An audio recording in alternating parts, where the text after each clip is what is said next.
VVS Ken. VVS Ken, who that's Tory's artist that Jam said he was gonna rob. He said that fat red rat never even thought about playing with a Z on my stomping ground. Be fucking for real, nigga. And then he said, this bitch looks so pussy, be for real. I won't even entertain that topic, mud. So he denies that. And by the way, it looked like the jury was instructed to ignore that. Okay? Matter of fact, since I have the ground. Be fucking for real, nigga. I have, where is it at? Let me go down. Tory. My bad. I'm trying to find the story for y'all, all right? Oh, here we go. Here we go. Okay, so this was from yesterday. Can you explain or give us an example? Okay, all right. Let me go up a little bit. So Steele was objecting about speculation. Okay, let me go up a little bit more. So the question to Jam was, so how did you, or it says, do you know his name to be Kevon Grant? Cuz, say, yeah, I do now. I ain't know it back then. He said, but okay, do you understand going back to Mr. Banks, his nickname is Blood? Yeah, one of them.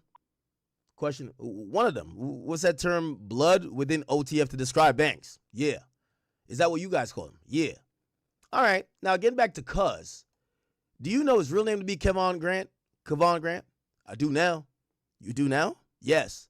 What was his role within OTF that you understood it?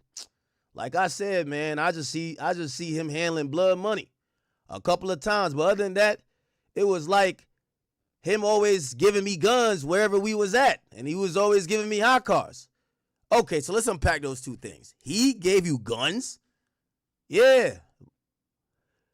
Did you know if those firearms are coming from him or were they coming from someone else? If you don't know, it's okay. I mean, I can't necessarily say where they come from, but I know every time, like, objection. Brian Steele's on it. Overruled. You can continue your answer. Speculation. Court says you could continue. It says you can continue. I'll strike it if it's appropriate to do so, but give us your answer. Man, wherever we go, wherever we at, no matter what state we in, man, Durk always told Cuz to give me a gun. Get you, Jam, a gun? Yeah. Were you present for these conversations? Yeah, it'll be my face. Did you have an understanding why Mr. Banks, everywhere you went, wanted you to have a gun? Objection. Calls for speculation, okay? That is Dee Dee's attorney, I think. Harbaugh, yeah. Court overruled. Witness says, protection. He know I use it. You know how to use it, you said? I say protection, and he know I'll use that bitch. He knows you'll use it. Yeah. Did you get the impression that Mr. Banks encouraged you to be aggressive at times? Objection. Court says, let's find out why. Overruled. Asking again. Did you get that impression? Yeah. Court says, answer the question, Jam. Can you explain why or give us an example? Man, well, when we was in Miami, it was a dude around us. He was looking at me. Like, he was like kind of jittery acting. I didn't even know who he was. So I asked him who he was. He told me he was one of Tory Lanez artists.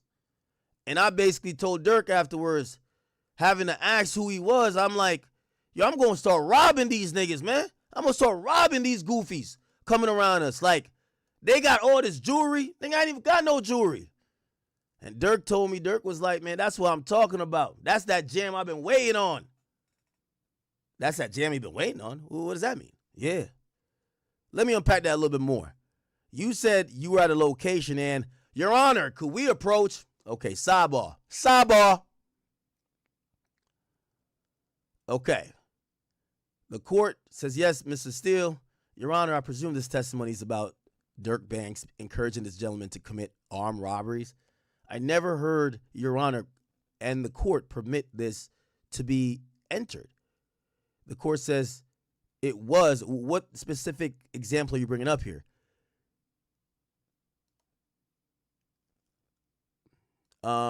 then the AUSA says the upshot of this is our theory that the case is Banks was keeping and securing the loyalty of Mr. Hester, encouraging him to be violent once he got out of custody.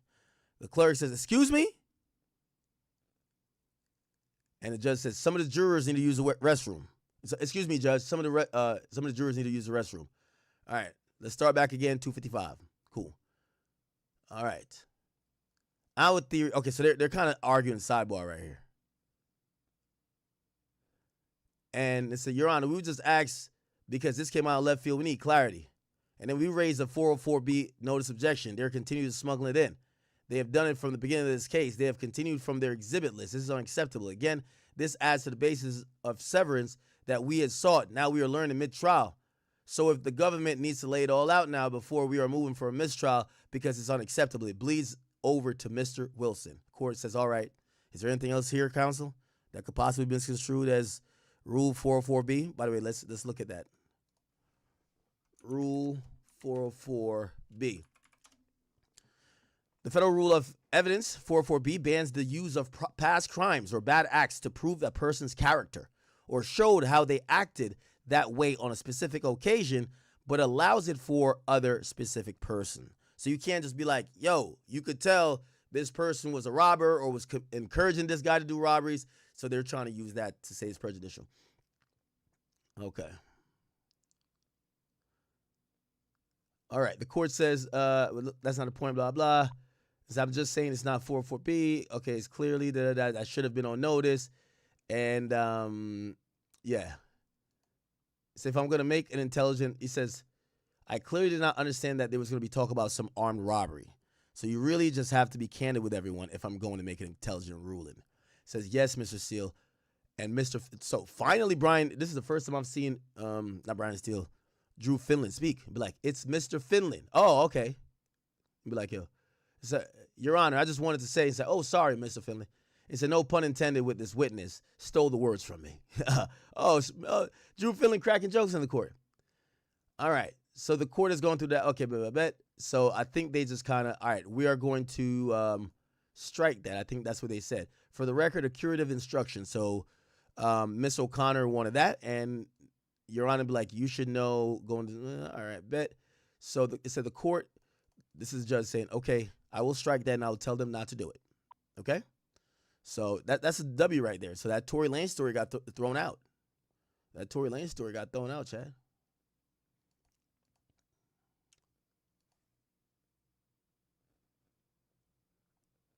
That Tory Lanez story got thrown the hell out.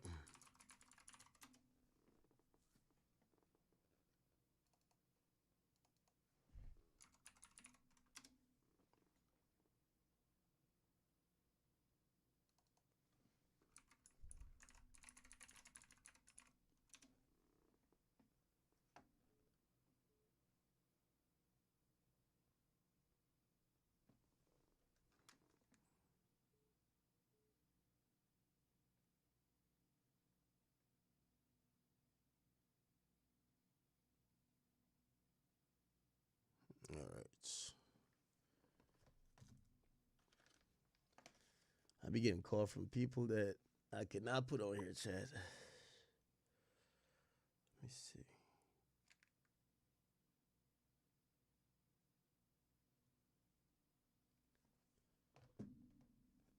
All right, I'll give you the update when. What's that? Okay. All right. Taylor with any more updates? No.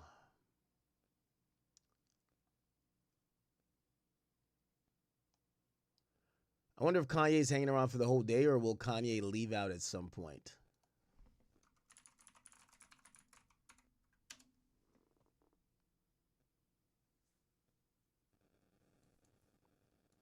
Oh, okay. What about this?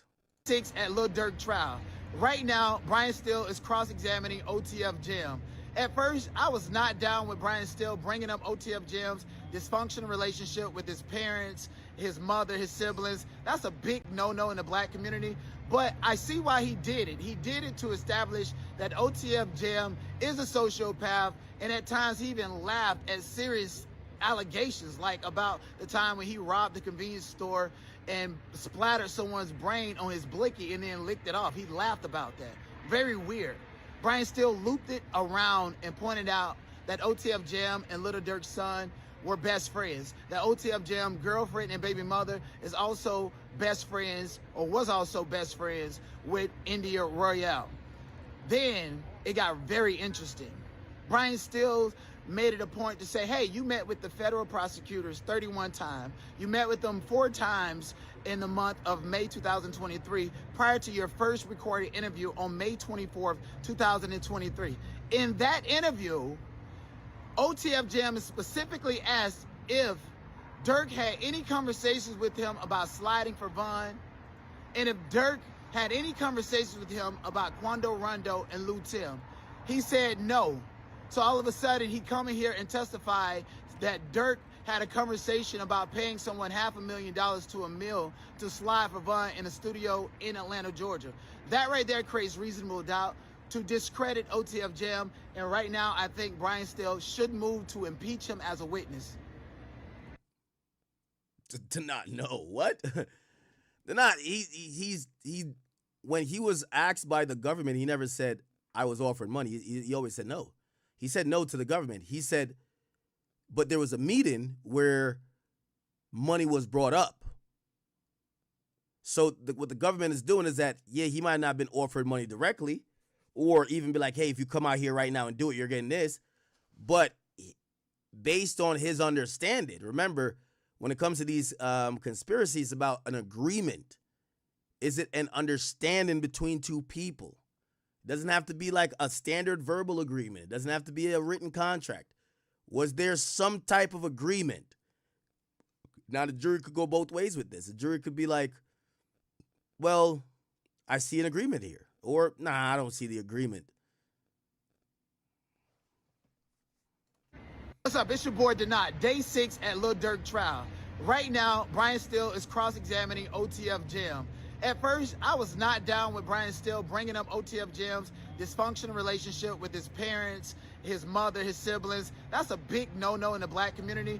But I see why he did it. He did it to establish that OTF Jam is a sociopath, and at times he even laughed at serious allegations, like about the time when he robbed the convenience store and splattered someone's brain on his blicky and then licked it off. He laughed about that.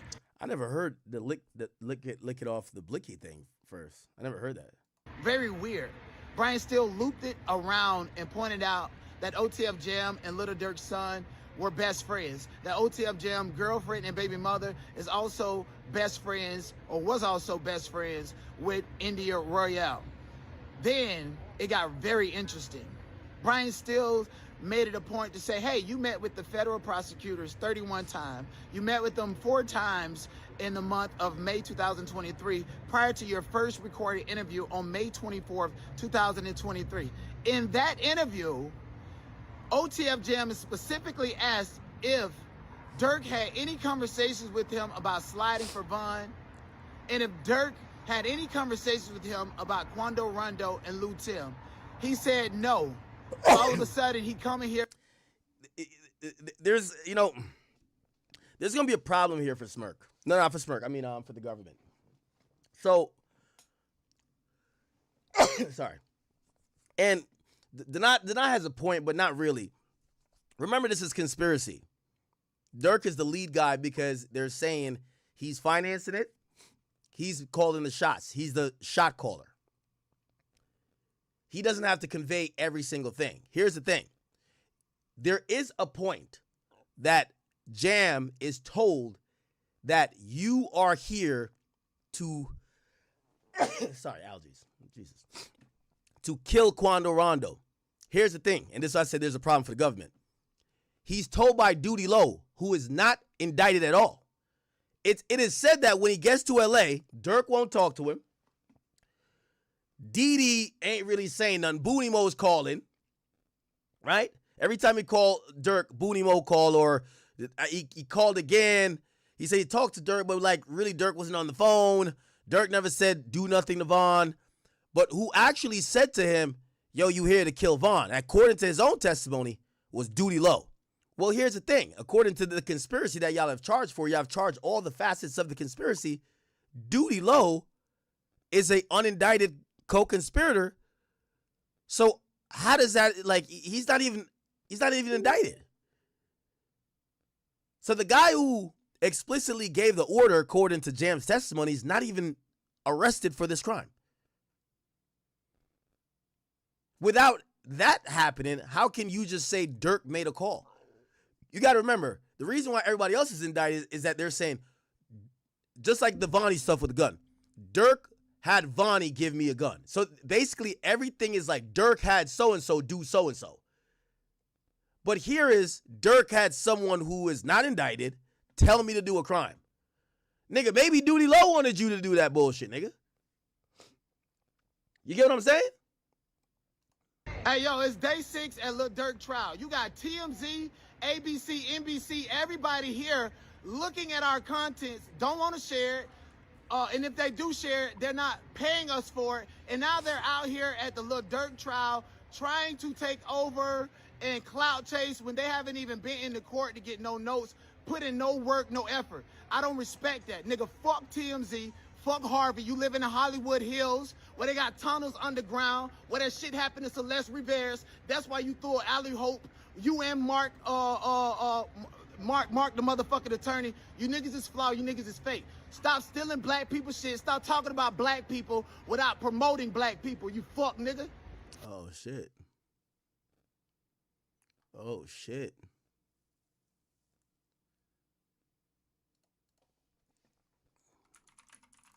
My boy's not playing, huh? Yeah, Seti Nash has not been able to get back out to give us any updates.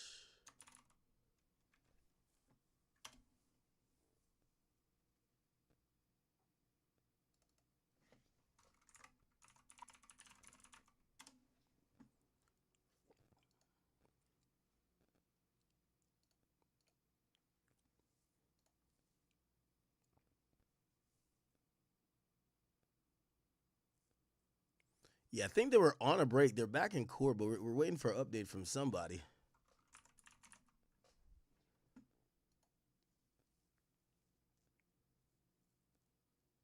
This is Lil Durk's mom leaving the courthouse during the break today.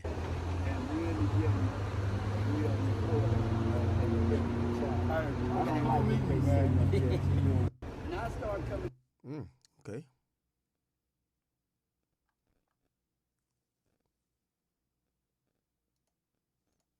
Maybe she's probably leaving early to avoid the traffic and stuff like that, you know? Is no one streaming outside of that courthouse? Yesterday there was.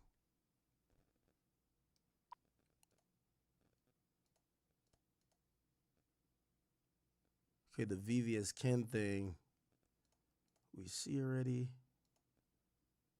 It's the whole side. One thing about us, y'all, I ain't gonna lie. See, one thing about this shit, Bernie, get what? I'm to the point where I ain't tripping no more. If I go, y'all gonna see how this shit supposed to go. Yeah, facts. But guess what? You ain't going away. So Cause you ain't got to worry. Cause I don't do no horse playing, I don't do no motherfucking dime. Damn, that was Pops saying, nigga, you ain't going nowhere. Man. Say that again, no horse playing. I don't do no horse playing.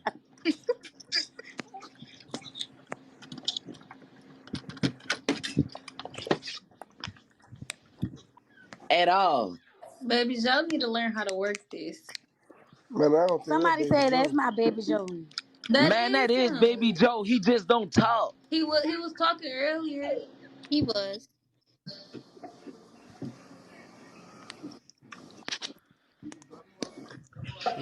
Interesting. Real quick, I want to kind of add some context here. So yesterday we had Trench's News on, and by the way, I do think he's a very reputable guy. He mentioned that when it came to co-conspirator 4, this has been a conversation that, you know what, let me do a little bit more digging right now while we're waiting for tweets. Okay, so there's this whole thing about who's co-conspirator 4.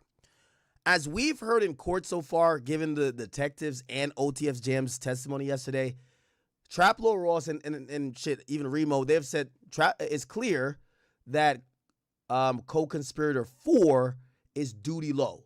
Okay, now he's unindicted, but he's co-conspirator 4.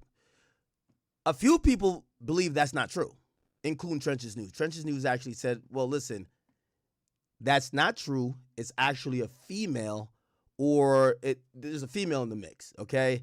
They said there's a female that was important to the story in getting the location and giving the drop, all right? He says the reason why it's not Duty Low is that in the original indictment, so we're going to go to one of the earlier indictment, it is said that co-conspirator 4 is a California resident. Duty Low does not live in California. So that would be incompatible if, even though Jam is testifying like Duty Low is a guy who is dropping the lows, which would kind of make him co-conspirator 4. Well, according to the government, they claimed that co-conspirator 4 lived in L.A. And Trenches News said, there was a woman, because according to the indictment, well, the narrative in court is that the Duty Low was using a girl to get the location on Quando. Anyway, long story short, Trenches News did say, he gave a hint, and we came up with a name that he seemed to maybe he agreed with. He said, there's a girl that be sleeping with a lot of them rapper dudes. She was a part of it, and she helped give up the low. I said, who is this person? He says, well, she might share the same last name as Durk's girl. Durk's girl name is India. Now, there's not that many Indias that we kind of know. And I think India Love was the name that was stuck on in saying, damn, well, I think she kind of I don't know where she lives at, number one. But he seemed to agree, or at least not correct us. And I am having a few people who are hitting me up to say, no, she's actually not that person. I've actually had other people try to tell me it's another India, which I'm gonna actually have some caution and not even bring that up. But they said it is in India, just not India Love. Again, whether it's India Love or the other India, I'm gonna be a little bit careful and not trying to make anyone probably get unnecessary hate. Let me go down to some of these superseding indictments. Where are they? Here we go. Okay, second superseding indictment. This is important. Now, when we go here for this superseding indictment, we should be able to type co-conspirator. Okay. Now, co-conspirator 4, 2 to 5 were members or associates of OTF. Remember, we're looking for who's 4. Remember, 1 is Durk. 2 is Jam. 3 is Jason, OTF Jason. 4, we're trying to figure out who. And 5 is Booney Mo. Okay? And then we have Keith Jones, Flocka, Brown Eyes. They were of other gangs. Okay? Now, let me see if we could get co-conspirator 4. We want to see that. Co-conspirator 4. Okay, here we go. On August 18th, one or more co-conspirators, including Banks and co-conspirator 4, learned that TB was visiting California. So we want to see. Oh, man, hold on. Here we go. Following the killing of DB, Banks used coded language, told Wilson, co-conspirators 2, that's Jam, told Jam, 4, and Booney Mo that he would pay a bounty to take care of them.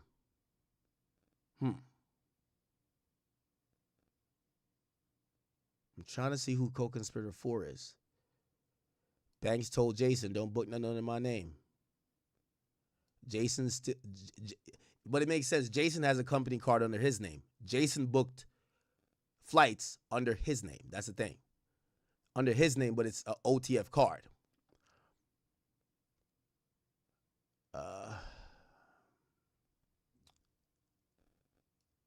So, see, this is why they say OTF card 2. OTF card 2. There is multiple cards in use. So, Vonnie has a card. and also so Vonnie has a card, and also Jason has a card. Where can I see co-conspirator 4? See, co-conspirator 4 is where they say that person is a resident of California. I remember seeing it in a California.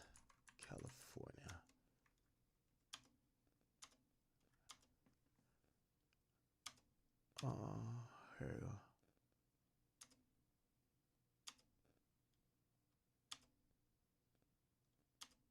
Hold on, I'm trying to find.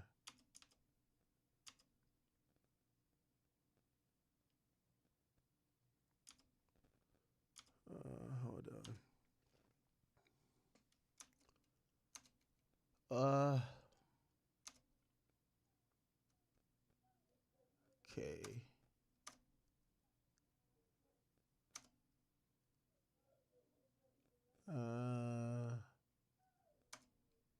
California. Yes, so OTF credit card one is owned by, so there's 2 OTF cards used. One owned by Jason, one owned by Vonnie. Okay.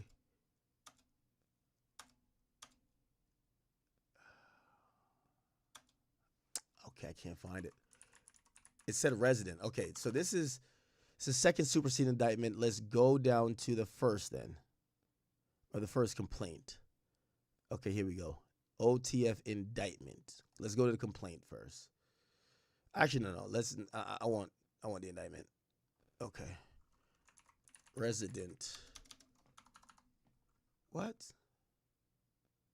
All right, fourth superseding. God damn. California.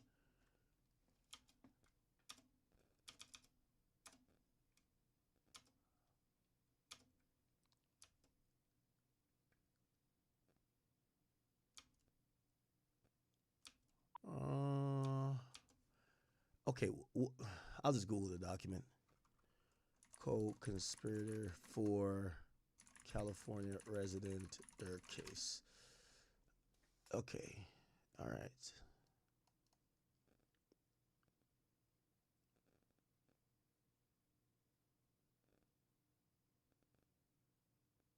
I remember seeing it was a California resident.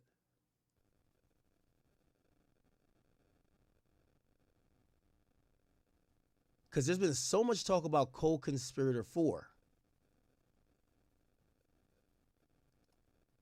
I don't know. It's kind of looking like it's duty low, because why do we think that it was a Rolling 60 member if it's said in the indictment? It's literally said in the indictment that co-conspirator 2 to 5 are all OTF members. Oh, it said or affiliates. So I guess that's why people thought whatever. Durk complaint. Here we go. California.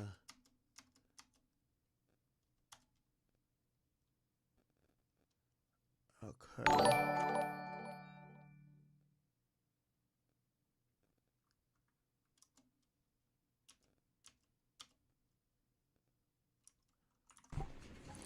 Good looking, Vix. Appreciate you, big dog. Thank you, bro. Okay, here we go. The day before the murder, learned of the location from a longtime OTF affiliate. Co-conspirator 4.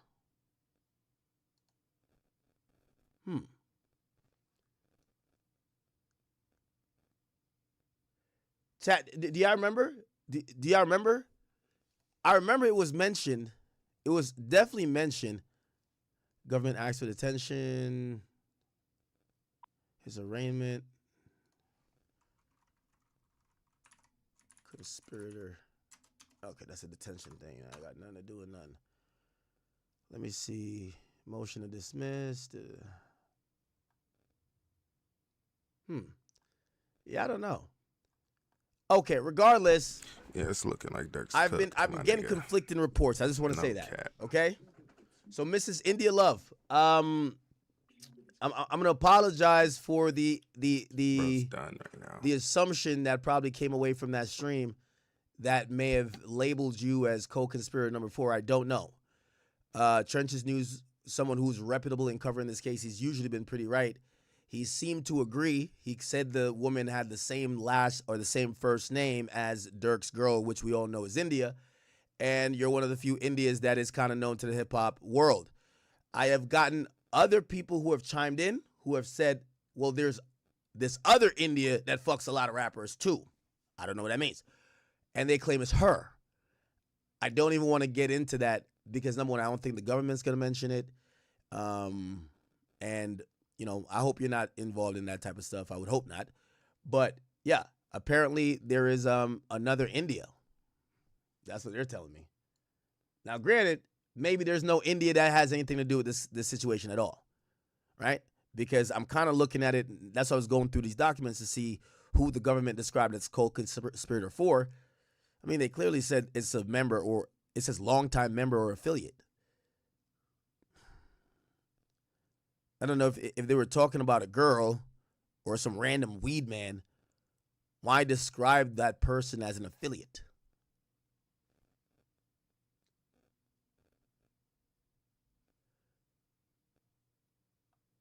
Let me see the last exclude arguments. The 40B. All right, there we go. So by the way, in this is the 40B stuff that they agreed on, and basically it said that the crux of what the government is trying to accomplish is the evidence is to circumvent the decision to sever out the racketeering portion. So they want to sneak in crimes. My bad. They want to sneak in crimes he's not charged with, right? So that's why they did this 404B situation, which was a motion to exclude.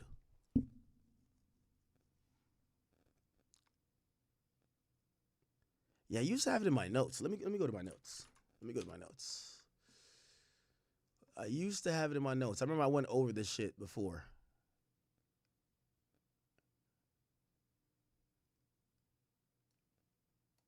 Y'all remember my notes on this shit? Look, I still have it here. This is when we first saw it. Co-conspirator 1, the boss, puts bounty on people's head. That was Durk, clearly. 2, did the sliding from Chicago. Shot Lil Pob with 2 others. OTF Jam. Co-conspirator, shit, we did have some good notes, though. Co-conspirator 3 has the OTF credit card, spending it on flights, travel, rental cars. Doesn't seem to know what he was booking all that for. That's OTF Jason. Co-conspirator 4 gets the drop on Quando's hotel. Seems to be duty low. Shooters are Flocka, Kevin Jones, Brown Eyes, Lindsay, and OTF Jam, co-conspirator 2. Co-conspirator 5 asks 2, which is Booney Mo, asks 2 to go to Southern California. That makes sense. 5 is Booney Mo. Grant also has the OTF credit card. That's credit card 2. In California, they use Grant credit card. So the flights get booked on an OTF card that's not in Cali. That's Jason. He's just booking shit on Expedia or Orbitz. Grant is on the ground buying gloves, this, with the OTF credit card that he got.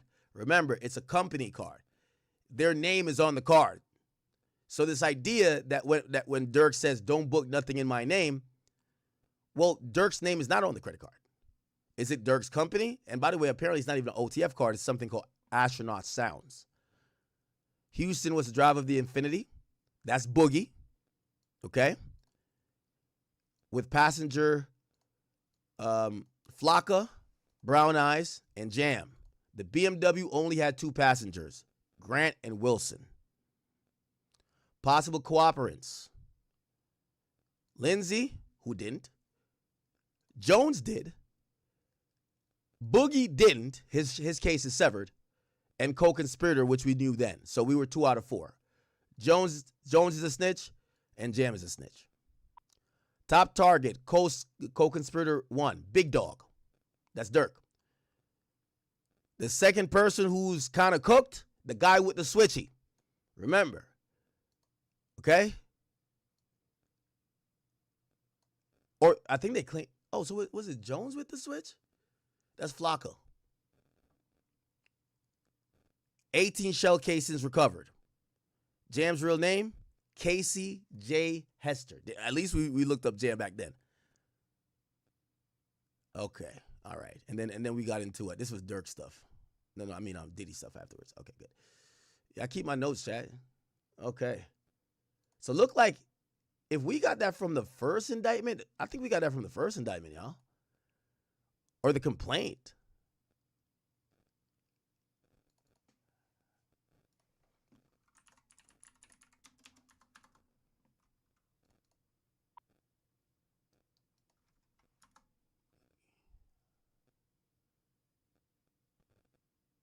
Nah, it was the complaint for the other guys, not Durk's complaint. It was a complaint for the other guys. Hold on, I might find it. Give me a second. Then we're gonna get to the tweets. I know I'm lagging a little bit.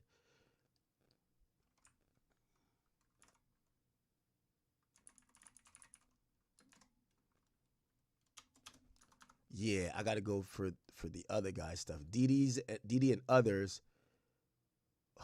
What was the fucking first thing? Damn. Hold on, I'm gonna get on Pacer. Yeah, I gotta go back to the first criminal complaint that did not list Durk. Durk was listed at one point as individual number 1. And we figured out that he was individual number 1. Durk complaint, Durk transfer, superseding Durk's.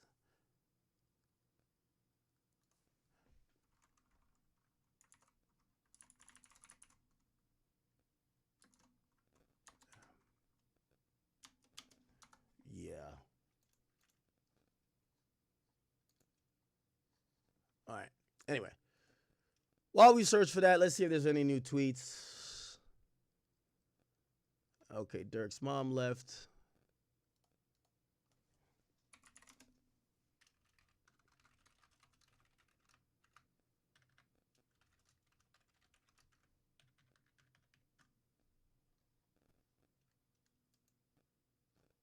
Who should we search? We could search oh well, they deleted Kevon Grand shit. No, we could search DeAndre Wilson. That's Didi. DeAndre. Okay. And that case is coming out of where? California Central Court. Or is it Southern?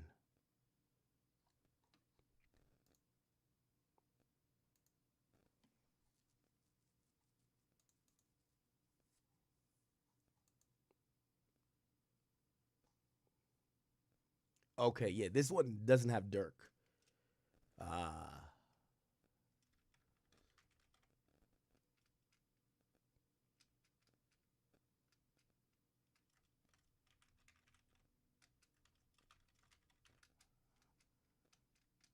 don't know. I can't find this shit still.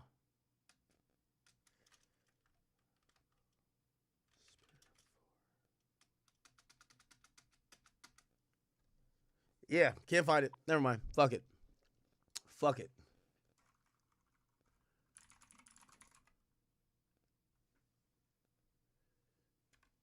Yeah, co-conspirator 4 is All right, so I'm here outside the courthouse, not too, and he said there's a big difference between time. He's not getting out of everything. He basically is leaving it in God's hands and cooperating, and he didn't say I cooperated to get out of time. He said I felt bad about this. It was weighing on my heart, and Pab was an innocent man.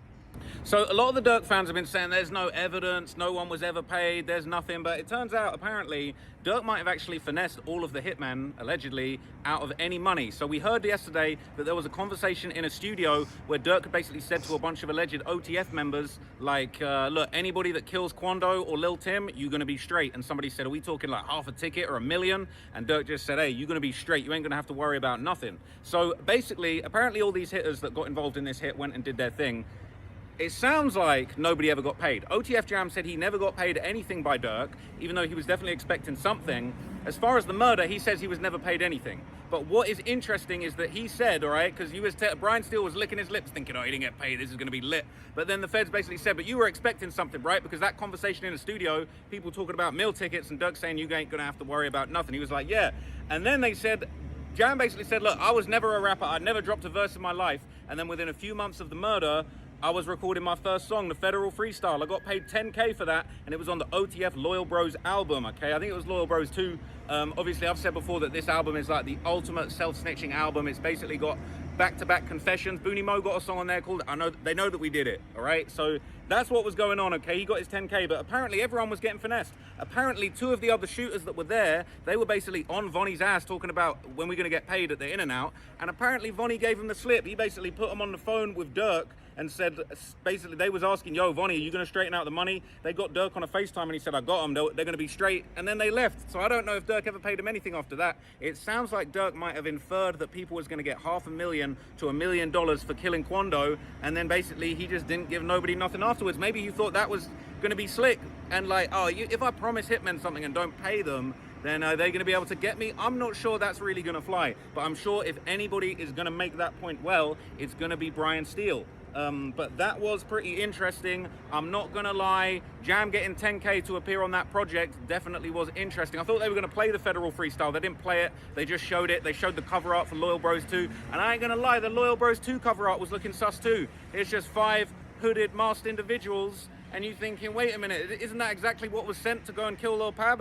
So that wasn't really a great look either. I'm not sure if too many people picked up on that. But yeah, you know, this whole thing of the hitmen being paid, and obviously it wasn't mentioned, but even there was a lyric that was shown earlier. You know, Brian Steele lied and said it was Quando when it wasn't. It was another Savannah rapper. But that song where they said, oh, shout out Lil Tim, I mean King Tim, it wasn't Quando. Brian was wrong. But what they didn't draw attention to is elsewhere. He basically said, oh, I heard there's a meal ticket. And obviously the rumor was it was going around pretty much within weeks of Von's death that there was $1 million bounty on Quando's head. So arguably that's been proven to be true, but not many people have pointed that out yet. But anyway, that's my opinion. I'll be back with some more updates for you guys soon. Oh my gosh, so I just heard something crazy in the courthouse about Durk. So Jam, he's on the stand, he's going crazy up there. When Durk allegedly was on FaceTime with him before the hit, Durk told Jam, hey, go crazy. Well, I guess he wasn't expecting him to go this crazy, but allegedly Jam was pissed off about what was going on, you know, with the hit. He felt like Pab was an innocent man. He felt like he had been sent on a dummy crash out mission. He didn't know Von like that. He wasn't part of the beef. He was frustrated, and he felt, you know, low-key pissed off with Durk that he had sent him on the hit. He actually allegedly FaceTime Durk to confront him about this, and he said that Durk answered, and he was at his crib with OTF C3, all right, and he said, I asked Blood, he said, I said to Durk, like, out of 1 million people you could have sent on this mission, he said, I just did 12 years. Why do you have to send me on that dummy mission with a bunch of people I didn't know? And apparently Durk cut Jam off. He didn't even let him finish, and apparently Durk just responded with a smile. He said, I love you, Jam. He said, y'all didn't hit Quando, but you hit Pab. Pab counts. He was on the internet saying he was smoking on Von, and he can't say that no more. And he was just smiling. He said Pab had been disrespectful about Von's death, and that basically it counts. That's apparently what he said.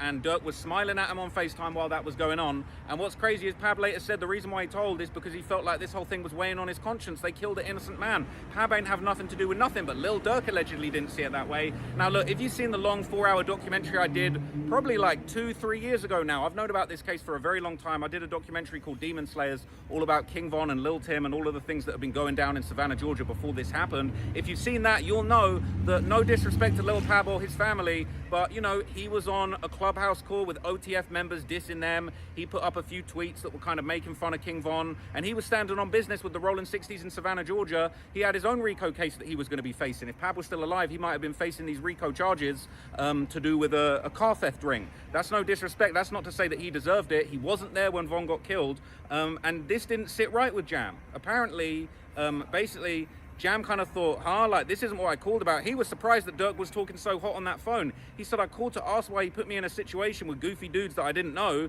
And then he just starts talking about, yeah, I love you.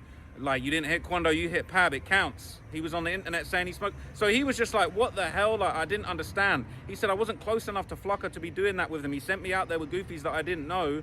He said, I just wasn't feeling it. He said that he basically kind of just went along with it. He said, yeah, he agreed with what Durk said about Pab and got off the phone, and that was it. And he said, I didn't get no payment for this. I just thought, what the hell? Like, this is just nonsense. So yeah, I think Lil Durk was obviously happy about what went down, but the way Pab saw it, he'd been roped into killing an innocent man, and obviously he didn't even know he was there to kill Quando until he'd arrived in California. So he said that he no longer respects Durk.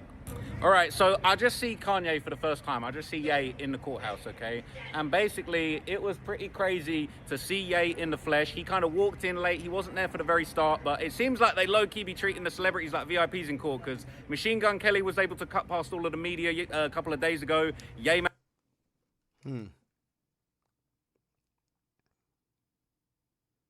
Hold on.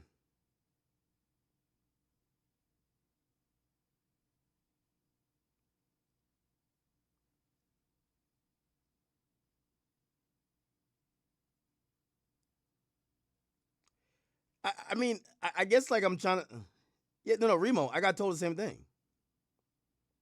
No, Remo. Okay, all right. I guess, but I like paperwork, not anything else. So I mean, Duty Low confirmed to me he was co-conspirator for. Like he confirmed it to me. He's like, yo, and I said I heard the rumors because there was slight rumors going around because especially how the text messages were coming out. So Duty Low confirmed it to me. But I'm looking for the exact paperwork that actually says it. They haven't mentioned, you know, I don't know. I feel like I'm looking for nothing. I guess we should say, and the only reason why I even doubted it, even though by the way Duty Low told me he was co-conspirator for, the only reason why I doubted it is because with Duty Low,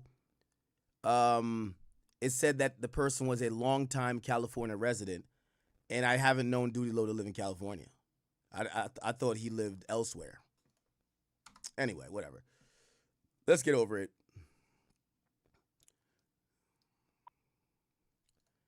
India Love, we rock with you, girl. We gonna get you back with DDG, okay? We gonna get you back with DDG.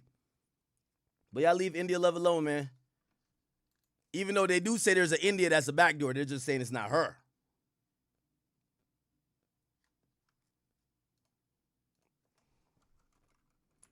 Remember when they were trying to put it on Brick Baby?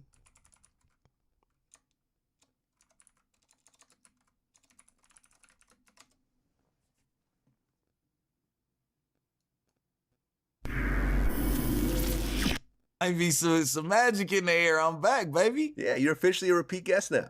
Oh my God. Yes, don't you got tell that them status. that. Don't tell them that because then I get more hate mail to the house and people wanting to cut my throat, man. Okay, first of all, I want to ask you what your favorite number is. So, what's your favorite number? My favorite number before I got into like numbers and spiritual healing stuff like that, it was 6 because I grew up in the 60s. So it's always automatically 6. But now I'm in number 9 is my favorite number. Completion. Okay. Are you sure it's not the number 4? I'm over here trying to be serious. Are you sure it's not number 4? Right now it's 5th. I'm gonna go 5. I plead the 5th. Okay, you see where I'm going with this, right? Yeah, man. You walked right into it. Yeah, he didn't you wait walked for the right blow. into it. You got me. Okay, because since our last interview, Lil Durk and 5 co-conspirators have been arrested for murder for hire. Yeah. In the situation where Quando Rondo's cousin, Lil Pab, got killed in L.A. When you go through the paperwork, it says that the location where Quando Rondo and his crew were staying in L.A. was provided by co-conspirator 4. And right when it happened, a whole bunch of people started to say Brick Baby is co-conspirator 4. In fact, I had Whack 100 on my show, and I think he was trying to imply the same thing.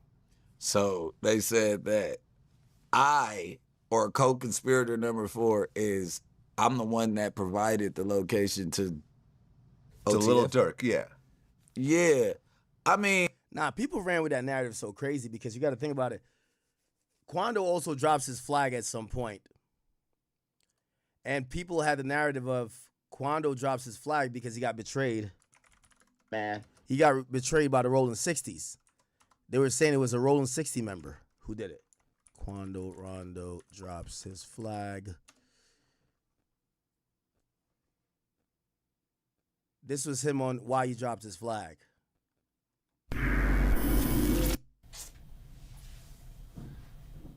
Yeah, man, but it didn't even. Now remember, the narrative was he dropped his flag because he's a rolling 60 and another rolling 60 gave up his location and his cousin died. So he's like, yo, why am I claiming a gang? Like, if they'll line me up too. So that's what people were saying in a narrative. And they were saying it was a 60 member, and then they said it was Brick Baby.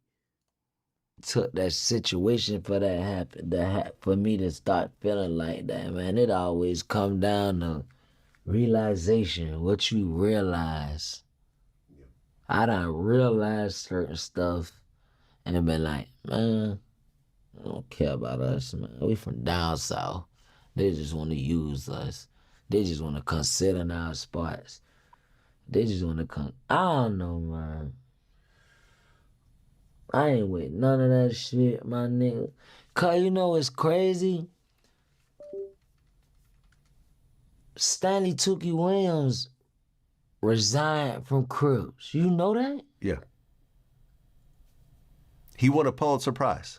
Man, he won a not a Pulitzer. No, he won Prize. a Nobel Peace Prize. My bad. A Nobel Peace Prize because of the books that he wrote. Yeah, Stanley Tookie Williams wrote children books. He won a Nobel Peace Prize. In prison.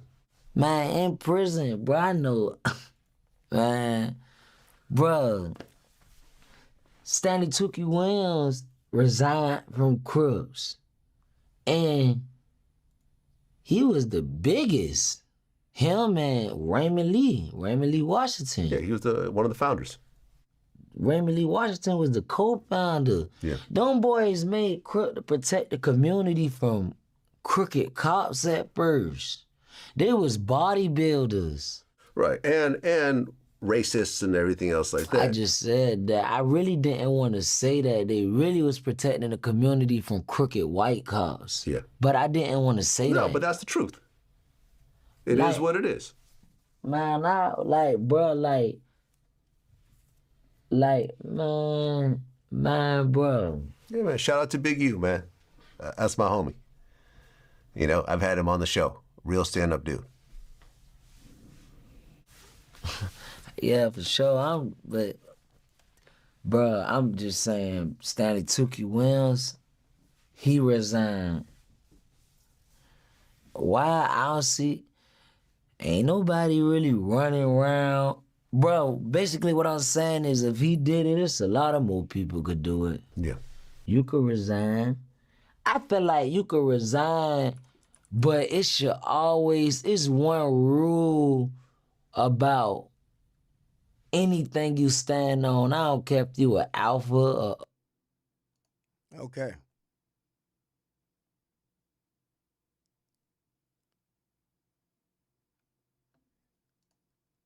Also, you know what I could do? I could pull up the transcript from the first day where we see Duty Low offers the address bunch of times. He told Durk, nigga, I just waiting on you, nigga.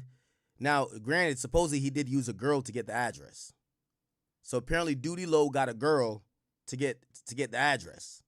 I guess he knows some loose booty girl out there in Cali who probably fucks all the rappers that come to town, and she probably be like, all right, bet, I'm going to go try to fuck him. I'm going to get you where he's at. And you know the rest is history. Now, I didn't ask, yo, Remo, could you ask Duty Low if he used to live in Cali? Because I don't see the government making that mistake. And I think that's why people actually thought it was a, that's why people thought it was a whole thing with, it being a Rolling 60 member. Hold on, give me 1 second. Give me 1 second, Chad.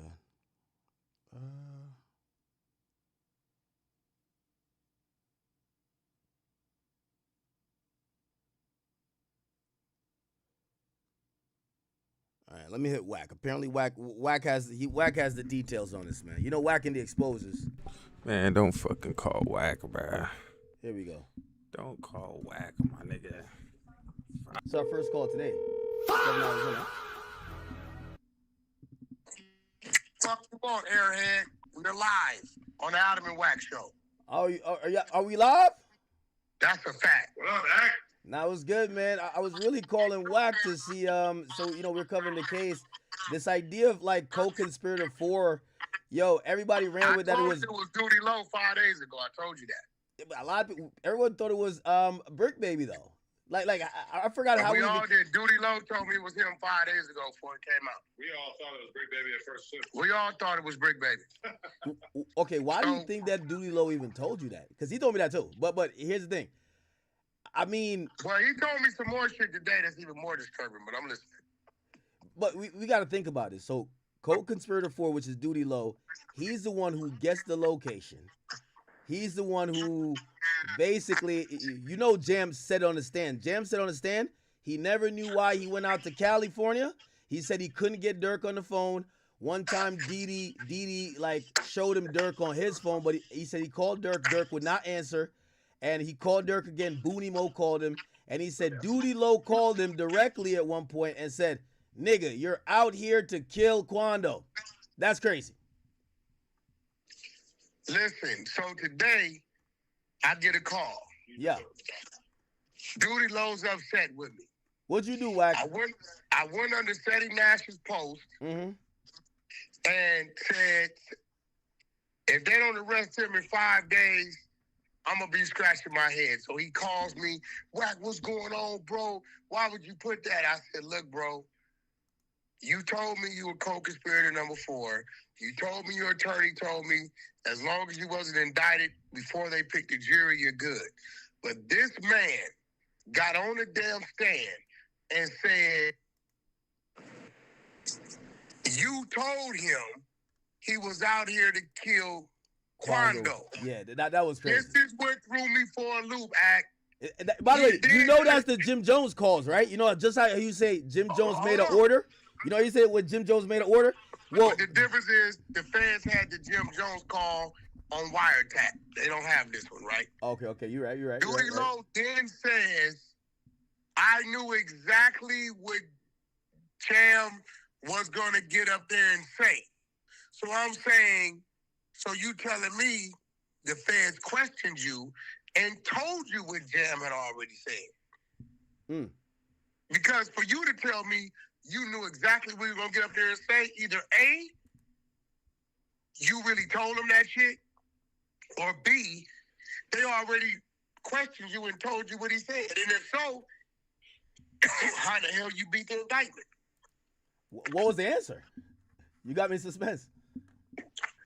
He didn't answer. Right, because there's two scenarios, which is that Duty Low really did this shit and should be part of the indictment, or maybe Duty Low told.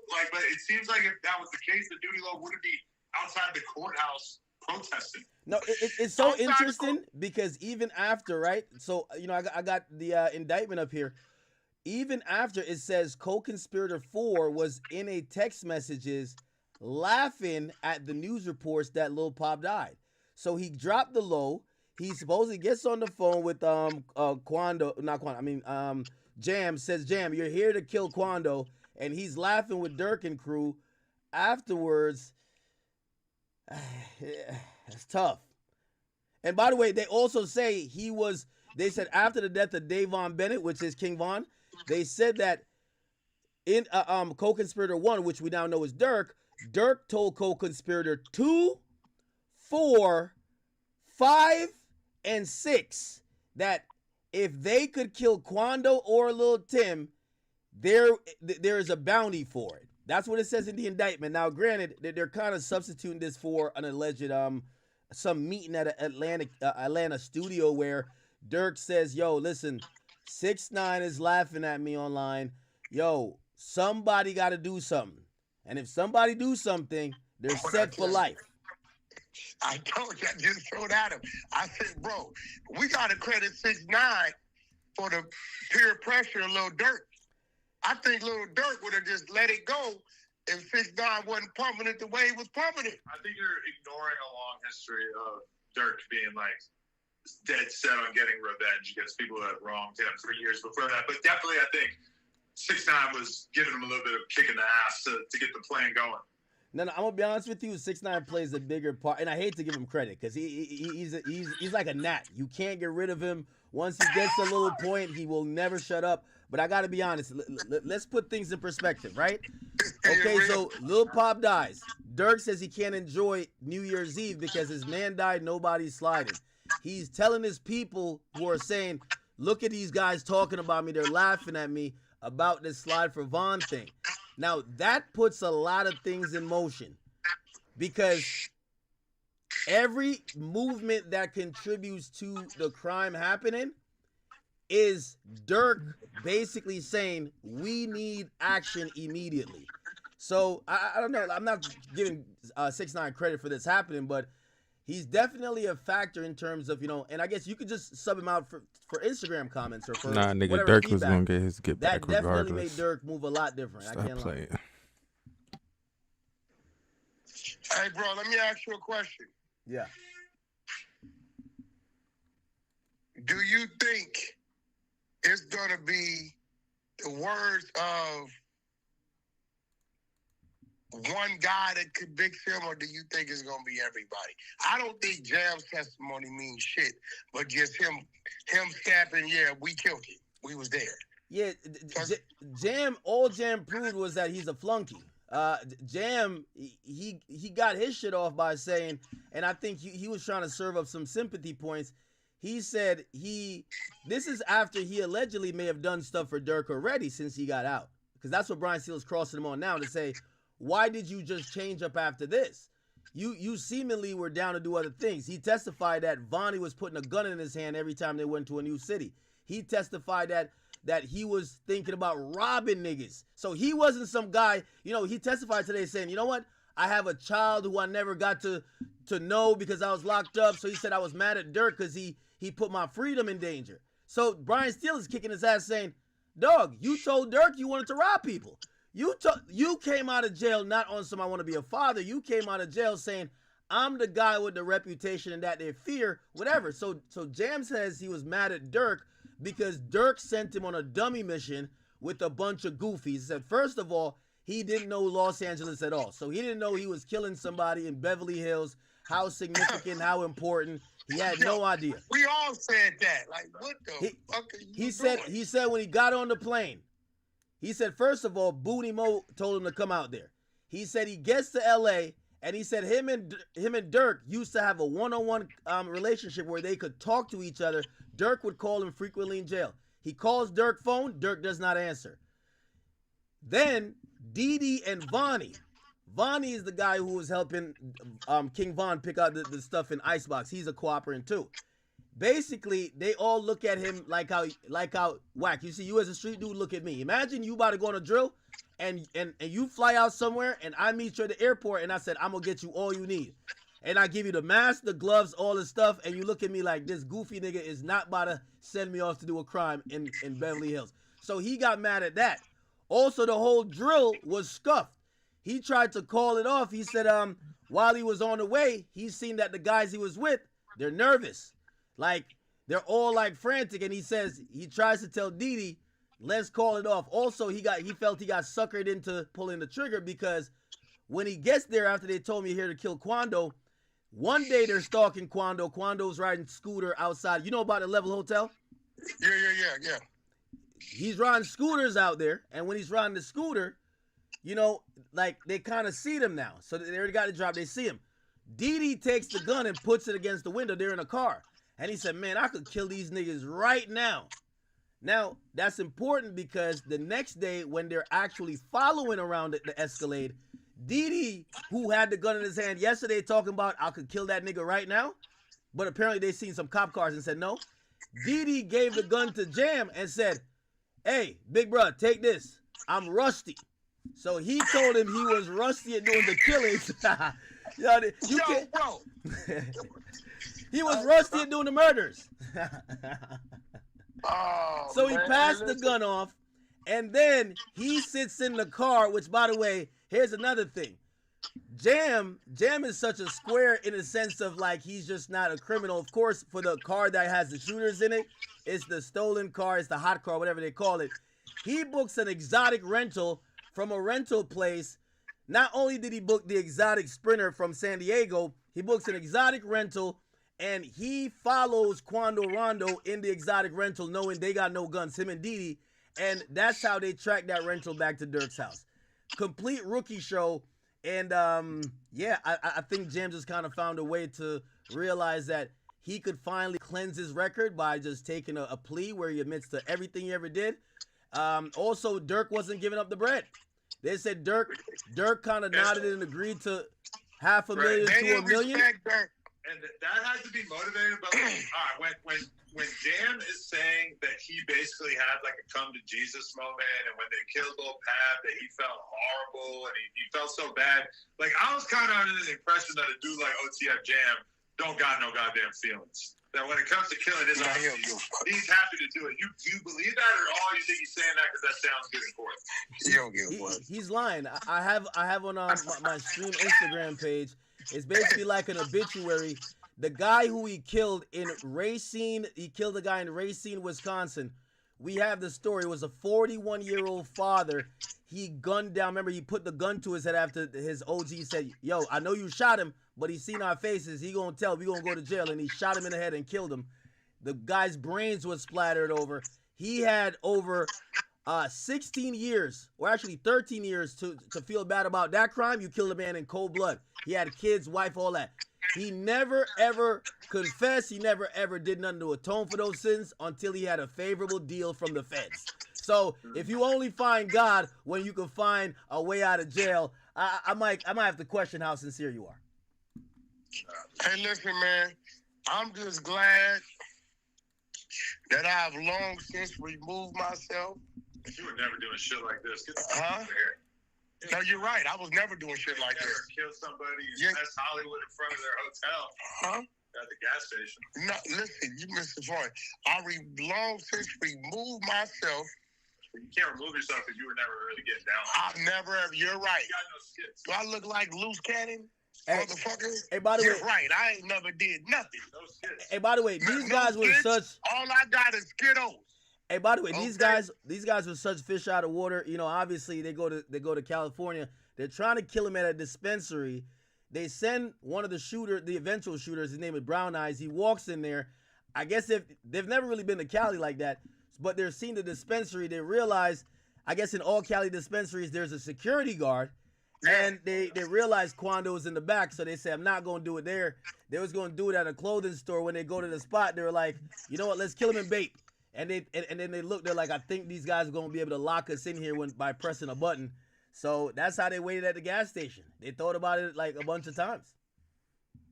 It's a rookie act. I can't lie. We're going to sit back and watch the show. We about to keep reporting. We got Sauce Walker and the young lady I just met 2 weeks ago. Just met this young lady. Yeah. Sauce Walker is really being outed as an abuser and a gaslighter these days, man. Well, did he abuse her? He beat all these bitches up as far as I know, yeah. I don't think he beat her up. Maybe not yet. He just didn't have enough time. He said he tattooed her name on his face to keep from having to pay her $150 a day. Nah, I'm not gonna lie. That was a W method. He said he's a pimp. All he does is finesse women. He says he tattooed her name on, or he tattooed her on his face. $150 a day. Yeah, he said he didn't want to do payroll. When I interviewed his baby mama, Kylie, she said that his whole narrative about Drake is the biggest bullshit ever because Sauce wants us to believe that he's the pimp and that he got Drake sending these girls cars and money, and then he's really the one shooting music videos with the cars and spending the money or whatever. Yeah. And I asked Kylie about that, his baby mama, and she said, well, if you're such a cool pimp and you want to just like live off of shit that Drake gave me, then why did you destroy the Maybach? Why did you take a baseball bat to the Maybach? It's bullshit. He's trying to present this whole narrative like he's this big, successful fucking streamer, business guru, and meanwhile he out here streaming with 100 viewers. He's a total bum. He screwed over Dean the Great. That shit was I'll say this about Sauce. You can't say Adam don't like you because he said you had 100 viewers, and the other day when I was on Blueface Stream, I seen the thing and it was 72. Hey, by the way, I see what Sauce is doing. I'm gonna ignore some of these allegations for the interim, but here's the thing. I think people, and I'm a caution Sauce. Even though Sauce is a pimp, I'm pretty sure he got the talk game this and third. What Blueface is doing in streaming, that's why I think he started bringing his relationship problems. Blueface has Blueface's thing is not to me, it's not a stream. This is a 24/7 reality show. Like, this is next level. I don't know if Sauce could match that, but I think he's trying to step in the water of, okay, I bet y'all want to see drama with my baby mama? Fine, I'll put that on camera too. I don't know if it works as much when I don't think people would care about his baby mama. Blueface does a great job of building his baby mama. One thing I'll say I was wrong about when Wack told me the opposite. Wack always told me the real star was Blueface. I thought it was Krishan. I get to realize Blueface could build any chick. Like, yo, you find him a homeless chick off the street, she'll be a star in at least 4 weeks. Yeah, no, for sure. And I feel like Sauce Walker is just trying to find anybody that he can leech off of, that he can use as like a father figure. He's looking at Dean the Great, who's 15 years younger than him, like that's who he wants to be. And he's taking it to such an extent that he's stealing his fucking song, he's uploading it, he's lying and gaslighting Dean and AB, trying to act like he didn't know what a collab post was. Wait, they're beefing? This is disgusting. No, it sounds to me like the baby mama, well, not baby mama, the sister's ex-girlfriend is just revealing what all his plays were on people that's supposed to have been his friends. Yo, Act, did you see the clip of Sauce's assistant, I guess? That's what her. Like Yeah, I watched that. Yeah, she's his fine-ass assistant with a BBL, and she's saying that she had to drive all the way to Houston from Houston to LA without being able to listen to YB or Drake. And the way she says it, she's so pissed. And I fucking love that. Like, that's when I met her. There's all these other rappers. There's like a super long blacklist of different artists that you can't listen to hanging out with Sauce Walker. That's so funny. Yeah, I ain't gonna lie. Like, I agreed with the No Lil Baby in the whip, but it was no Future too. It was no Future too. I can't imagine. You agree with the No Lil Baby? Listen, I can't. No, they know around me. Like, I mean, I don't even hate the songs, but usually they'll turn it off. It's not even about Lil Baby. It's about the people around me respect for me, especially if I'm paying your bills. I'm paying your bills. You better switch that song quick. Anyway, but no Future, no Drake. Yeah, I ain't gonna lie to you. Like, we probably be listening to jazz. That's like, I'd rather be in North Korea, man. Fuck that shit. Yeah, no, they did. And they drove too. No, and by the way, remember when I've talked to Sauce Walker. His story about those guys was different. He said Lil Baby's one of the biggest serial purchasers of Punani. He'll make sure them basically like guys like Future, even Stephon Diggs, like, yo, he'll let them go fuck whatever girl. He's getting paid off of it. He don't care. So basically, like, anytime these rappers, whether it's Future or whoever fucks these girls in Houston, bro, he's getting paid. Yeah, sounds good. I don't know. She's saying a whole nother thing. She's saying, I don't know, bro. We might have to look at the bank transfers, because if they're cutting Sauce Walker a check, you know, every time they're getting fucked by a celebrity, like, we got to give him the credit still, you know? But you know what the dynamic is that Sauce Walker was a regular old pimp before the digital pivot, you know? And so it's easy to control a bitch when she's barefoot and pregnant and she got 3 different pimps tattooed on her face. It's easy to control and gaslight and manipulate that type of hoe. Hey, bro, did you just take a shot at my artist? I caught that shit. Whatever. Hey, hold on, Wack. I gotta be honest. Pregnant and barefooted? Yo, Wack. I gotta be honest though. You know why I love Blueface's stream? Famous, and she's got hundreds of thousands of dollars in the bank. You just can't gaslight the same. And Sauce keeps running to the same exact problem over and over and over, which is these girls don't want to deal with him abusing them because they got their own money at a certain point. My biggest worry when it comes to Sauce Walker is one day he's gonna drop dead from an aneurysm, bro. That nigga be screaming crazy. Hey, Wack. Eyes be bulging. Wack, I'll tell you, I always got Blueface's stream on at the crib. These days, I leave it on like I used to do with Fresh and Fit. I let the girls that be hanging around me know it could always get worse. Like, yo, bro, I quoted that the other day, and my wife did not appreciate it. Yo, it could always get worse. Like, it could always get worse. He leaves the Blueface stream on in the crib so the girl knows. Yeah. It could always get worse. And my girl just looks at me like so disgusted. Yo, every time I'm about to ask a girl to clean, Blueface is on the camera asking his pregnant baby mama to clean. I'm like, yo, beautiful. Blueface is doing again, I ain't gonna lie to you. If that was my daughter, I'd probably have to kill Blueface. I don't know how this is happening, but I'm gonna just think it's entertainment only. Yeah, I was hanging out with her parents at the baby shower, and I was really trying to get inside their head and try to understand what they could possibly feel about the dynamic that their daughter finds herself in. Well, listen, Blueface said he made $200K off of Kick. Kick is paying out that bag. I'm pretty sure there's a method to the madness. I'm pretty sure she was homeless before. So, shit, if she likes it, I love it. Yeah, I'm thinking about doing the same thing Sauce Walker doing and just copying Blueface and just start beating my girl. Blueface ain't beat nobody. He's entertaining. That's the season finale. We about to go up. He's not Listen, physically we about abusive. to do a 20-day run. We about to do a 20-day run. Blue Girls Club coming back. I'm just waiting for the day. I got everything's approved. We about to go crazy. And I got some scraps if I pull up. You know what I'm saying? Hey, listen, man. Hey, look, man. Ain't no telling what might happen. And we got it's a kick steak combination thing going on, and we going up. You know what I'm saying?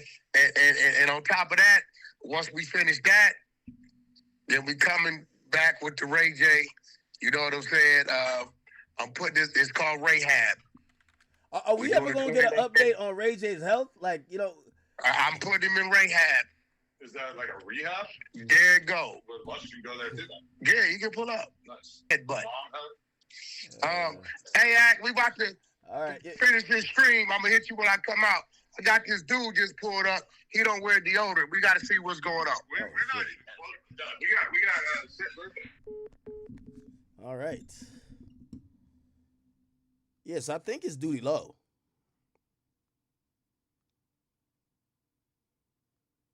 Now, I guess, does the conversation get a little bit uncomfortable? Because, all right, we know it's Duty Low, but, I don't know if we could avoid the conversation of, okay, why did the feds not choose to include him here? And I mean, to a certain extent, it is kind of alarming that he's, hanging out outside the courtroom. Because here's the thing. If, according to the government, that Durk has another case, we've seen them include or deduct people from this case over time.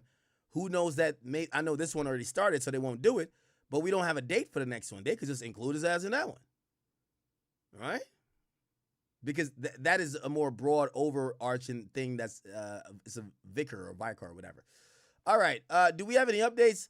We do have one tweet. We have one tweet.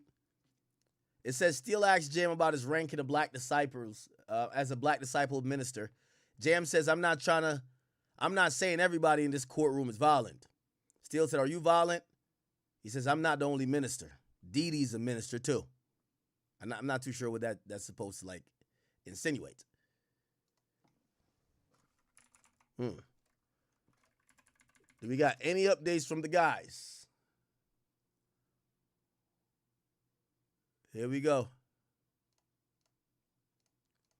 What's up? It's your boy, Denai. So I'm going to give you a quick overview of everything that you need to know in this Lil Durk trial. Today is day 6. I've been here the entire time since day 1. Off the bat, the prosecutors said that Lil Durk is a leader of OTF and that he co-conspired and had these guys to go out and unalive Lupab while targeting Quando Rondo for money, clout, fame, association, etc. The defense theory is that these other guys absolutely admitted that they've done this act, but Durk has nothing to do with it. Okay. But unfortunately, Durk is sitting next to 2 people who admitted to a crime while he himself is pretty much trying to disassociate himself from this case. Right now, OTF Jam is being cross-examined by Brian Stills. Yesterday, when he was testifying on behalf of the prosecutor, he tried to make Durk look like a horrible person, make it look like Durk forced him, coerced him into doing these acts that he absolutely does on his own. I mean, OTF Jam is someone that's been in and out of jail and prison and juvenile detention center since the age of 12. Today, they actually pointed out one of OTF's charges were for going into a convenience store in Wisconsin and blowing a guy's head off and then licking his blicky while his brain matter was on it. So Okay, I didn't hear that. I got to do more research on that. He licked the gun while the brain matter was still on it? It's not even like some gangster violence stuff. That's just a nasty nigga, man. Diabolical. And crazy enough, OTF was actually laughing about those things. He was giggling like he was just remembering his heydays and he wants to be known for this. Such a sociopath. Brian Still dug into him and got down to the meat of it. You don't have a relationship with your mother, your father, your siblings. You're just a sociopath. You don't care about anybody. You would rob, steal, cheat, and do whatever you want to do for yourself. That's why OTF Jam, according to Brian Stills, is in this court right now, lying on Lil Durk, saying that Lil Durk forced him and co-conspired for the August 19, 2022 hit. Now, Brian Stills is very smart. He actually broke it down and stated, and it's been established that OTF Jam met with the federal prosecutors 31 times. First time he met was on May the 3rd, 4th, 5th, and then the 10th. Neither one of those 4 meetings were recorded. Finally, on the 5th meeting, we got a recording, and that was on May 24, 2023. Okay. In that recording, and this is after the crime has been commenced. On May 24, 2023, OTF Jam stated to federal investigators as well as Los Angeles detectives that Lil Durk never talked to him about sliding for bond. Lil Durk never mentioned Quando Rondo. Lil Durk never mentioned Lou Tim. But yesterday, when he was testifying on behalf of the prosecutors, he said that Lil Durk had him in a studio in Atlanta, Georgia, and he pulled him and other OTF members aside and said, anybody slide for bond and go get Quando Rondo, he got $500,000 to $1 million for them. That is a total contradiction. No. He never said that. He never said Durk said a monetary amount. He said Durk didn't say an amount. We have enough point of views. Durk did not say an amount.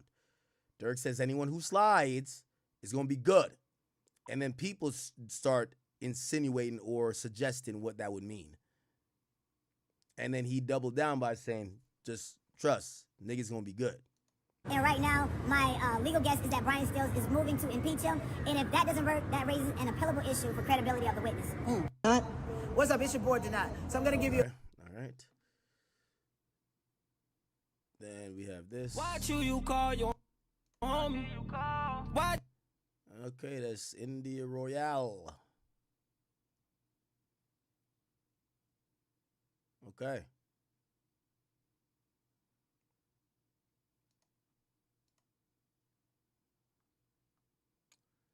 Very, very interesting, y'all.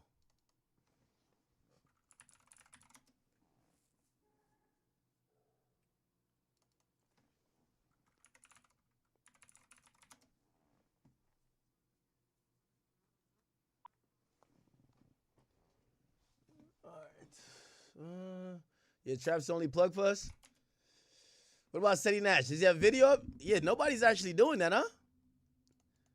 Yeah, today has been like a pretty, I think people are just keen in on being in court because Brian Steele is there. All right. Let me see what Tino said. I forgot about Tino, huh? Here we go. World, man, it's Cousin Tino. I'm back, man. We just had a wild first half of the day. FBI Jam is up there. He giving everything that y'all want to hear. He's saying everything, whatever they want to say, honestly, because they kind of like leading him, and he just agreeing and telling his story to add on to it to make it more amplified. FBI Jam talking today, man. He's saying a lot. He a weird individual because he keeps telling us all this stuff that Durk done did to help his life out in so many different ways when he had no one basically helping him. Yet he's sitting here implement them in a lot of different things that could mess up his whole life. It's wild. It's wild. This man literally ended out this like the session before lunch by saying he got love for Durk. He said, "Don't get me wrong, I got love for Durk." And then everybody was just in the courtroom where I was at was just looking like, "What? You got love for this man, but you ain't here got him about to face life, but for some stuff that you did, that you agreed to do, whatever, whoever did it, is that love?" But then he kept going on talking about elaborating about how, the type of love that he had for him, and then he ended off by saying he love him, but he don't have no respect for him no more. What? Man, today has been a wild day so far, man. I'm gonna come back with more updates later. Okay. All right, Trap Lord does have an extra tweet, I believe. And I guess he's putting together those last couple tweets we were reading about Jam. He says there's a wild moment when Brian Steele was questioning Jam on killing Pop. Jam said he wouldn't, if he didn't do it, he would be killed, right? So Steele says, well, why was your life worth more than someone else's? This was objected to. Then Brian Steele asked Jam, why did he run to the car after the hit? Jam said, obviously, I wouldn't just stand there. Said no one would. Brian says, well, most people wouldn't kill someone either. Then it was said, this is what you do, Mr. Minister? You're different, huh? And Jam smiled and pointed to Didi and said, oh, yeah, I'm different, of course. Didi's a minister, too. So he's saying that Didi's rank is being a minister. So Brian Steele shocked the court, revealed other random people had DM'd Jam with Quando's address long before the LA trip. Brian Steele dropped a bombshell on Jam. Said, how comes you acted blindsided by Booney Mo calling you saying you're going to LA when you tried to call him twice before? So Brian Steele slipped a few more lies in his... Oh, man. Lies in his cross today. He said Vaughn was murdered again. Also said Slutty was murdered. That's false. He was lawfully killed by the cops. Allegedly trying to chase someone down. Sneaky. Bet no one points that out. Insane back and forth between Brian Steele and Jam. Brian had good moments cooking him. Jam had good moments. He cooked Brian Steele back and had him flustered. Insane. Said Brian Steele caught OTF Jam in multiple lies. He changed his testimony to say Didi was the one who said go crazy when Durk was put on FaceTime with the hitters on the sprinter. Seemingly now claimed Durk did not say anything. He just slammed the rakes and said nothing. That's interesting. So he's kind of switching the story. Who's the one who said go crazy, huh? Said Brian Steele. Okay. All right. That's interesting.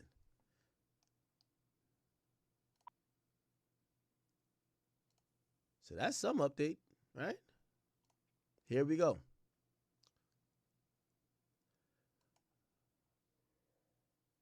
Once the jury was dismissed at the end of the day, the judge described Steele's cross regarding Jam's family like a soap opera. He said he felt proving Jam's family wasn't against him was unnecessary. The judge asked, how much more do you need when he's admitted to killing people?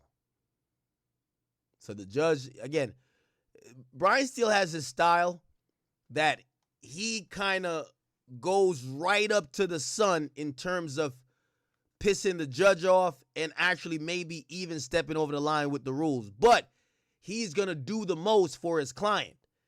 So the judge is kind of like almost scolding him, but Brian Steele is a habitual line stepper. He always going to step up right to the plate, step to that line, and he'll cross it more than likely until someone tries to put him back in his place. Which a lot of clients like when lawyers basically even teeter with that idea of, nigga, you doing too much. In terms of, yo, you know the court will, scold you. All right, let me see what Blackshire said.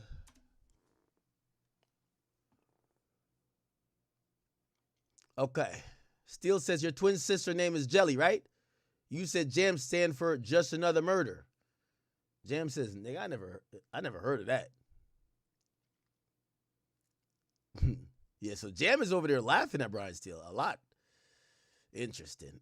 Real quick, as we wait for like some updates and tweets, it's probably gonna take like 5 to 10 minutes. Let me take 5 or 10 minutes to kind of look over this topic real quick. If you guys don't know, basically, Rod Wave, who's dropping his album, I believe tonight, he did an interview with Shannon Sharp where he addressed the lawsuit that Boosie was threatening to file against him. This is what he said. On fire, man. I don't know what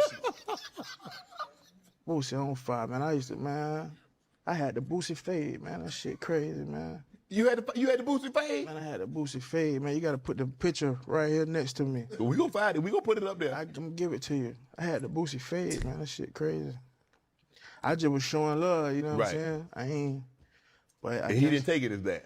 Nah, I guess he didn't, man. But it's so crazy because, like we said, like, growing up in certain, like my adolescence, the people that I looked up to, like, the real guys in my life, like my dad and my uncle, them boys were gone, them boys were up the road, cause they stood on whatever business they was on. So the TV screen, the YouTube or whatever was our role models, you know what I'm saying? And everything they talked and preached and did, we lived. You see what I'm saying? Yes. And maybe it wasn't even real, you know what I'm saying? And that's the hard part. Is that really, because I heard people, you know, you never want to meet your idols because they're never what you think they are. Yep, and it might rearrange something in your brain. Cause now I'm just like, I'm anti-old. I just off rip. I be on old. You said I'm anti-old niggas? Ass all the time, just because y'all in the way, man. For real, they be in the way, man. Some of them, you know what I'm saying? Like, some of them want to give you the game and want to help you. You know, they might want to be a part of it, but that's cool. But I done just became so, I got a bad taste in my mouth about how these older guys try to do you. They try to run the game on you, and if they can't get over on you, now they mad about that. You know what I'm saying? I don't like that, man. You know what I'm saying? Cause that ain't what I came. An older cat grabbed me, you know what I'm saying? My Uncle Derek put his arm around me and really, like, you know, let you know what's going on. Really changed my whole trajectory. He really did something positive. Like without Uncle D, it wouldn't be no Rod Wave, wouldn't be no 5 years platinum, wouldn't be all these millions of dollars, wouldn't be all these kids and all these charities. It wouldn't be none of this stuff without one older guy who had already been through it and did it. And the fact that he put his arm around a young cat that he saw had a little light in him, who had his head, his mind on straight, that he can help and fix and guide. He took his time out and dedicated a part of his life to that. And he gone. He not even here no more. And what he did, all this you see right here, just because of, you know what I'm saying, what? And it didn't take nothing. It didn't take, you know what I'm saying? He could have hated on my game. He could have kept, you know, he could have did, but he put his arm around me, bro. So Rod Wave, so apparently, here's the thing. I'm going to give you the breakdown of the beef. Rod Wave samples a song. He samples a lot of songs. That's one of the things I do like about Rod Wave. I love the fact that he samples music a lot because it gives it that soulful sound. You know, I'm still a guy who listens to like the old Kanye stuff, which is heavily sampled. These days, you just see random keys and random like loops, and it's not as soulful. But Rod Wave does a lot of samples. He sampled one of Boosie's songs. Now, he sampled one of Boosie's songs, and Boosie is not only the first time he did, I think he did a couple of times, but apparently Boosie don't own the music. So the way when you sample someone's song, you got to go through rights clearances. So he clears the rights to have the song up. And I guess Boosie kind of feels the way because Boosie's like, yo, bro, you keep sampling my music. I don't even own it. Like, damn, whatever. So anyway, Boosie wanted like payment. Okay? And apparently Boosie owned a little bit of the music, like as a portion of it, a small portion. Anyway, that's where the beef kind of started because I think Rod Wave feels like Boosie was sticking him up. I think he said he offered Boosie $100K. Boosie was on some shit like, nah, nigga, you done made millions off of this, nigga. I need X, Y, and Z. And then Rod Wave basically was like, nigga, fuck you, nigga, in the sense of if I don't legally owe you to have to compensate you for some shit, and I'm trying to do it out of goodness of my heart, don't turn this into no stick-up shit where you telling me what you gonna accept like I'm some hoe-ass nigga. And that's where it kind of comes from. So it's come from admiration to now like he's upset. And that's where, you know, he addressed that, at least he was asked by Shannon Sharp, and he addressed it, and then Boosie kicks in with this video right here. Boy, shut your big pussy ass up, boy. Nigga, you done took 15 niggas' music and made a career out of it, nigga.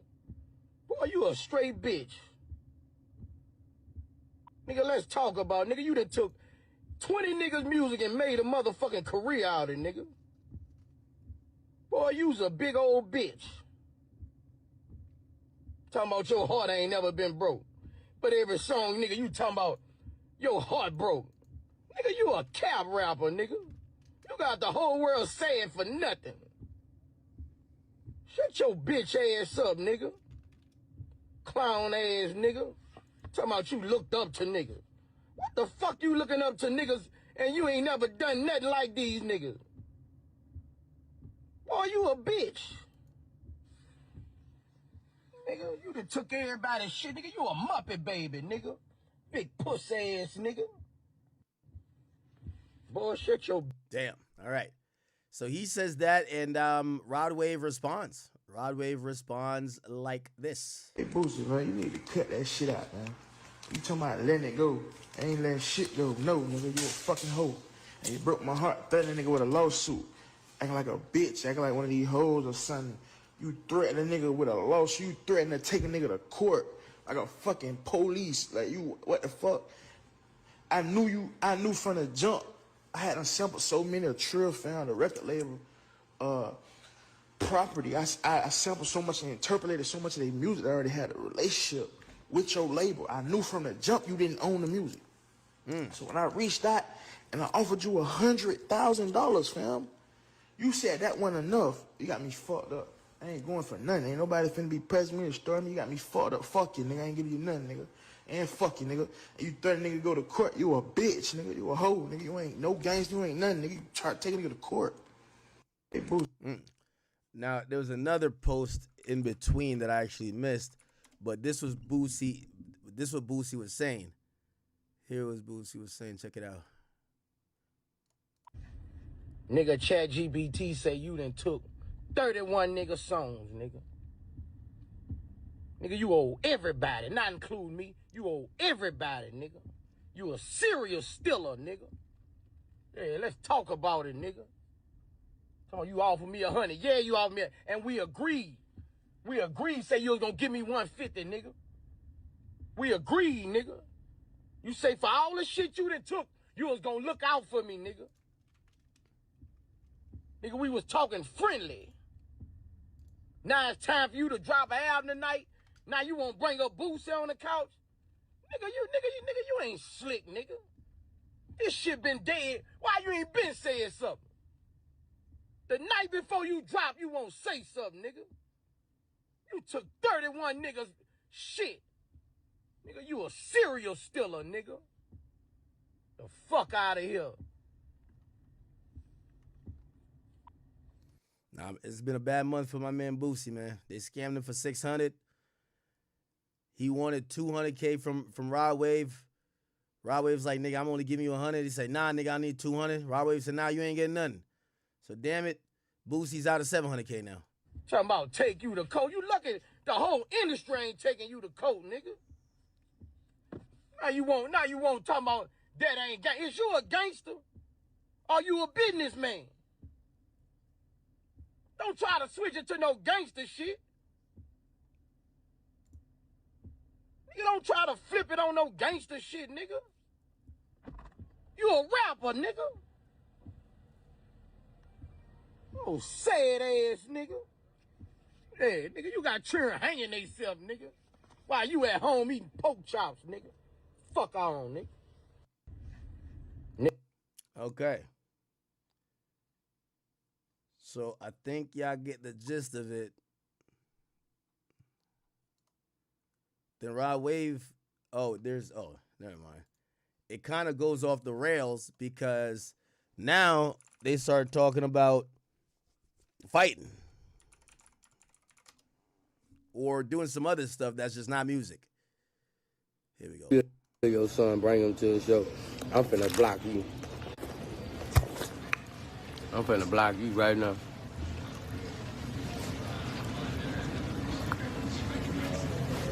I'm finna block you now before you be next, bro. Man, how you block this dude right here? Wait, I'm in my room. All right, never mind. Let me just play this in. So Rod Wave responded again. He said, right now I'm on a plane. You know, this is my birthday and shit. Finna get ready to land. But I just want to, briefly weigh in on stuff that's going on. Cause I've seen the guys, Life Jennings and Boosie and all these people. Oh, yeah, let me show you that before I go in. So when that was posted on the Shade Room, Life Jennings jumped in the group chat. And he jumped in the group chat on some, nigga, I'm owed some money too.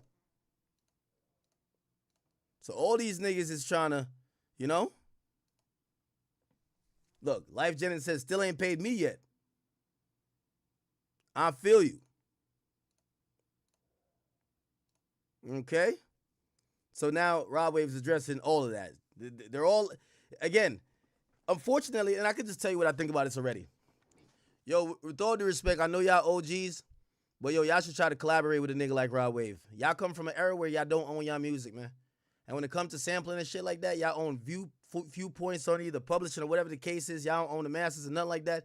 And then when it comes to clearing these songs, y'all ain't gonna get the big bags you think you're gonna get. Y'all looking at a big bag because Rod Wave is a successful artist. So you thinking about a big bag. And of course, when you hear your song being repurposed, and now you know what's gonna happen. Rod Wave gonna have that a whole arena. He does arena tours.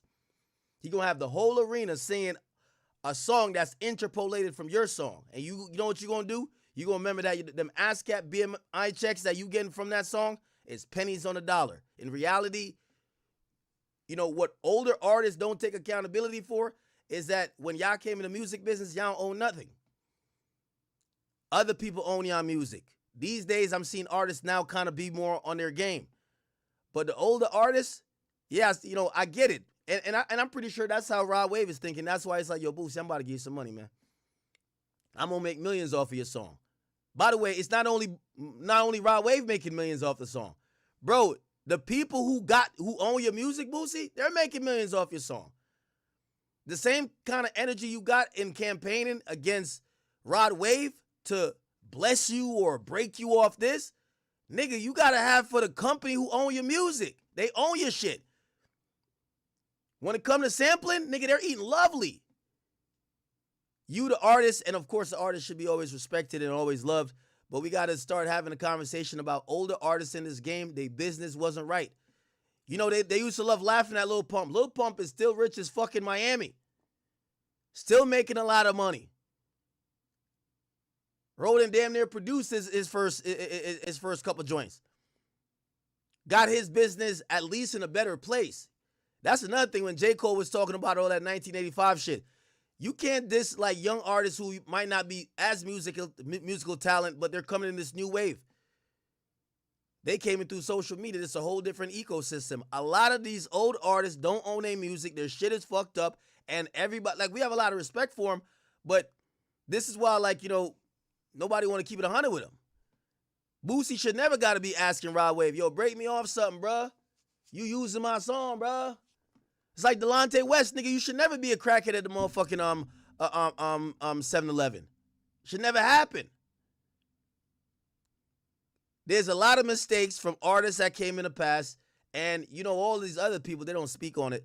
But you know, it's kind of crazy when it turns into this because now Rod Wave kind of feel like is a nigga like trying to press him. It's like imagine if you about to do it like a donation, nigga be like, man, you about to donate 100, nigga, give it 1,000, bro.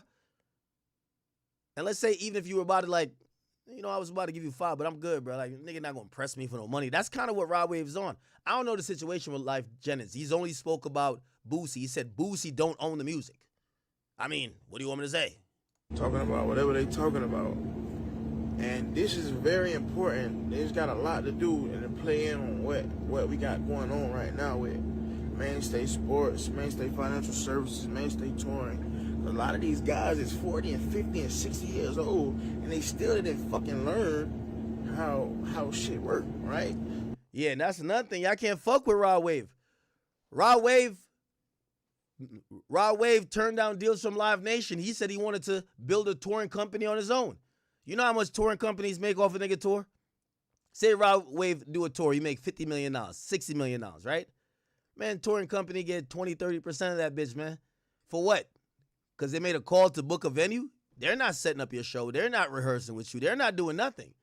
They're not giving you access to some audience you can't get. So why you need them? Well, it's the infrastructure. It makes it easier. They just give you the money up front. Same with these labels. Rod Wave is doing something different, which is, again, I'm not saying that invalidates everything Boosie got going on, but, man, we got to start highlighting the parts of the business that artists seem too cool to pay attention to, and then they get old and they told me break me off a piece of that shit. Whatever deal you sign, bro, that's what deal you signed. That's the terms that you agreed upon. And now fast forward 10, 20 years later, whatever going on in the now, right, has to correspond with those same terms. So if your song gets sampled, interpolated, used, right now I'm on a plane, chopped up and screwed, whatever the case may be, the people that is owed is the people that will get paid, the people who clear it, the people who own it, fam. I don't know you, it's nothing personal. I don't know, to some of y'all, you know. Now the other situation, it was kind of personal, I kind of felt the way, but it is what it is.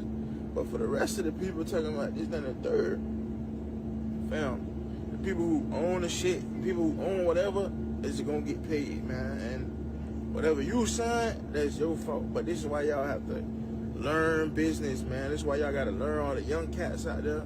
Y'all gotta learn y'all business, man. Know what y'all signing, know what y'all doing. Because even the people who was before us, supposed to be teaching us, didn't even fucking learn. They don't even know what the fuck going on. They still lost and blaming the world. They just don't even know. How can I pay you something I don't owe you, fam? It's crazy. Well, that's why the young cats out here, man, we gotta break the cycle, man. We got chopped up and screwed, whatever the case. You feel me? Hey, bro, I was 9 years old when you signed this deal, fam. Why you taking it out on me? I like the song. For the people who say Boosie deserved to get paid, my nigga, okay, let's say that the clearance price or whatever, and the whatever that got to get cut percentage-wise is 50% on the back end or whatever, and then there's a fee of, let's say, $100,000 to clear it, right? My nigga, he already paid it to the company that owned Boosie Music. So you saying he need to feel bad for Boosie and pay it twice? Like, come on, dog. So he got to pay twice. Now, granted, I think what Boosie should say is, nigga, don't sample my music, nigga. Just don't sample it. Unless you're going to show me some love. And what I mean by love, I don't even think it should be monetary. I think Rod Wave is a hot artist. I think he should have been collaborated with Boosie. Show that nigga some love. You clearly love his music if you sampling it. Show him some love. Maybe you being hot, you working on a record, you could do some interesting stuff with him. You sample some of his shit. Maybe that could get Boosie a little hotter, and that he could sell some music, and he could, you know, that's how it goes. Collaboration is all a part of hip hop. Sampling is all a part of hip hop. That's how the greatest music has been created in hip hop. Sampling, remixing. That's the heart and soul of hip hop. So we can't really knock it. So I just say, man, y'all should stop with this lawsuit stuff. Collaborate. I interpolated it, or if I sampled it, if I used the beat, I used the words, or whatever the case may be, the song would have never came out. It would have never got published without the owner of this property, intellectual property, saying, yes, we had to agree to splits and dividends. We had to agree for this to even be out in the world.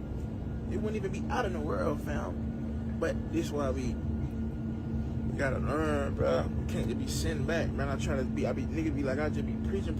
I try to tell niggas we have to learn the business, bro. You don't want to be 40 and 50, bro. Mad at the world, blaming everybody, talking about who stole what, who got what. I want to. You don't want to be like that, bro. You don't, bro. That's why you have to think about that now. You have to put it together now. You know what I'm saying? You feel me? All right, we about to get back to this Jamie the Bull situation. Hey, chat, I'll just read this one thing, man. I don't even really want to have a reaction to it. Meek Miller's chimed in on Jamie the Bull. He said Jam was killing his community and robbing at will. Now he's trying to take somebody's life he say he loved. He's a definition of a heathen. You can't even let them around you, especially when you're successful. I wouldn't believe a word he says. Only thing I'm going to say to Meek Mill is that, yo, Meek Mill, like, this is what's wrong with the people in the black community. We trying to diagnose the problem with the wrong symptom. So you're saying the symptom is the paid hitman, not the rhetoric about we're sliding, the rhetoric about we killing, the constant music about we drilling, the constant music about being, you know, a lot of y'all gangster rappers made it to be gangster rappers off of content and the quote-unquote streets. What's the street? Nigga, the streets usually means encouraging violence, killing, robbing the community. Let's be honest. So the thing is, obviously, I don't like when street rappers try to act like what Jam is doing is the only bad part of it. Nigga, that's part of this shit.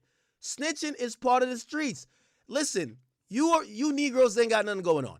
The cartel nigga, like, they just said El Mayo, one of them, like, cartel niggas, they cooperated. Y'all are talking about criminality. It comes with cooperation.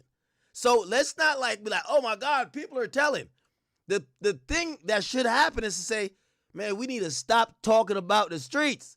We need to stop saying 4 a.m. on the north side of Philly, round around like these niggas is trying to get me. So we need to stop saying shit like that. We need to, you know what we need to do? Say, man, you know what? As much of a goofy a nigga like Akademiks is, man, go be a streamer, man.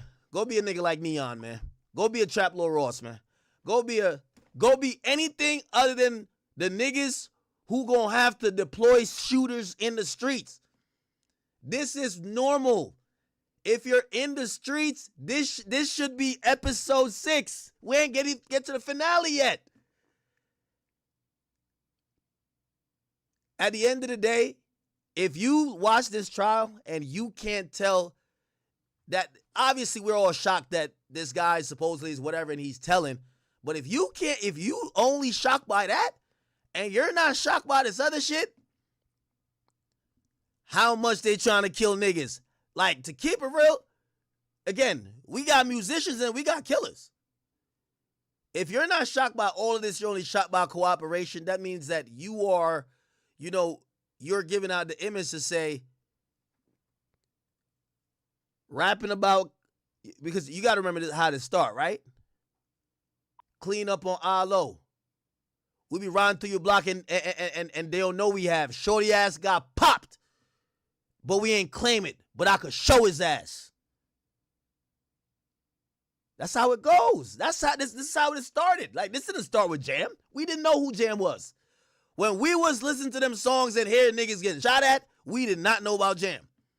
Nobody said at those points, yo, niggas gotta stop with the dumb shit, stop with the violence, and stop with the shooting. Now when it's the telling is just the middle of the season. For these things, I don't know why gangster rappers or anybody's acting like this is there's always a cooperative in every gangster street story. There's a killer who goes out guns a-blazing. There's a guy who, he went the other way. There's another guy who, to be honest, he could have went to the league, but he wanted to be a gangster. There's a guy who, you know what? He changed his life. There's a million people who come from those environments. We never call it out. You never hear these gangster rappers talk against it. They talk about certain portions of it. Man, I'm just mad that niggas is snitching. Wait, so you not mad that niggas... Yo, niggas was sending 100 shots at a Circle K, nigga, like at a gas station, 100 shots. Beverly Hills, Beverly Center, 100 shots. None of that is alarming y'all? No? Oh, it's because he's telling now. Come on, man. We got it. Listen, when we selectively call it out, I'm not saying that we all aren't watching and like we're like, but when we selectively act like these are the worst people, the cooperants, we basically keep, ignoring the culture that kind of creates this, which if you want to have a real conversation, have a real conversation. Or if you want to just accept whatever comes with it, accept whatever comes with it. My argument is this. Snitching is as much as the streets as being real is part of the streets. It's a known thing.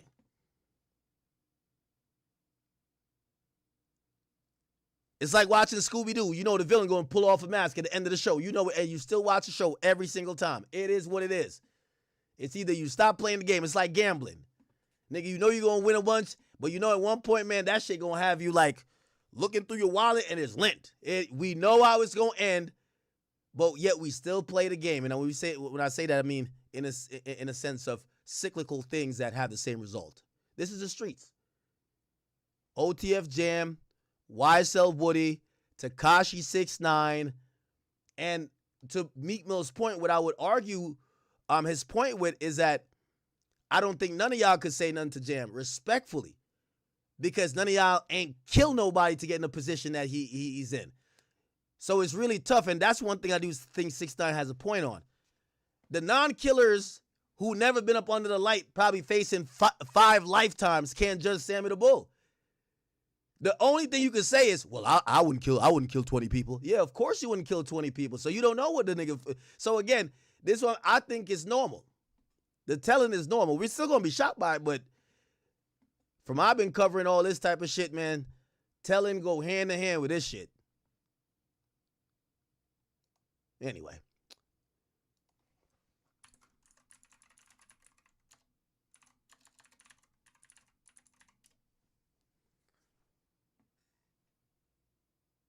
Here we go.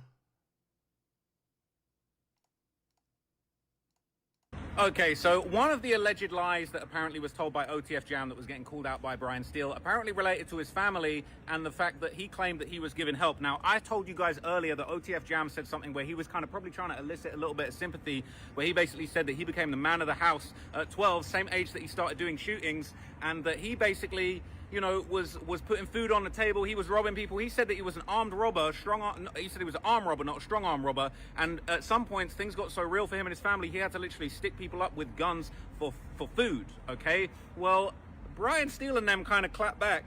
And they basically, look, I was 15 minutes late. There was a lot of difficulty getting the media into the room, but we got into the room 15 minutes. So I didn't see how the prosecution's, examination of Jam ended. But what we did see is I basically walked in there and Brian was already on his ass, all right? He was already putting belt to ass. And the first thing I heard was Brian Steele say, hey, you never really supported your family, did you? Jam said, hey, if my mom was here, she would tell you. And then basically there were... By the way, I'm not agreeing with that. I don't think that. I think this case is so much in a different direction. Trying to prove that Jam's family didn't like him, I don't think that matters. But, you know, I could be wrong. I'm not in the courtroom. A bunch of sidebars, and what was crazy, something was going on. Something improper had been said. They weren't happy about it, and there was a bunch of sidebars. What was crazy, I'm not going to lie, Jam laughed. He was laughing and shaking his head. People were talking about he was shaking his head before. I see that, but people were acting like he was shaking his head like, man, I can't believe I'm telling. Nah, he was laughing, shaking his head, looking at Durk. Him and Durk were looking at each other, smiling at each other. Low-key on some like, yeah, I got you. Like, hey, we're going to see my lawyer finna beat your ass on the stand. And what was basically crazy is that Brian Steele was forced to move on. But we actually heard at the end of the day, after the jury had left the room, apparently Brian Steele is trying to get some information across that the prosecution are having an issue with. But Brian Steele allegedly and the defense, they're trying to basically make this case that apparently Jam's family hate him. Apparently, like, he's hated by his family. None of them are here. The judge was like, look, we don't want to be over here talking about, like, why his family aren't in the court. It's not really fair to say, why aren't your family in the court? You know, there's multiple reasons they could be there. They could be scared. They could be, you know, not there because, you know, they feel like it's too far to travel to California. They could be sick. So them not being there doesn't say anything, but it's like trying to make this case that Jam's family hate him is going to be difficult. So that kind of wasn't allowed, but it sounds like that might come back. They might find another way to attack Jam's character, but literally from the get-go, they were putting belt to ass, and Jam was laughing, shaking his head, looking over at Durk. They were looking at each other. That was wild, but there was a lot more, and Jam went back and forth with Brian Steele. Brian Steele beat him up a little bit, and then Jam kind of hit him back. It was crazy. So stay tuned for more updates. I've got a lot more coming. Okay. Okay. All right, so I'm back outside the courthouse, man. We got all of the Free Durk gang out here once again, man. Who's out here? Who's out here with the Free Durk gang? The Free Durk gang are outside. I'm not going to lie, it's a less hostile crowd today. Maybe that's because Brian Steele just got up there and put some belt to ass to Jam. I'm not going to lie. We heard a lot from Jam yesterday. I feel like everybody takes their anger out on me. Like, I'm not Jam, okay? I'm not the one testifying against Durk. I'm just trying to give the facts. But what's going on is it seems like people are cool with me. People are cool with me when Brian Steele is putting belt to ass, and that's what was going on. Brian Steele went absolutely crazy on OTF Jam. There were moments that Steele seemed like he was whooping Jam. He caught him in a couple of lies. Yeah, everybody, who's lying, who's telling the truth? Jam said a couple of things this morning that didn't add up to what he said this afternoon.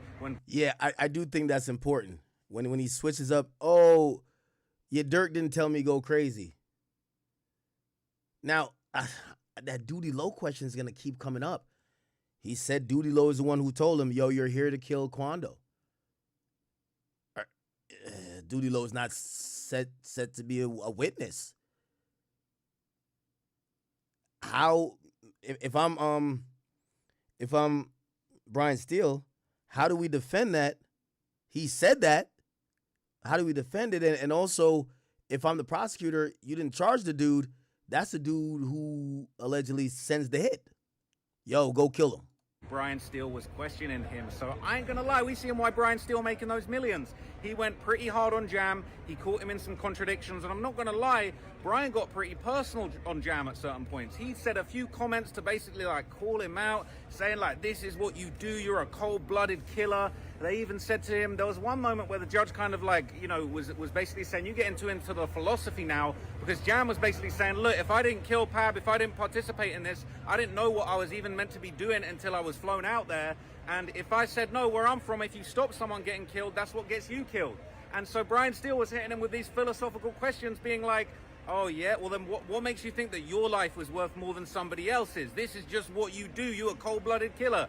It was pretty crazy, but I'm not gonna lie, I'm gonna give you a whole bunch of updates from my notebook in separate videos. But Brian Steele went ballistic on Jam, but Jam had a few good moments where he kind of clapped back, and I'm not gonna lie, everybody comparing this to the YSL Woody situation, Jam's smarter on that stand than Woody. No disrespect to Woody. I know Woody don't like me anyway, so it is what it is. But at the end of the day, I feel like Jam... Impossible. Impossible. Jam can't be smarter than Woody because Woody's intellect didn't start at being on the stand. He played stupid on the stand. His intellect start by getting the deal that he got. Once he got that deal, that was a smart thing. He hit the prosecutor with the okie doke. You can't hit the feds with the okie doke. So he could sit up there and crack a little jokes and try to dance, but he can't be smarter than Woody. It's impossible. Woody got the deal that says you are immune from these things. They can never be used against you. You have to just testify. Not testify to the liking of the prosecutor, just testify.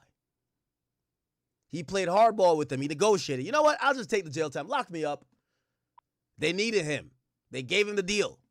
Even when he gets on the stand, he gets to a certain part, and they have to give him a new deal. I'm telling you.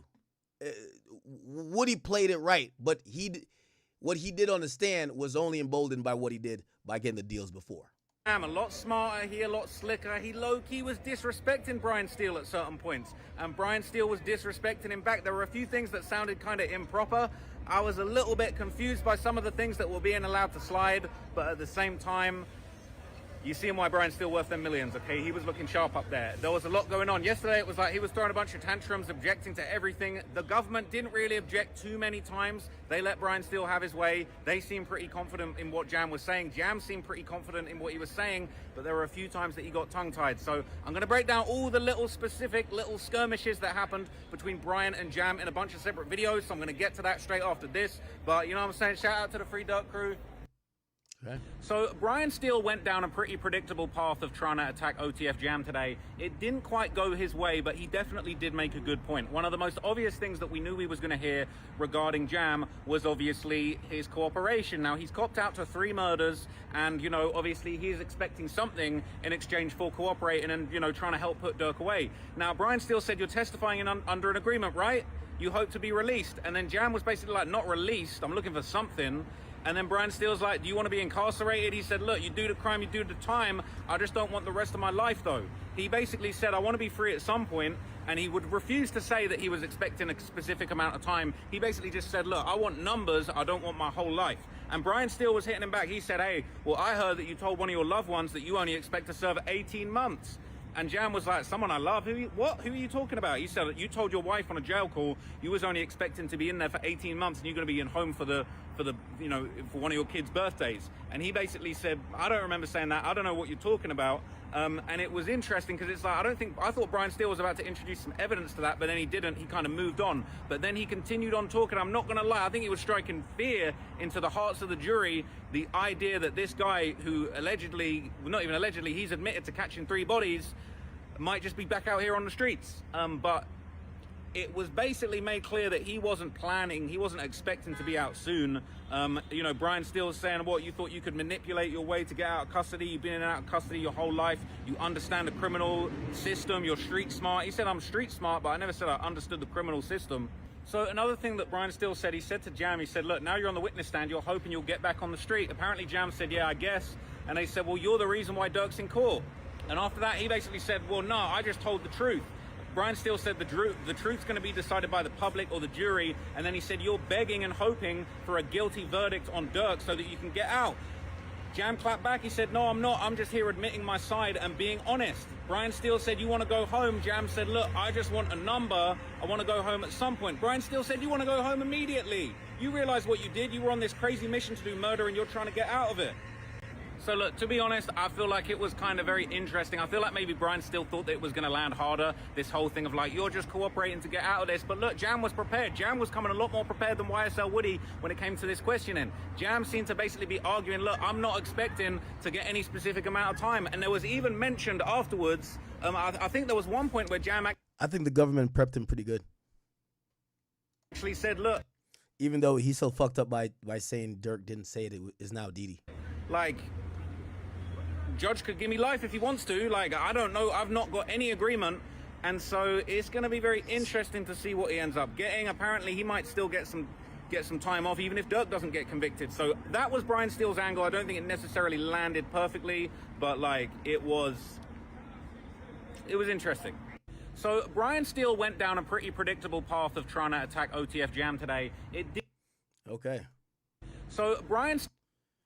All right.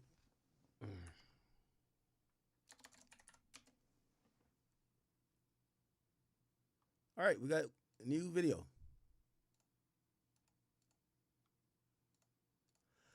Here we go. Look, live from the trenches, man, with everybody. Listen, Brian Steele just cooked the fuck out of Jam. That goddamn plea deal is as good as tissue paper, bro. Brian Steele was able to bring up a bevy of things. First off, number one, you don't have anything about FaceTime calls and all this shit with Lil Durk. You don't. You only have Jam's word. Jam word ain't shit. You hear what I'm saying? Not only Jam word ain't shit, it's all bad for him. Hey, look, live from the trenches, man, with everybody. Listen, Brian Steele just cooked the fuck out. Okay. Look like some people are pleased with him. Now we gotta be cautious. Even if Brian Steele has a good cross, it doesn't mean. Like, think about. I know we're not on the jury, but even if Brian Steele scores some points, do we think it's enough that people say, you know what, I can't believe Jam. Jam is lying now. You call your homie. What? All right, we got Big Durk and Denot. Okay. There we go.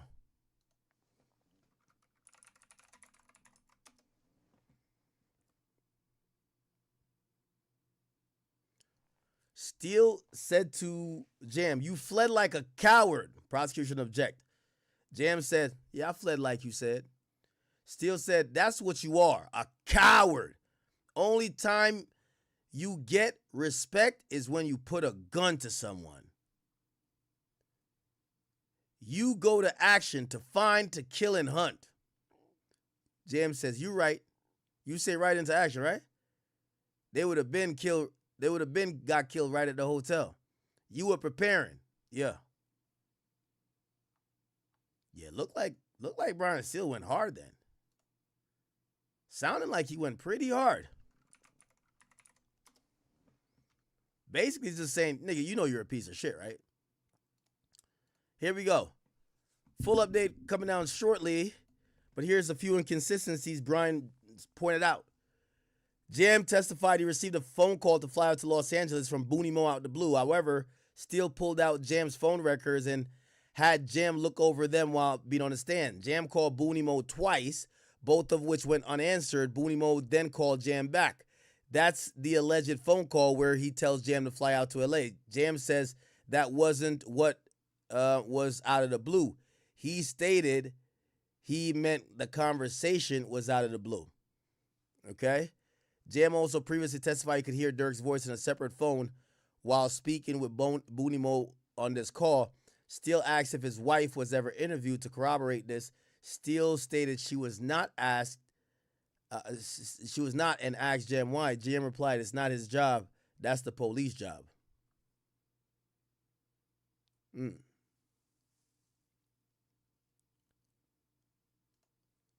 Interesting. Interesting. There's no. We have no idea if. Oh, here we go. We have no idea if Kanye stayed for the whole trial.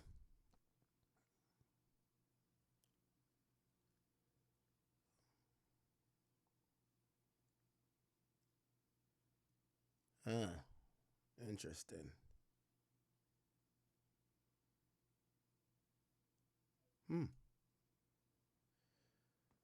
Very interesting, y'all.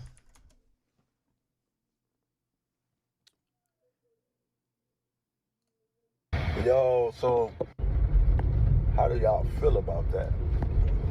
Like, what comes to your mind when you hear something like that? Do y'all think Jam was trying to get himself out the situation? Because you knew what you was going to do, Jam.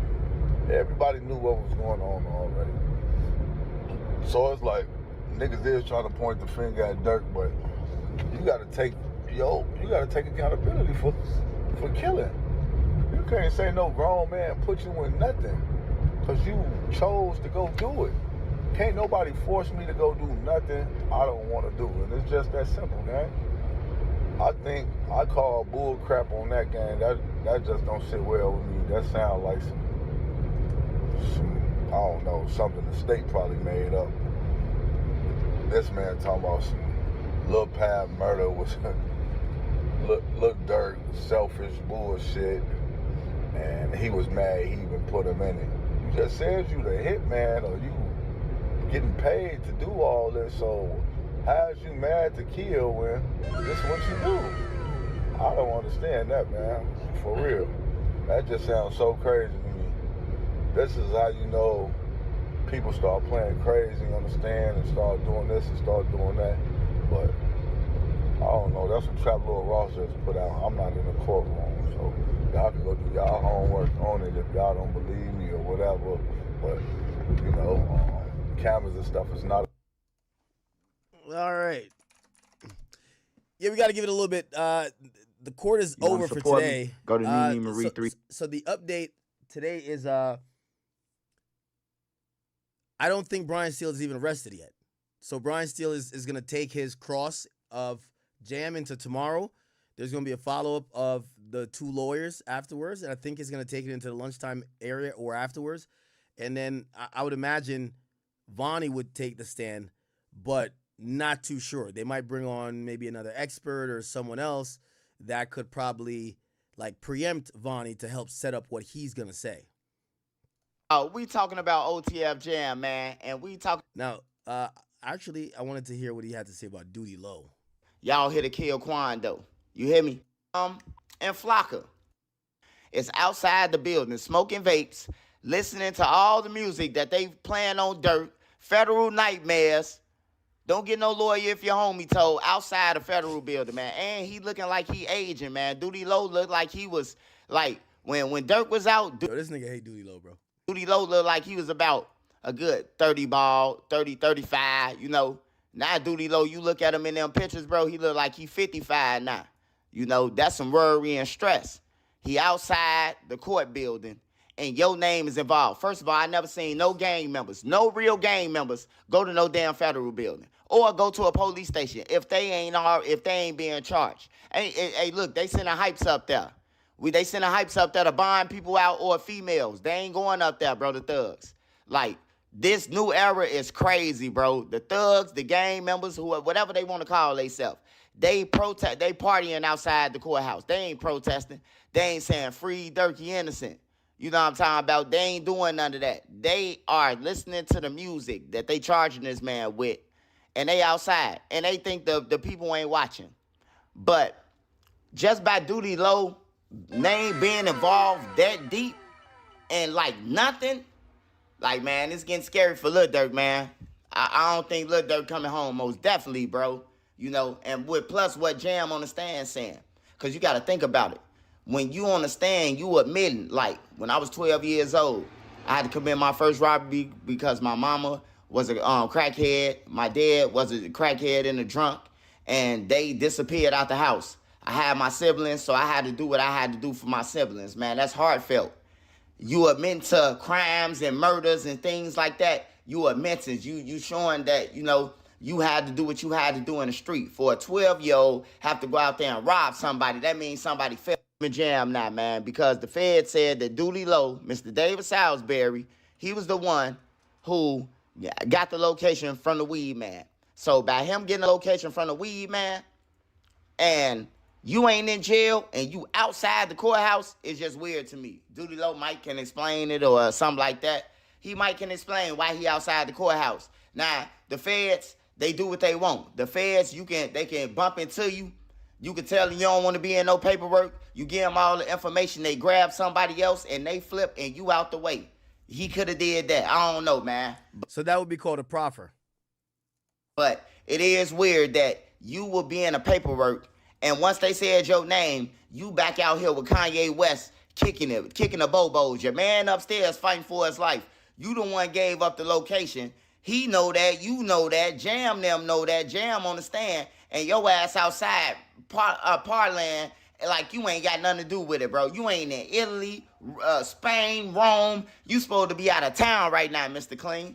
But as long as you sit in front of that court building, man, it's going to look real suspicious, man, that you the one who dropped the location with number 4. Number 4 and the weed man, y'all had dealings. It was Quando Rondo Weed Man who was supposed to set up Quando, and you was the middleman. And you told Jam, you know, according to the FBI, that Quando, that they was there to kill Quando Rondo, you know, and Jam was like, call it off. He was trying to get the shit called off. I believe Jam. When you from Chicago, bro, and you be watching California on TV, like, you know, how they coming with the helicopters and all that shit. Bad boys, what you gonna do? You know, California chase you. All the California shows that we watch in Chicago, we used to watch that shit on Fridays and shit, Thursdays. Cops in California, where they chasing motherfuckers with the helicopters and the cars. They ain't playing. So I believe Jam, he thought about it like, man, we don't even know this area. We don't know none of this shit. Let me call Smirk. He went answer. Smirk don't want to talk to nobody. You know? And then Jam is right. If you don't go along with it, motherfucker gonna kill you because you know the plan now. So Jam ain't stupid. You know? Y'all can say what y'all want to, man. But I think all outside the box. And until somebody can explain to me how Mr. Salisbury is outside when the feds clearly just told all of us. Maybe I heard it wrong. Maybe Trap Lord Ross said it wrong. Maybe Jasmine Mine said it wrong. Shout out to them. Maybe they said it wrong. But that's who at court. And that's who I'm messing with on this. I mess with Trap Lord because one thing about Trap Lord, you might hate him, but Trap Lord gonna tell you how it is. Some people can't comprehend, but he gonna tell you straight up. Hey, all the other bloggers besides Jasmine Mines and shit, they Durk fans. They all Durk fans. They curveballing it. They never tell us the bad parts. They always saying, Durk good. He good on this. He good on that. You know, we need the good, the bad, and the ugly. So that's who I mess with. Shout out to Jasmine Mines. Attorney Jasmine Mines. Make sure y'all go and subscribe to her channel. Shout out to Trap. You already know that. Hey, I was on Big AK last night, man. Make sure you hit one of his. You old pussy ass punk. Interesting.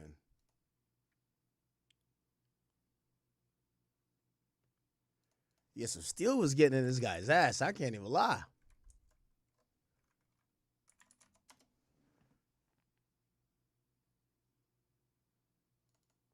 Yeah, everybody's getting out of court now.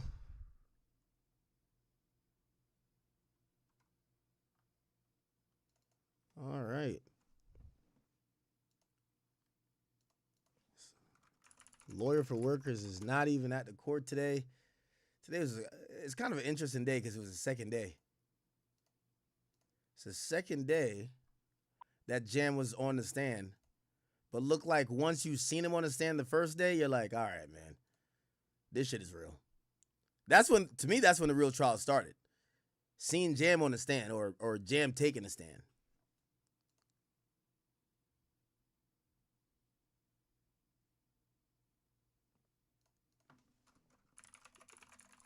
Let's see what Trap Loro's got to say.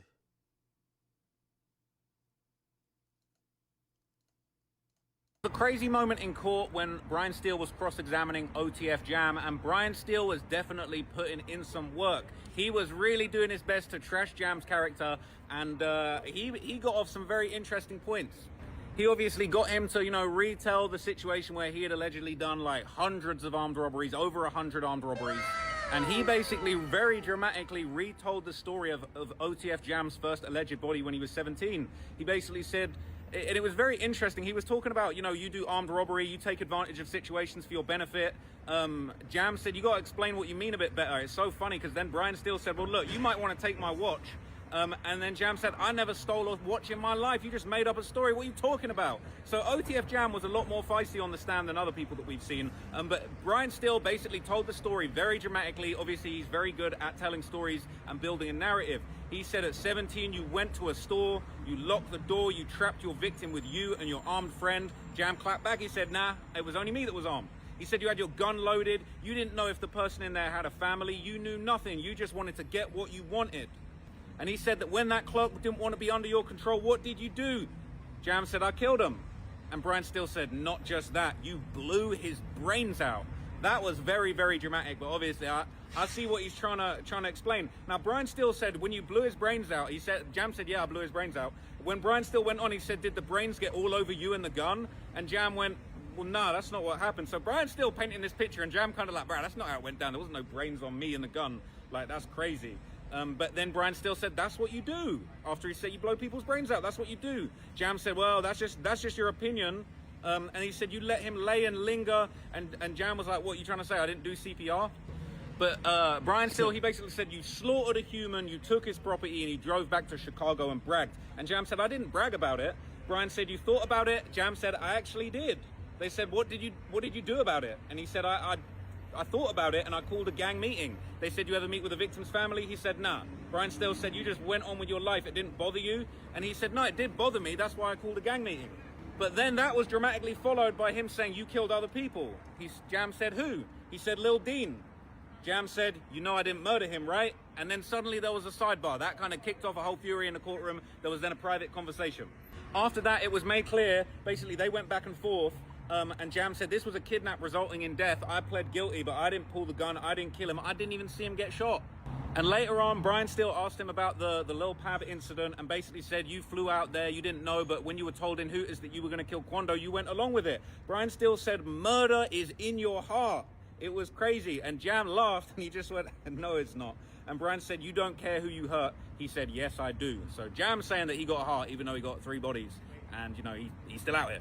So there was a crazy moment in court when... Yeah, Jam is kind of using like a strategy of kind of like, it's clear Brian Steele is trying to get him triggered, try to get him off, because he kind of seems, he tried to be contrite the first day, but he seems kind of comfortable now. And the idea here is, you know what? The idea here is we got to get him frazzled that we could get him to slip up. It's clear Brian Steele has identified this motherfucker has rehearsed with the government and he's going off exactly how they told him to act. I gotta start hitting him with some trigger lines. Yo, you know you ain't give a fuck about your kids. Come on, man. You're a demon. Like, come on. You don't care about anything. Like, you're kind of stupid. Like, he's trying to trigger him. You could tell. He's trying to trigger him for sure. And Brian Steele was cross-examining OTF Jam, and Brian Steele was definitely putting... Yeah, he's definitely trying to trigger him. I can't lie.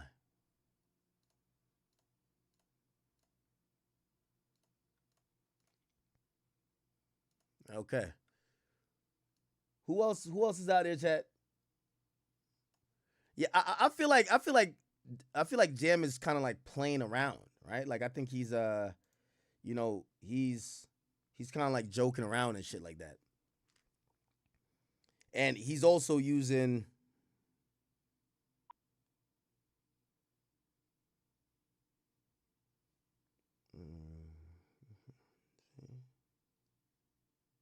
Hey, give me 1 second.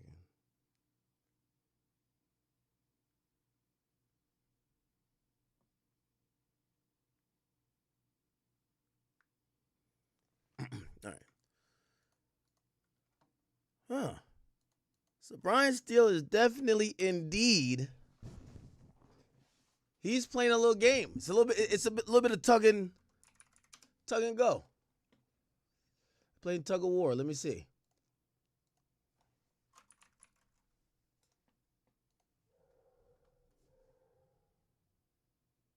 Okay, we've seen that update. Cousin Tino should be out of court again. Yeah, I think we got the latest update. I'm pretty sure Trap is gonna make a couple more videos. I do like how this guy Blackshire tweets. He tweets like he tweets these quotes that definitely is gonna be in the they're gonna be in the transcript, but he always like puts it the really important shit that has details that we could like add on to. So all right, I don't know. Mimo 600 was trying to call me today. He claimed he had King Von's mom and sister on the phone.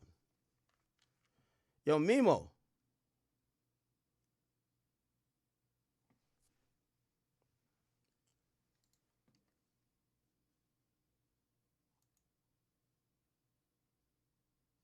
Hey, Mimo. He claimed that Von's mother and sister, and for whatever reason, this is what he said to me. This is what he said.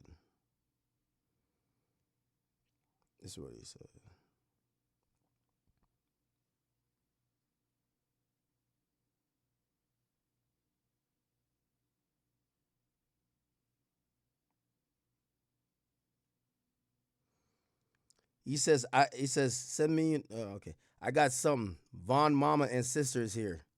And his real sister, not Kayla. Is Kayla not Von's real sister? I didn't know that. I don't know that. Miles, what's going on? And I wanted to bring something to your attention. You know, some of these guys, or Jam, they snitching? I mean, I don't know, because early in the year, I'd probably say yeah, but I know Boogie ain't no, so they probably moving their shit a different way, So I fuck with Boogie 100%, and I know folks thorough, so. Okay. I want to tell you guys about a way to make some extra money all from your phone that is 100. Cutest has something real interesting to say. They say that whomever they protected witness is, witness number 2, they brought Whack 100 and 6ix9ine into the case. They said Whack 100 and 6ix9ine basically tricked Lil Durk out of his position by blowing up and hyping Durk on the Slide for Von campaign. He said they pretty much just attacked him for not sliding for King Von, and the confidential witness said he gonna testify. Do you think that's a big part of why they want to get back? I feel like the only person can trick you out of your position is yourself, bro. Sticks and stones may break your bones, words ain't shit, bro. You could be the only one to trick yourself out your position, bro. Y'all think they the only people that troll, bro, in his lifetime? He know how to ignore that shit, bro. So I want to visit something going back, man. The case looks like, it's a lot of finger point going on. It even looked like Durk potentially might be pointing the finger at somebody or allegedly snitching. Did you see any of that? Yeah, I seen the shit. I seen the same shit y'all saw on social media. I don't know, bro. I'm sitting back watching just like everybody else, Like, it's a tactic for everything, though. There ain't no finger pointing without, they know what they know. It's a tactical move by their lawyers to protect their client? That's all. Okay.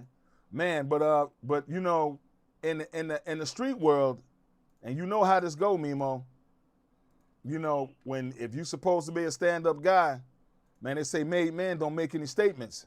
All right, look, just like this ain't our first interview. We did like 5 or 6 of them bitches. Just like I was in here saying Gunna was bogus for what he did, this the basically the similar situation, but even worse because there's murder involved and names said. Gunna ain't say no names. He just said, yeah, we a gang. Ooh, like, you know. So I can't sit here and say folks ain't wrong. If I said Gunna was wrong, that mean I'm, you know, bro. But we gonna sit back and see how this shit play out. Like, you know, it's just the first day, so I can't just off the back just go and say, you know. Yeah, but I mean, it's gonna be a perception. It looks like either way, whether once you say it in open court, you know, once you point the finger at one man, that means they can point the finger back at you, and that's generally how it go in an open court, which is unfortunate if you have to. This is the most silliest conversation. Do that, but that's how it goes. You know what I mean? In most of these cases, when it's all said and done, it's every man for himself. Exactly. So you think Durk has a right to fight for himself? Of course, everybody got the right to fight for themselves. Same way Gunna fought for himself. Same way Thug fought for himself when he went in that interrogation room saying what he said. I want to switch the subject. I want to talk about, they got a co-conspirator number 5. That's Booty Mo. All right.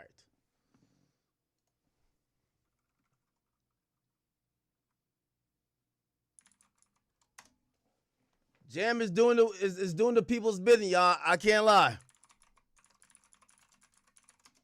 Jam is doing the people's bidding.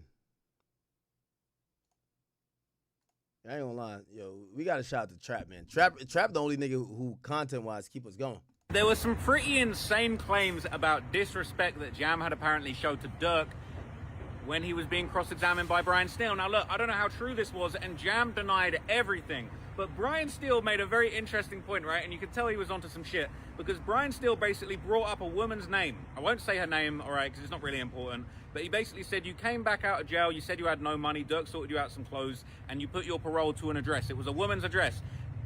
Brian Steele said the name, and Jam laughed. He went, yeah. They said, you lived at her house. He said, look, I used her crib as a parole site, but I wasn't really living there. And they basically said you had a sexual relationship. He said we hooked up once, all right? Jam's basically saying, like, look, something was going on with me and her, all right? So Brian Steele basically said, look, you think she's a good person, right? Yeah? Jam said, yeah, she's a good person. And then Brian Steele dropped the ball. Now, Brian Steele's going also, he's taking the approach of, this is a long way to cook somebody, right? Like, you know, he's asking certain questions because, like, when I hear that, I'm like, where's this going, right? Like, that's my first thing. Like, where is this going? But Brian Steele is kind of setting everything up. He's setting it up. He said, did you tell her that Durk is your bitch? He said, I never said that. And then Brian Steele said, you told her Durk is a hoe. He said, never. Oh, okay. I see where it's going. Brian Steele got these people as the defense witness. Yes. That girl is a defense witness who's going to say, oh, yeah, OTF Jam was always talking shit about Durk. He was jealous of Durk. He was upset that he felt that he was a guy who was tougher than Durk, but Durk was getting all the money. He hated that Durk, you know, sometimes when the answer is whatever it is, you could tell. And then Brian Steele said, by the time you got out, Durk's career was booming. And you said that he owes you because he used your name in so many songs. He basically, Jam kind of kicked off. He was like, that makes no sense. How could I be responsible? How could I be claiming that I was responsible for his success? He only mentioned me in a couple of songs. They weren't even his biggest songs. That ain't making no sense. He was clapping back at Brian Steele. Then Brian Steele said, I know. This was crazy. He was like, this ain't making no sense. Brian Steele was like, I know, you often don't make sense. It was like, oh, that was a burn. Brian Steele then clapped back. He said, you said that Durk works for you. Jam said, no, I didn't. He said, you said that you were going to get rich from Durk. He said, no. He basically said, you were in a studio in Atlanta, Durk took you and others to that private room, and that's when they told you Quando has to be killed. So it was kind of like he set him up with a bunch of stuff that he was going to then deny, and then he hit him with the big doozy, which was obviously this whole thing about, you know, Durk had said that there was $1 million bounty, all of that kind of stuff. And basically, he was saying that, you know, that's what you said in your testimony, right? But you didn't say it in your interview. Now, that was crazy. He kind of caught him in a lie. And then they played a segment of a recorded federal interview with OTF Jam. And basically, he said that Durk had actually never spoken to him about Quando, never spoken to him about no bounty, that they hadn't had the conversation about that before the murder. It was a big contradiction, and it made Jam look really bad. In light of all the stuff that he had just said, they brought up a bunch of statements of... Okay, so I see what the strategy here is for Mr. Steele. He's going to have to somehow... So he's trying to basically saying, You were jealous of Dirk. You a secret hater. Everybody dislikes you. You're a slimy guy, no loyalty, no nothing. You would throw someone under the bus if that meant you would come home. I guess what Brian Steele has to do is he has to try to attack the motive part of it. He has to attack the motive part, other than saying that, oh, yeah, Jam is trying to come home, right? Now, I know he's trying to say he's jealous, but I don't know if I'll be buying that. I don't know. Like, again, he's making Jam look like exactly what he is. Jam is a piece of shit. I think with these guys who are taking a stand, I don't think that the jurors are going to think that they're not pieces of shit. It's just that, is this person lying about this other person being involved in this crime? And are you at least doubtful that they're telling the truth? Of him disrespecting Dirk, basically painting the picture that he denied of like being jealous of Dirk's success and thinking Dirk's a hoe and thinking he was going to get money out of Dirk. Jam was clapping back. He was basically saying, yeah, I didn't say it in that interview, but there's more to the story than that. You taking little segments of the interview and you painting a narrative, but there's way more to the story than that. But he, unfortunately, Brian Steele was smart. He never actually let Jam kind of get to that part of the story, but maybe we'll hear it tomorrow. So there was some pretty... Okay. So all right, so look, one of the interesting things that came up was kind of this big argument that OTF Jam was trying to make, that he didn't really want to murder Quando Rondo. Obviously, it ended up killing Lil Pab. That he didn't really want to do it. He didn't get told until he landed in California that that's what they were there for. That's the purpose that they were there for. Well, he should have that text to show when he says he's in the car. Well, the government said he did that, right? When he's in the car and he texts the other car and he says, yo, should probably not do this. This guy, these guys are scared. And he kept making this argument that, like, if I didn't go along with it, where I'm from, if you stop someone killing someone, that gets you killed. Now, Brian Steele had a lot to say about that. He's saying that the facts don't really match up. He's saying that you didn't backtrack, you didn't try and stop, you had no hesitation. You landed in California, got told the plan, and your to-do list was one thing: murder. And it was interesting because he was like, look, you only even opened up and kind of, cooperated about this when you got arrested for a gun and you was trying to get out that jam. He was saying you didn't self-surrender. Your guilty conscience didn't get the better of you and cause you to walk into a police station. And he basically went on to say you didn't try and stop it. He said, I texted Dee, I was trying to stop it. I didn't say stop it, but I was trying to say it's too hot. These guys ain't prepared. We don't know these guys like that. And basically, they're saying, why didn't you stop it? You're meant to be a high-ranking BD minister. You're the highest, most dangerous rank. Interesting. What's going on with the Knot? The Knot made a post, man. Looked like maybe some beef going on there. The Knot says, anybody mentions Trap Lord Ross in my comment section again, getting blocked, man. He's a regular white dude with a large YouTube platform. That's it. I live around people who actually work in Hollywood, actors, producers, writers, and people working behind the scenes. A big follower count does not make somebody superior to me. I am not participating in celebrity worship because someone has YouTube numbers.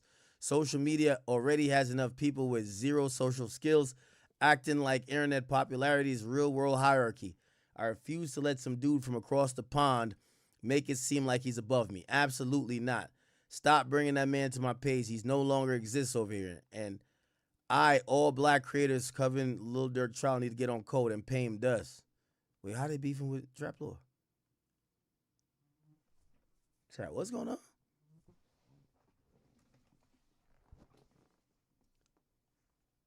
Somebody said America first.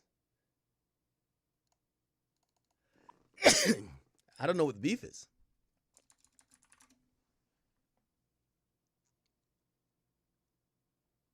Is this his page?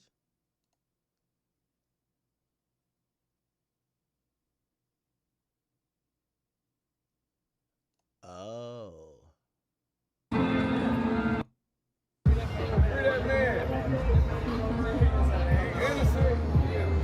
I told you I was gonna put it together.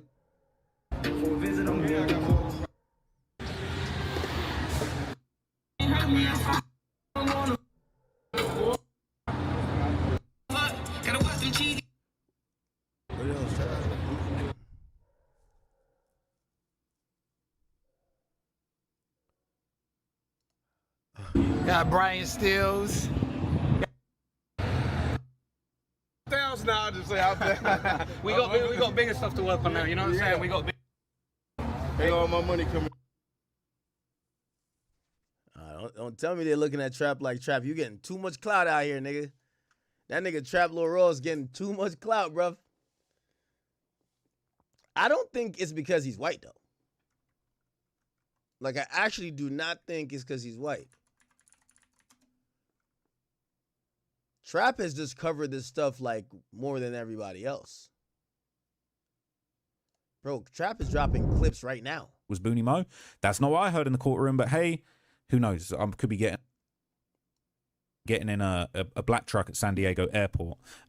Jam said something funny. He said, we didn't take no orders from Vonnie. He's a nobody, all right? He just gives us stuff. He don't tell us what to do. And then basically what it sounds like is that Boogie and Jam, they left San Diego airport and went to a local Hooters. And that's when they spoke to Doody Low. And it was basically confirmed at this point that Doody Low was co-conspirator 4. He was the one that gave the location to Quando Rondo. Some people are putting it out there that it was Booney Mo. That's not what I heard in the courtroom, but hey, who knows? I could be getting screamed at by Durk's team tomorrow about that, but I'm just going by my notes and what they said. Basically, apparently Doody Low, and it's crazy that his last name is Low. It's not his real last name, but Low. Bro, he the one giving the low, allegedly. He apparently let Jam and them know that somebody at a weed dispensary that Quando was going to buy some weed from had basically told them, and the plan was to catch Quando and kill him and use this kind of weed purchase thing as a way of kind of, getting the drop on him. They said previously they'd got some information about where Quando was from, but it was unsuccessful. They weren't basically able to kill him like they had hoped to. Now, this was where the testimony got insane. And shout out to Doody Low. I've got no problems with Doody Low. Jam doing a lot of telling on Doody Low. That's all I know. Okay. Basically, Doody Low got on FaceTime with Jam and Boogie while they were in Hooters. They said they FaceTimed Jam and Aza, and basically they said Doody knows where Quando is going to be while he's staying in LA, knows his flight info. Doody was in tune with the dude that was supposed to sell Quando weed, and somebody gave the location to Doody where Quando was staying. Jam said, it's not something I wanted to do, but I thought, damn, I'm here now. It's basically been dropped on him that he's got to do this murder in California. He said, I can't get away, so I just went along with the plan. He said, where I'm from, you don't stop nobody killing somebody. That's what gets you killed. He said, they will get mad and think you're the police. He explained that he didn't consider the Quando situation his beef. He said it was some rap stuff that had something to do with NBA Youngboy. He said, I'm used to Chicago beef. All of that had nothing to do with me. He said he wasn't comfortable doing a hit in LA because he's not from there. He said, if it went wrong, I got in a high-speed chase, I got hurt, I wouldn't know where to go. He said, I've been in high-speed chases in Chicago and I know the way. It helps. He explained, look, King Von got into it with NBA Youngboy. It didn't even have nothing to do with Von. Von was just riding for his homie and basically, took off on Quando and just created all this situation. It was none of their business. And he said, I didn't feel like I should have slid for Von. Von wasn't even from my block. He wasn't my homie. We didn't kick it. I didn't love him. But he said, but me and Boogie basically, once Doody Low told us we were here to kill Quando, he said, we just looked at each other and said, after Doody told them that they were in California to kill Quando. So basically, Boogie would then be joined by Didi, Flocker, a.k.a. Jones, and the CVL shorty, which obviously David Lindsay, who's in the courtroom, but Jam kept saying, I only know him as just the CVL shorty. And they showed the picture of Flocker. He explained that he met him in juvie. They used to fight together. He said, we used to beat people's ass together. He kind of laughed when he said that. And he said, I'm sorry. I said to the judge, I'm sorry. He said, when I came back from prison, I used to see Flocker on Didi's block. We never really texted much or called before the shooting, but he was aware who he was. He said he had no idea who Lindsay was or the CVL shorty. He said he got out of prison and hung out with OTF. I never really saw them. He said Flocker knew Didi, but I didn't really know what he had going on. And he said they got a Sprinter bus for us from San Diego. Jam, Boogie, Didi, Flocker, and the CVL shorty Lindsay. They all got in there, and they said they might have gone from Hooters to the airport. He was sort of a little bit misremembering, but he was basically saying, I think we went back from Hooters to the airport and then got in the Sprinter with everybody else who landed on the later flight. Yeah, so it looked like he gets at the airport. They kind of go get something to eat. They're waiting for the word. He's confused. He doesn't know what they're doing. He's like, yo, what's the plan? What's the plan? Jam kept saying, what's the plan? And basically, he goes back to the airport. They get in the Sprinter, and he gets confirmation, though, before, because I guess Boogie was there at that time. Yo, you're here to kill somebody. And then they all got in a Sprinter van and then went from San Diego to LA. He explained that the Sprinter had kind of a partition, so you couldn't really talk to the driver. It wasn't that kind of situation. And basically, in addition to all that, he basically was shown a picture and he said, I'm not sure if that's the exact van, but it looks similar. And so basically, he said that Didi was on his phone in the Sprinter and he turned the camera to Flocker and the CVL shorty, Lindsay, and basically said, hey, I got the Navy SEALs here. He either said, here go the Navy SEALs, or you see the Navy SEALs. He kind of wasn't sure which one he said. And on the other end of that FaceTime was allegedly Lil Durk, right? He said that he heard Durk's voice, all right, and he said that Navy SEALs are hitters, they're military, they're people who go on missions and kill people, right? That's what Navy SEALs meant in that context. And he said, I saw Durk. He said that Durk was basically put face to face with Jam on the FaceTime, and apparently Durk said to Jam, hey, go crazy. And then Jam slammed the rakes, did the GDK hand sign, and basically asked where Durk was. Durk said he was at the studio. And he said, I knew that he was at the studio because I've been to that studio before. And then Durk and Didi continued talking on FaceTime. Now, after that, the Sprinter stopped. Apparently, they were up a mountain, super high up, and they could kind of see the lights off in the distance above LA. And all the members got off. They stretched out. Somebody tried to take a picture, but it was too dark. Jam tried to take a video, but it was too dark. And you're thinking, bro, you guys are really trying to take videos on your Sprinter break? That's insane. So from there, they went to Target or Walmart. He wasn't sure which one, but like a large supermarket. And they basically stopped there to buy hoodies and gloves. They basically were trying to disguise themselves. And like nobody had brought hoodies and gloves with them, so they had to stop and buy them. So they got back on the Sprinter bus and eventually got to LA. Now they pulled up like a car lot that was apparently off a busy street. And then Vonnie got on the party bus, right? The Hitman bus, the Sprinter.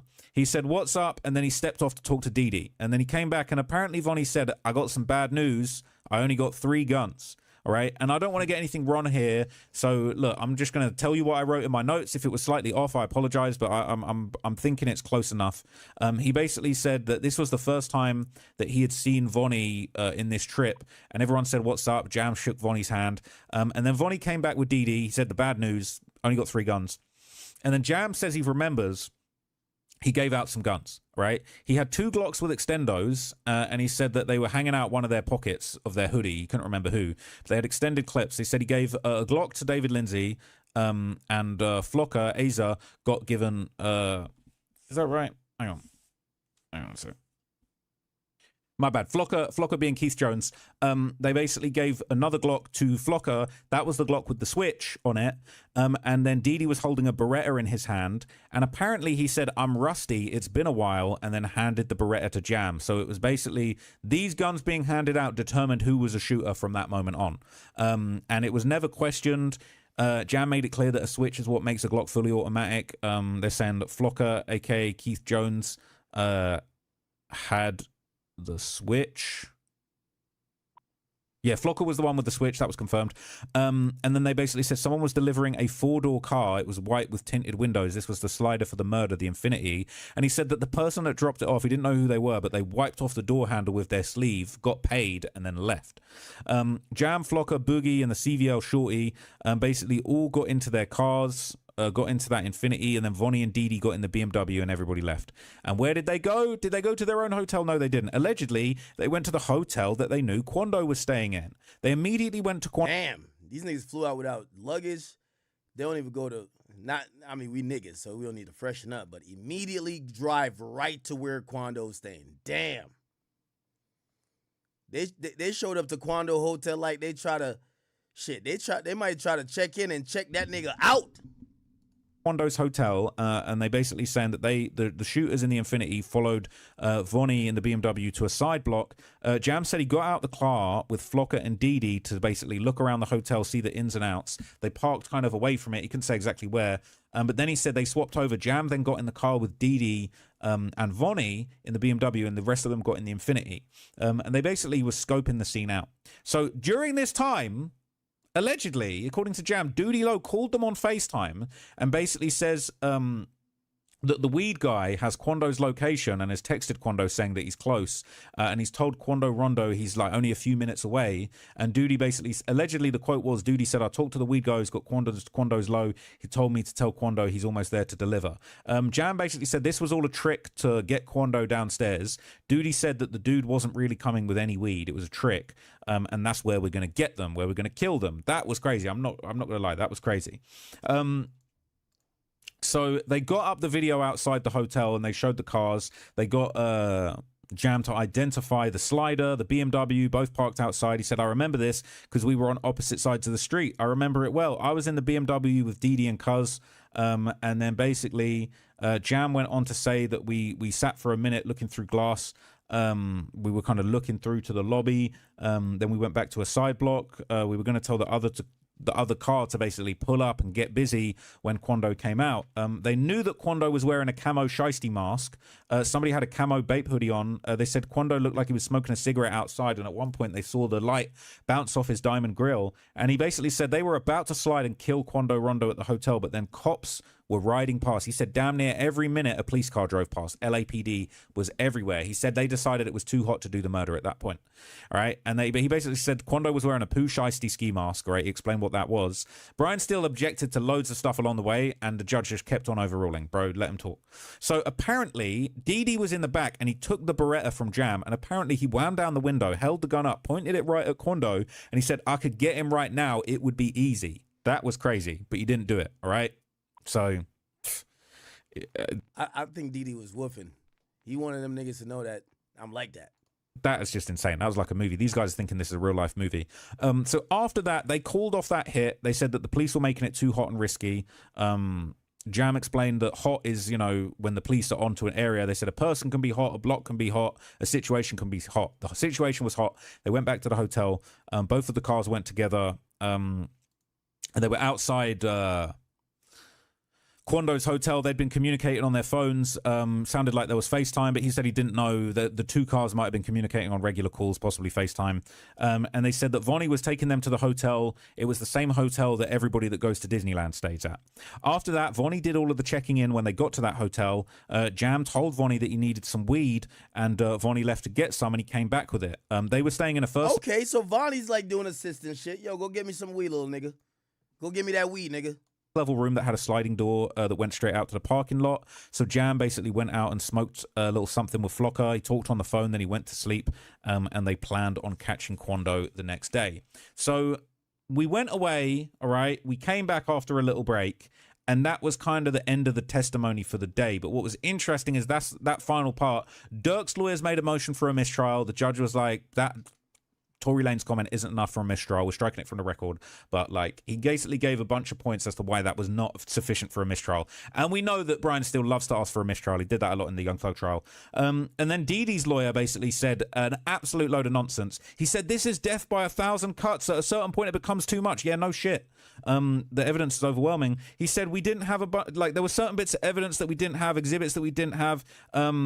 He basically was saying that they never said that they would show the Didi Murder Man video in front of the witness. And this guy, oh my God, Didi's lawyer, I'm sorry, but he's just talking a lot of nonsense at certain points. That's Sometimes he hardball. does it really good, and then other times it's like, bro, you're slipping. He said, Didi wasn't referring to himself as a murder man. He was referring to another guy that was there called Murder Man. He said, I request a mistrial. The judge flat out denied straight away. And the prosecution clapped back. They said, they didn't say bro. The prosecution responded. They said, he is lying. That's not what he said. The comment under the video said, Murder Man.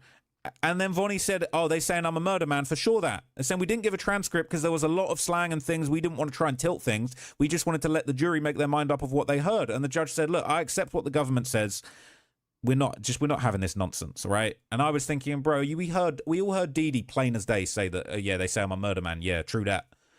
The idea that it's like, they were talking about someone else that was a murder man. No, absolute cap, all right?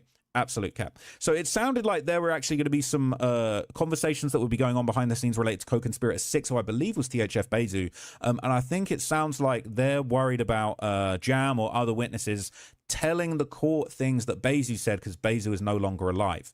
Also, at the end, I would say that Durk kind of put on, once sort of everything was wrapped up, Durk put on a big fake smile like he's done a few times. But Brian still looked pissed. He looked livid. He looked really angry.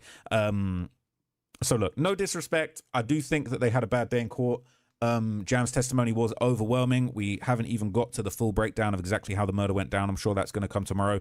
But let's see how Brian Steele plays Jam. When Brian Steele gets to cross-examine Jam, is he going to go out like YSL Woody? Race 4, I think it... Cooperate. Okay.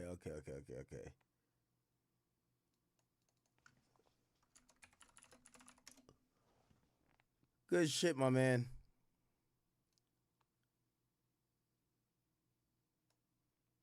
So I'm gonna show y'all something. This right here is the most accurate photo of Lil Durk. Obviously, we're in the federal courthouse. So this right here is the most accurate photo of Lil Durk. That's how his hair is.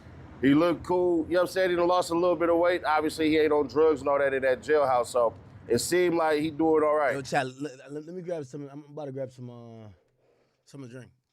Now, what's to be expected today is dude is gonna get done with his testimony. He was sitting at the table like he was a lawyer, but he's an agent. And like I said, the judge said he didn't want anybody on the damn table, in the damn courtroom, who literally was going to testify. They don't give a shit. The dude was there the whole entire time. Now, we're supposed to be getting jammed today. Big reveal. We're supposed to be getting jammed today, and that's gonna be crazy. There's this theory that's out there is that Brian Steele is going to destroy him on the stand, or he's having second guesses and all that. I don't know. Now, to take a point, you said me and Trap Lord Ross seeing the same thing and having different opinions about it. I'm going to ask you this simple question. When you heard the story of the boy who cried wolf, what did you take away from that story? You probably took away from that story, oh, tell the truth the whole entire time. To me, I took away from that story, never tell the same lie twice. We don't think the same. We can watch the same shit, we can do the same thing, but we ain't gonna be the same. So if my perspective of certain things is that it's not what it is, it's this, that's my opinion. When they say, Durk said, hey, I can't go out like, I lost Newski, I can't go out like that. People gotta remember, Lil Durk was depressed. He had a whole depressive episode. I took that as Lil Durk is saying, I'm not gonna harm myself, I'm not gonna do anything. Everybody else is taking that and saying, oh, he's planning to slide and all that and everything. No, bro, he was crying when he lost Newski. That boy was a shell of himself for a minute. Go talk to his homies. They gonna tell you Lil Durk was depressed during that shit. That's why everybody was telling him, I love you, you my little bro, all of this shit. It wasn't no, in my opinion, that wasn't no, this about to get revengeful and we about to slide on people.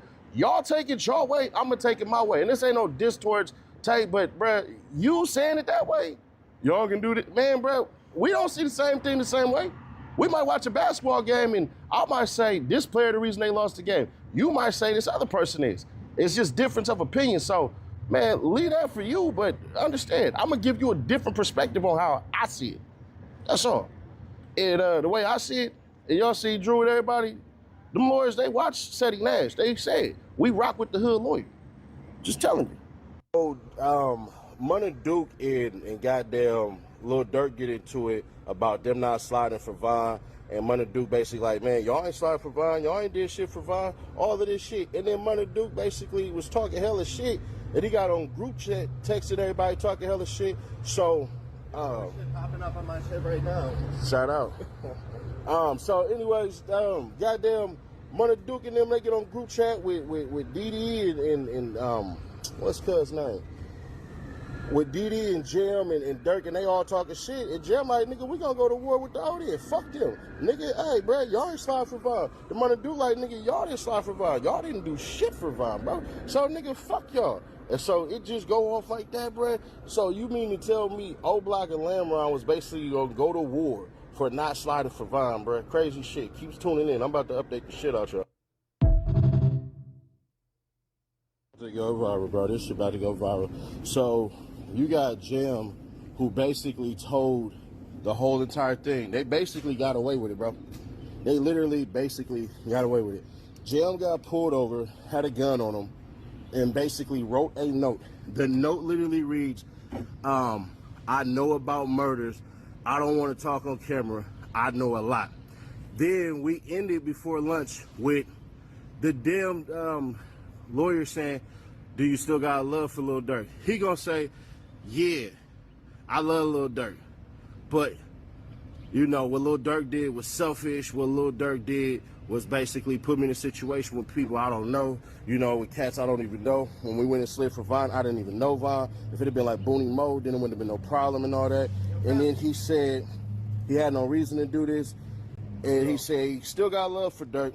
He was there for me, and I feel bad. And I know y'all finna say L eats, but nigga, my health bar is blinking. I want 1%, gang.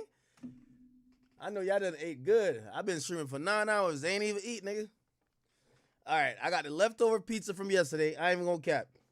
Leftover pizza, man. I'm a simple nigga. I don't like no expensive restaurants, man. Simple. Leftover Domino pizza, and I got a chicken sandwich, a spicy one from Chick-fil-A. That's it. That's dinner. That's dinner right here, chat. Dead ass. On the dead homies. Then I got some Tito's. I know y'all probably like, yo, this cannot be how a millionaire is giving it up. Yeah, I could get a chef and all that, but fuck all that shit, nigga. Like, I eat like a hood nigga. All right, I got some Tito's. I got a cup of ice, and I got a Diet Coke, nigga. Diet Coke. All right? I'm going to be good for another, like, 2 hours off of this shit. Y'all got to be happy. Just off of this, I'm good for another, like, 2 hours. It's a power-up, nigga. This is a power-up. Half a cup of Tito's. I know, chat. There we go. All right, bet. Oh, let me get back to this. Didn't we watch these videos earlier? I thought we watched these videos earlier. fucking lit. Jam said he felt sorry for Quando Rondo people because he didn't do anything to him and all this punk ass shit. But while he was out before they got caught, Jam was out there being aggressive, talking about shooting motherfuckers and all this shit. So you felt bad because of what exactly? He never expressed no remorse about shooting that motherfucker in the head in Wisconsin. He never expressed any of this shit. He said it's against code for BDs to tell and all this shit. You gotta die for the gang and all this. But you ain't do none of that shit. He couldn't take his lick because he was on parole for the 12 years that he had did for some shit that happened when he got told on basically 12 years ago for that shit. So that's his whole reason. We found out that Braids, the Braids motherfucker, he lied in his testimony. I'd impeach the shit out of him if I'm Brian Steele, because Braids lied about the cameras and said that, hey, bruh, we didn't have cameras and all this shit. No, literally, they could have audio recorded it because Jam the one who said no video cameras. That's the reason why. So if you was such a head honcho and all this shit, how you didn't read the note about the person who said, hey, bro, I'm finna come snitch, just don't bring no videos. If he would have said, bro, hey, man, I'm not gonna snitch if y'all bring cameras, that's one thing. But he said they didn't bring them for a whole entire different reason. Say to him, we got way more coming out because, man, this shit is crazy. They talking about, hey, bro, Lil Durk was buying hot cars for everybody, but there's a bombshell that happened too. They say, Jam say, niggas didn't get paid for sliding for Vine. It wasn't for sliding for Vine outside of LA. So they really destroying the murder for hire part because they basically come out and say Lil Durk was putting money in the street for people because motherfuckers kept on begging. They was asking for houses and cars and all this shit. And then Lamron versus OTF war damn near started. So the question.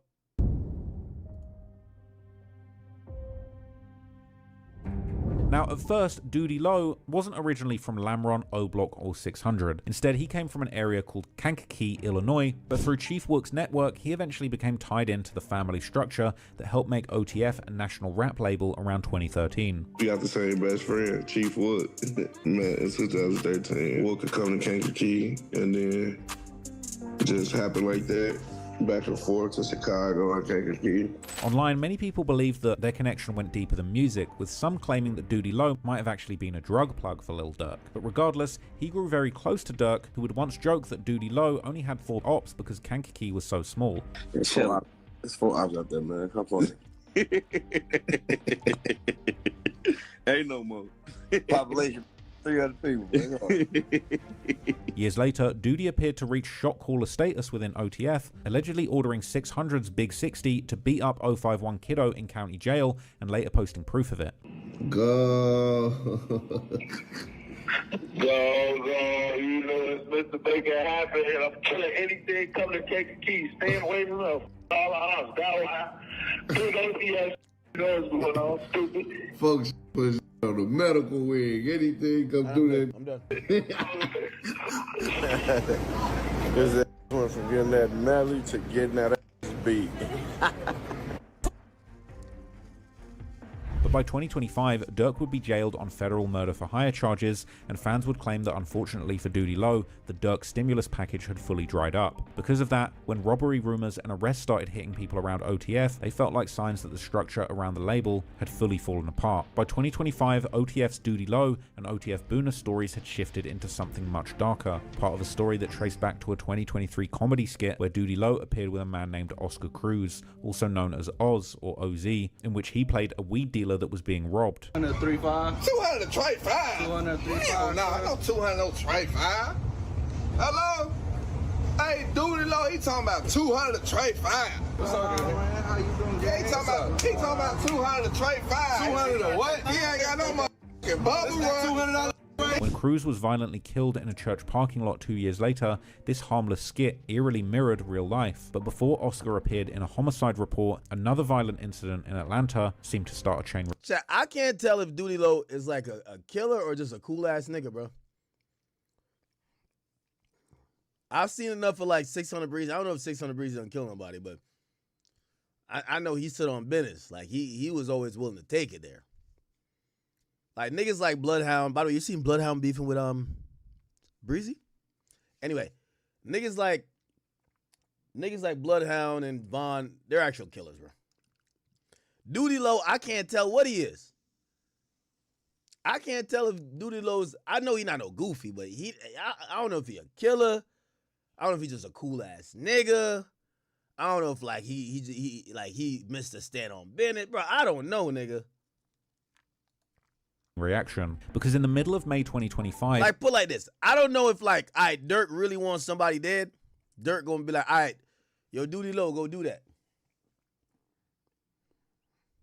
reports begun circulating that Doody Low had been robbed and shot in Atlanta. A week later, Quando Rondo's brother Wop posted Doody Low's chain with a screenshot of a message that read, "Doody Low said if we can get his chain back, he got some cheese for us." Soon after this, Lil Tim, the man who shot and killed King Von in Atlanta, would react to the leg shot, fueling speculation that the incident was connected to the war between OTF and Youngboy's NBA crew, as well as Quando's crew of Rollin' 60 Crips that sometime go by Jump Out Gang or 33rd Street.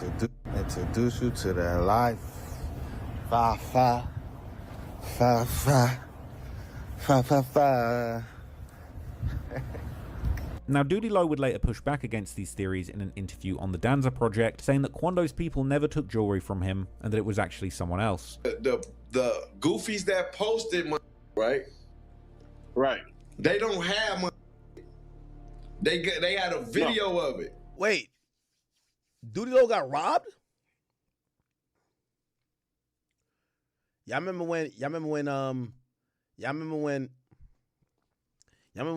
went off about what niggas was trying to say? Youngboy. When he went off about like a nigga get his chain taken or some shit?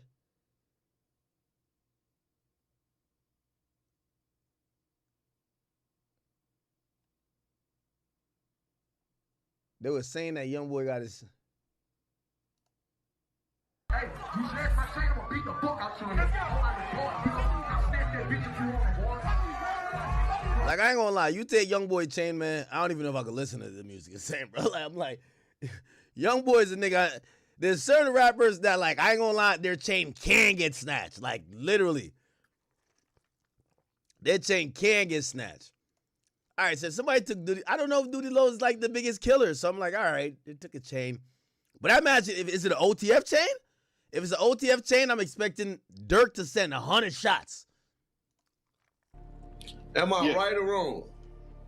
1,000,000%. According to Doody, he received a warning text hours before the shooting and robbery.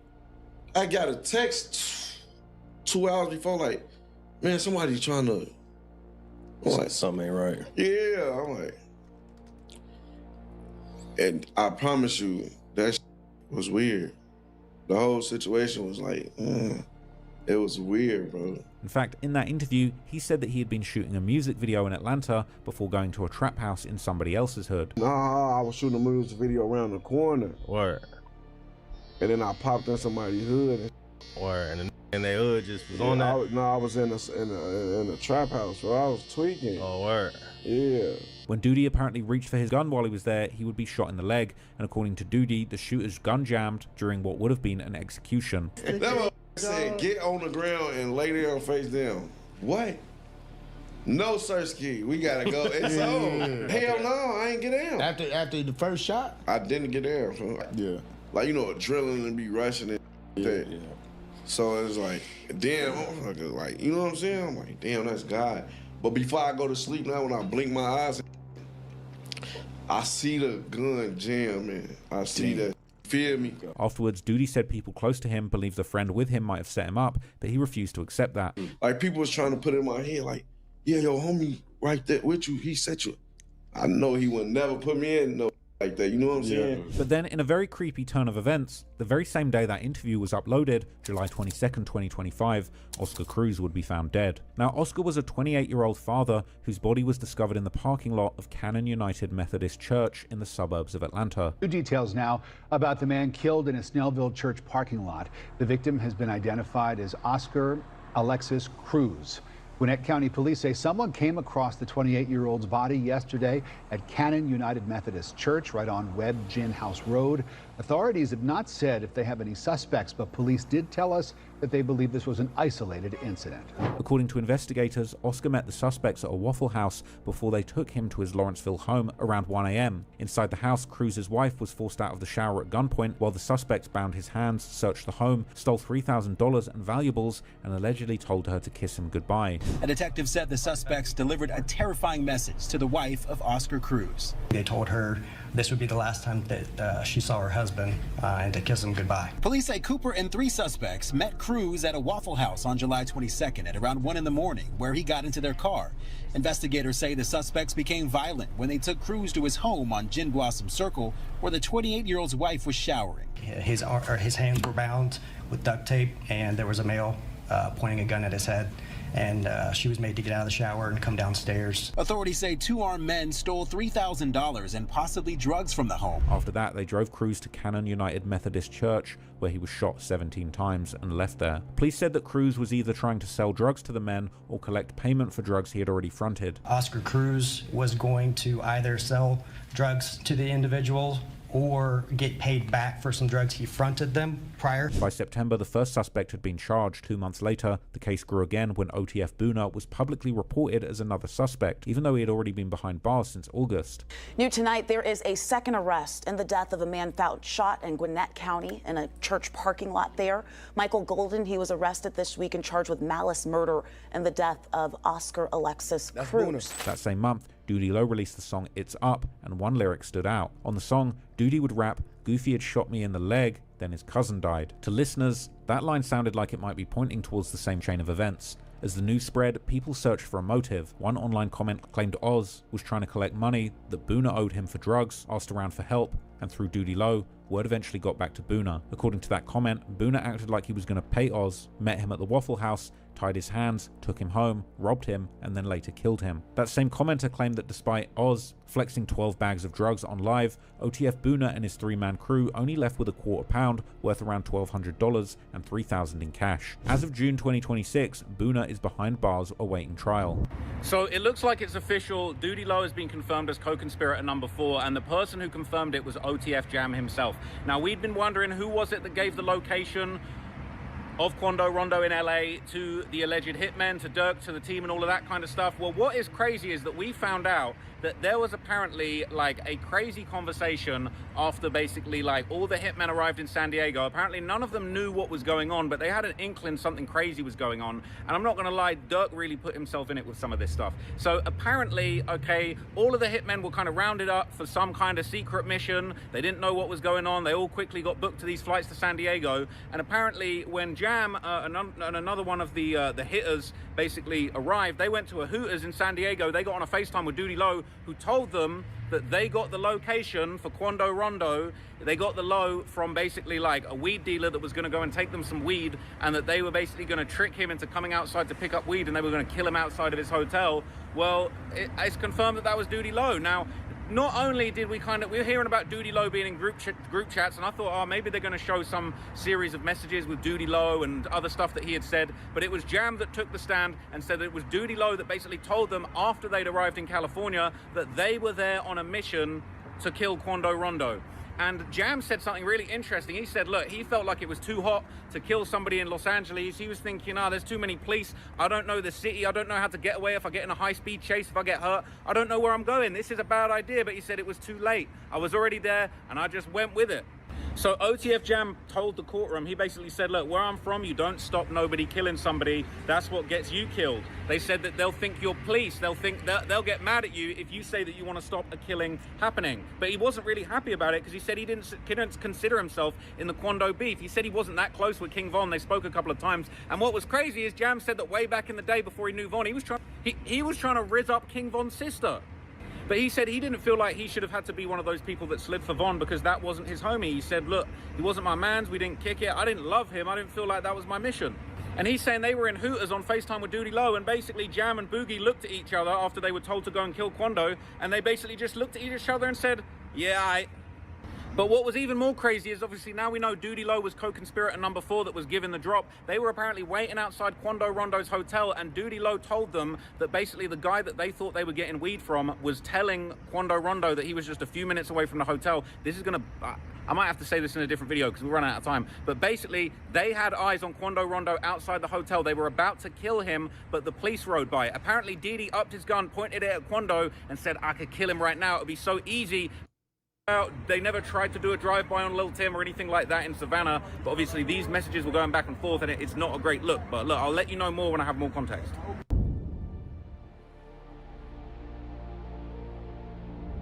In July 2025, OTF Booney Mo was booked in Douglas County, Nebraska. Soon after, he would be arrested for violating his parole and being a fugitive from justice after authorities caught him with narcotics. Court filings show that he was arrested and charged with possession of cocaine with intent to distribute. Nebraska state authorities reported finding him in possession of less than 10 grams of the substance, roughly equivalent to 100 or 200 individual street. Nigga, what? You know what's so interesting? And I think this is where, like, Durk, you know, I always look at this. Yo, this nigga is born in 83, bro. This nigga is 43 years old. Durk is like 34, 33. How old is Durk? Early 30s. I think Vonnie is in his 20s. Like, Vonnie is like 28 or something like that. I don't know, like, something like that. It just kind of shows, like, this. Like, Durk really did kind of move around with friends. Because, like, he hang with older niggas and younger niggas, same time. Durk definitely hung with older niggas and younger niggas at the same time. Of less than 10 grams of the substance, roughly equivalent to 100 or 200 individual street doses. Online speculation framed the case as another sign that the Durk stimulus package had dried up and that OTF falling apart was the reason that Booney Mo had gone back to trapping to make money. Now, what is clear is this case placed him far from Chicago, far from Atlanta, and far from the OTF comeback that he had been trying to build. But long before Nebraska, Booney Mo had been tied to OTF for years. He was originally part of a Black P Stone set Bang Bang Gang from an area called Terradome, southwest of Lamron. He would move between these two hoods. That's what it is. Bang Gang Lamron. That's it. Do you hear me? You hear it from the lawman, Booney Mo. From the lawman. Bang Gang Lamron. That's it. Nothing else. And at the time, he was known as an alleged trapper, with BBG reportedly making enough money to open a neighborhood fish and chips restaurant. That's the Bang Bang Gang restaurant, man. Y'all see that? BBG presents fish and chicken, motherfucker. Man, we investing up in That sounds good to me. By 2009, Booney Mo was already pictured with Lil Durk and the early Lamron Circle, but soon after, his name got tied to a serious Chicago case. In September 2010, Chicago police went to 7701 South Hoyne Street to execute a search warrant naming Rio 300, one of the founding members of Lamron 300. According to court records, 14 to 16 officers arrived near the house in marked and unmarked cars, and although many were in plain clothes, they wore raid vests. You know, this is like important because the dude Booney Mo is really important. If you listen to Durk, he's referenced him a lot. Durk kept a lot of dudes close. Didi kept close. Booney Mo always kept close. Actually, if you hear the lore, is that Durk was willing to turn his back on a lot of the Lamron dudes because of their issue with Booney Mo. So there was, there's a few people who really kind of had, Durk leaned on or Durk cared about a lot. Perhaps that's why Jam at some point was trying to he was trying to see where he ranked in how much Durk valued him. Definitely not over Didi. And then Didi's brother, Mr. Not Baby Threat, Baby Bop, he gets into some shit. And shit, we never heard or we don't see no evidence that Durk was like, nah, man, yo, D-Ski, like, your brother Baby Threat, like, he a snitch. None of that. But Jam was getting kind of ostracized a bit and questioned.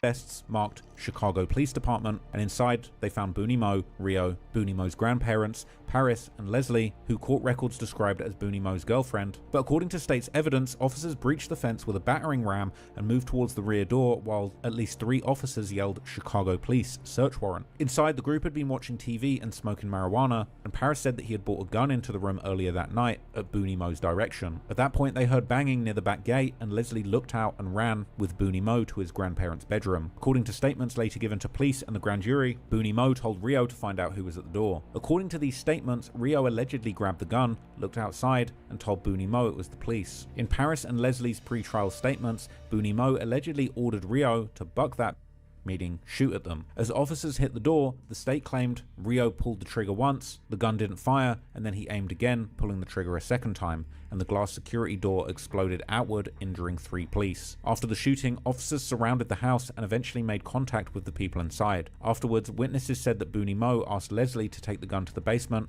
but when she refused, he allegedly hid it in his grandparents' closet as his grandmother protested. Eventually, police ordered everyone out, taking the occupants into custody and searching the home. During that search, officers recovered multiple weapons, including an SKS assault rifle, along with heroin and marijuana. As a result, Booney Mo and Rio were indicted on multiple counts, including attempted murder and aggravated battery with a firearm. Importantly, Booney Mo was not accused of pulling the trigger, but instead the state tried him under accountability, arguing that even if Rio fired the shot, Booney Mo was legally responsible for allegedly helping set it in motion. However, the jury convicted Booney Mo of 3 counts of attempted murder and 3 counts of aggravated battery with a firearm. After the conviction, Booney Mo apologized to his grandmother and children. Ultimately, he was sentenced to 3 concurrent terms of 23 years, while Rio received 26 years. But a few years later, an Illinois appellate court reversed the conviction and ordered a new trial, but the case had already left Booney Mo with serious prison history. So by the time he was back out, OTF was completely different. At this point, King Von was dead,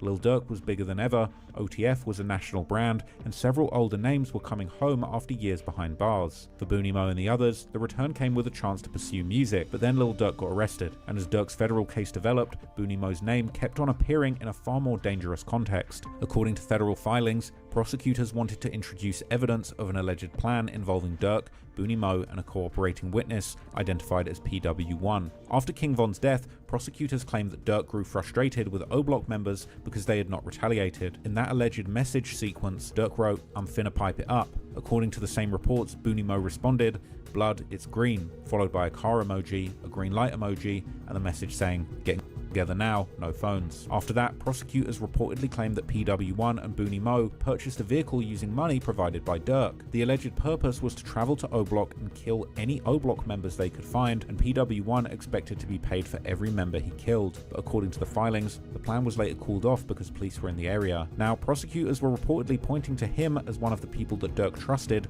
when retaliation was being discussed after Von's death. By October 2024, Durk had been arrested in Florida on federal murder for hire charges charges tied to the 2022 Los Angeles shooting that killed Quando Rondo's cousin Lil Pab. But after Durk's arrest, for a while, Booney Mo continued pushing music out there publicly throughout 2025, releasing the tracks Get Back, Mike Vick, and If You Know You Know. But at the same time, his own legal problems were building up once again. That summer, Booney Mo was arrested in Nebraska and eventually sentenced in the cocaine case. By then, Booney Mo's path would fit a larger pattern around Durk's circle, where older names spent years locked away, came home to money and attention, and were allegedly pulled back into the streets soon after.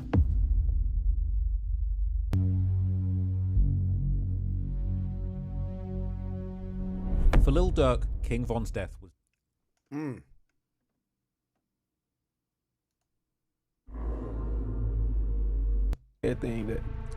Now, this FBG Cash thing, and shout out to Trench's News. So when he was on yesterday, he actually sent me a document, which has happened to be a filing from a civil lawsuit that the family of FBG Cash has done.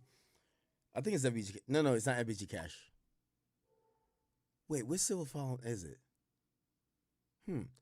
No, I think it's the family of Stephon Mack.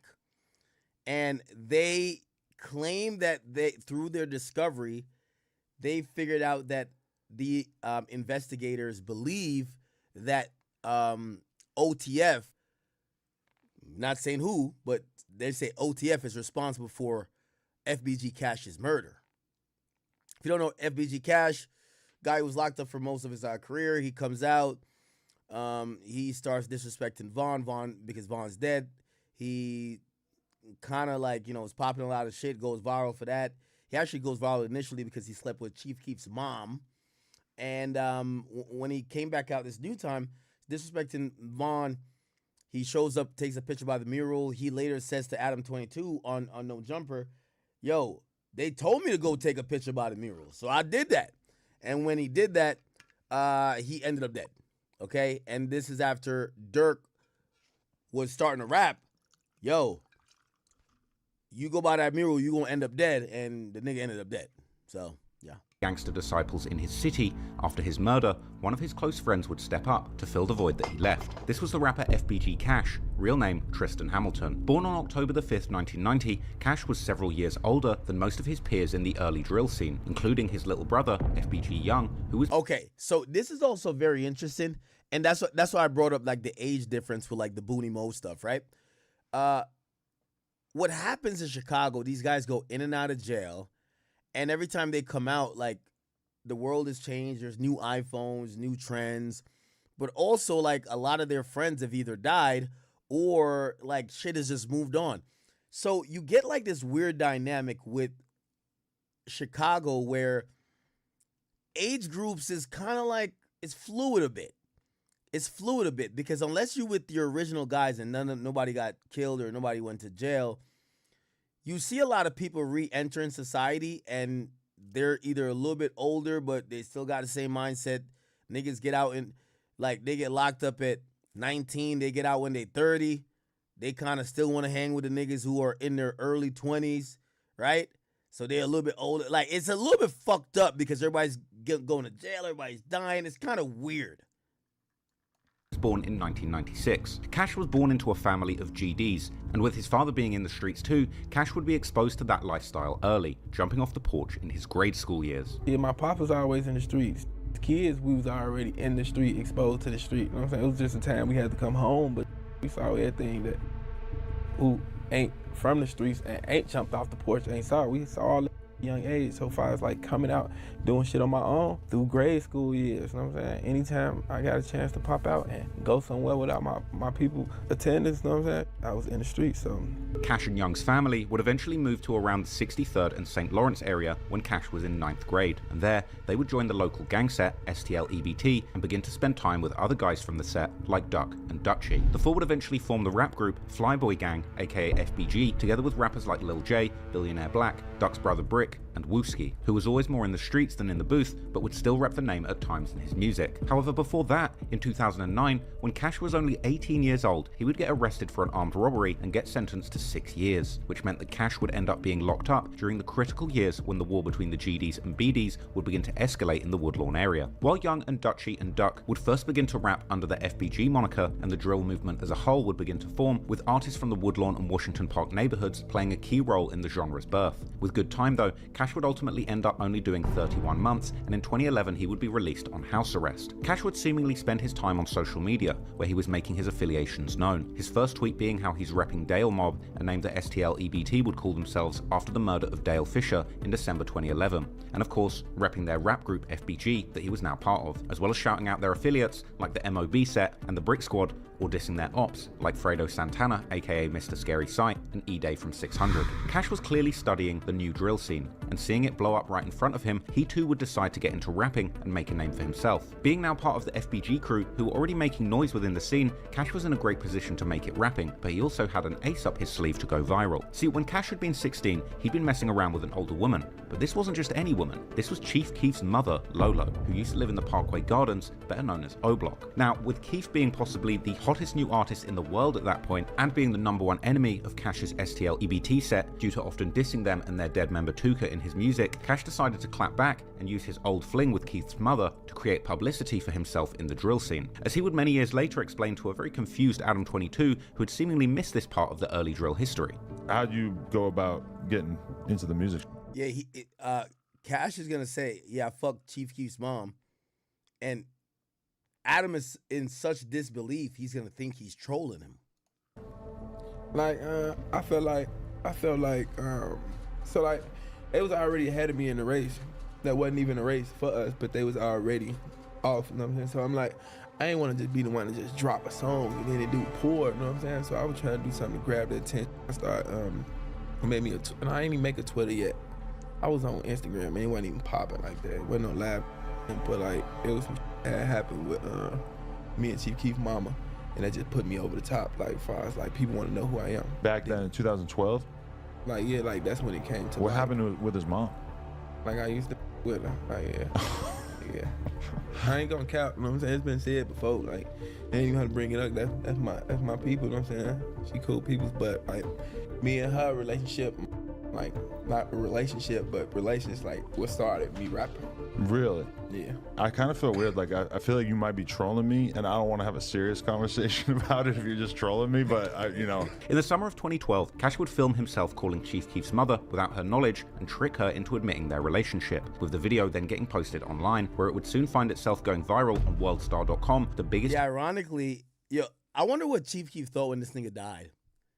This nigga literally went viral from getting some clout off, oh, I've been with Chief Keef's mom. Hip-hop culture platform at the time. Call on Chief Keef's mom, man. You know what real. Yeah, man, I ain't mean to hang up on you. Hey, what's up, man? When you gonna give me tickets to your son's show or something? I said, when you gonna give me tickets to one of your son's show or something? It look hot.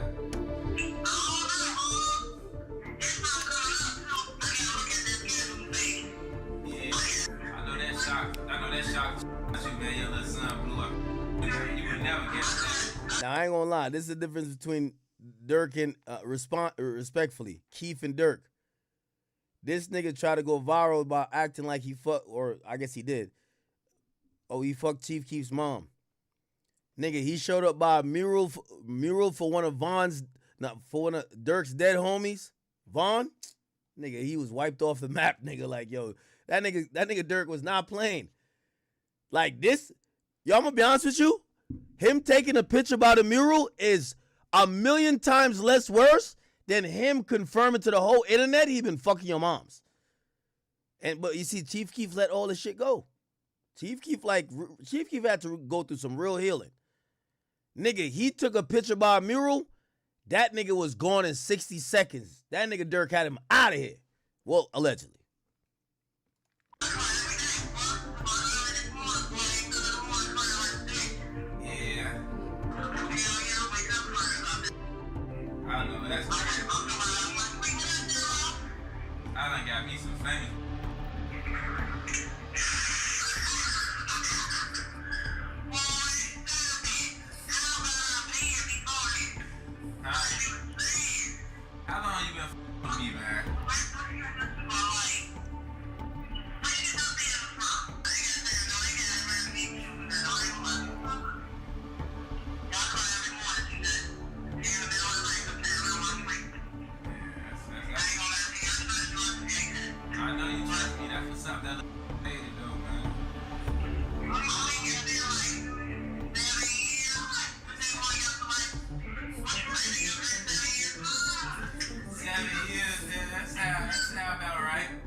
Definitely lying to rep. How much Chief Keef was then?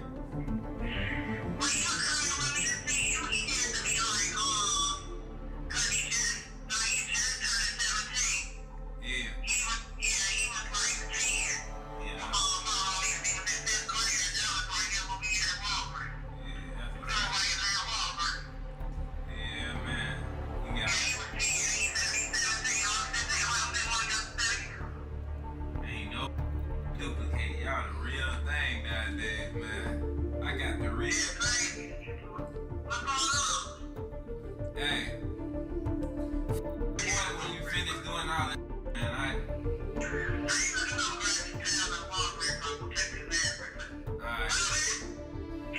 Alright, call me. Online with man, she keep from man. No. You just heard all that, man. The video sparked widespread rumors and even created more animosity between these two warring gangs. But some people on Keith's side would seemingly also find it funny too, with King Von himself even tweeting about the incident, making fun of Keith, calling Cash his stepdad. The drill fans' eyes were now on Cash too, but soon after, a tragedy would strike, as Cash's good friend Lil Jojo would end up getting killed. But that wasn't all, because after Jojo's death, Worldstar would make a post out of it, calling Lil Jojo the brother of Cash, or Cash Out as he was going by the time. Cash would further boost his name by doing a radio interview where he would discuss his beef with Chief Keef and the death of Lil Jojo, as well as his plans to become a rapper. Got a mixtape coming out, but you know him from the controversy that's been going on up in Chicago in the rap scene, and you also know him from Worldstar Hip Hop. My homeboy, Mr. Cash Out. Cash Out, what's going on? What's going on, man? Not much, man. I mean, I told you when they said you were looking for him, I said, man, let me go on and get underground and he go and hide the fuck out. Man, I don't know how that play out, but I know I ain't hard to be found though. I ain't mad at you. Now, I want the people to understand, one, why you're here, because there's a lot of stuff we want to talk about. We're going to get into rap stuff. We're just going to get into real life stuff, so we're going to allow you to talk about everything. But why don't you tell them what transpired to make you seek me out? Man, my name Cash Out, man. Cash Out. Yeah, I actually forgot it was him when he came back, and he was just like, he wasn't Cash Out 063 no more. He was just Cash Out. Or FBG Cash. 063, I'm from 63rd St. Lawrence. And I've been in the streets since I was a shorty, man. Everything I do is valid. Everything I do got a stamp on it. I started a Twitter page, I just recently come home from prison, so a lot of this stuff, like, it ain't new to me, but since it's been in the media and everything, it's basically our hood where I'm from. It's like, but I never got back up. I was just like, damn. Because I thought she was shot, so I was trying to push that out the car. Yeah. Like, boom, boom, boom, boom, boom, boom, boom. I'm trying to push out because I thought she got shot, but I was like, when I see she was like, whoa. I'm like, drive. She drives. I'm like, now I could get my out, because that's the only reason I put my because I thought it was the police, just in case they stop her. I'm like, now I'm getting right, but I'm like, man, what is? She was like, they turned off. I'm like, all right, bet. I'm like, just drive. Directed to my crib. And when I was trying to get up out the car, I had pushed the rest of the window out, like, because the police was coming towards us.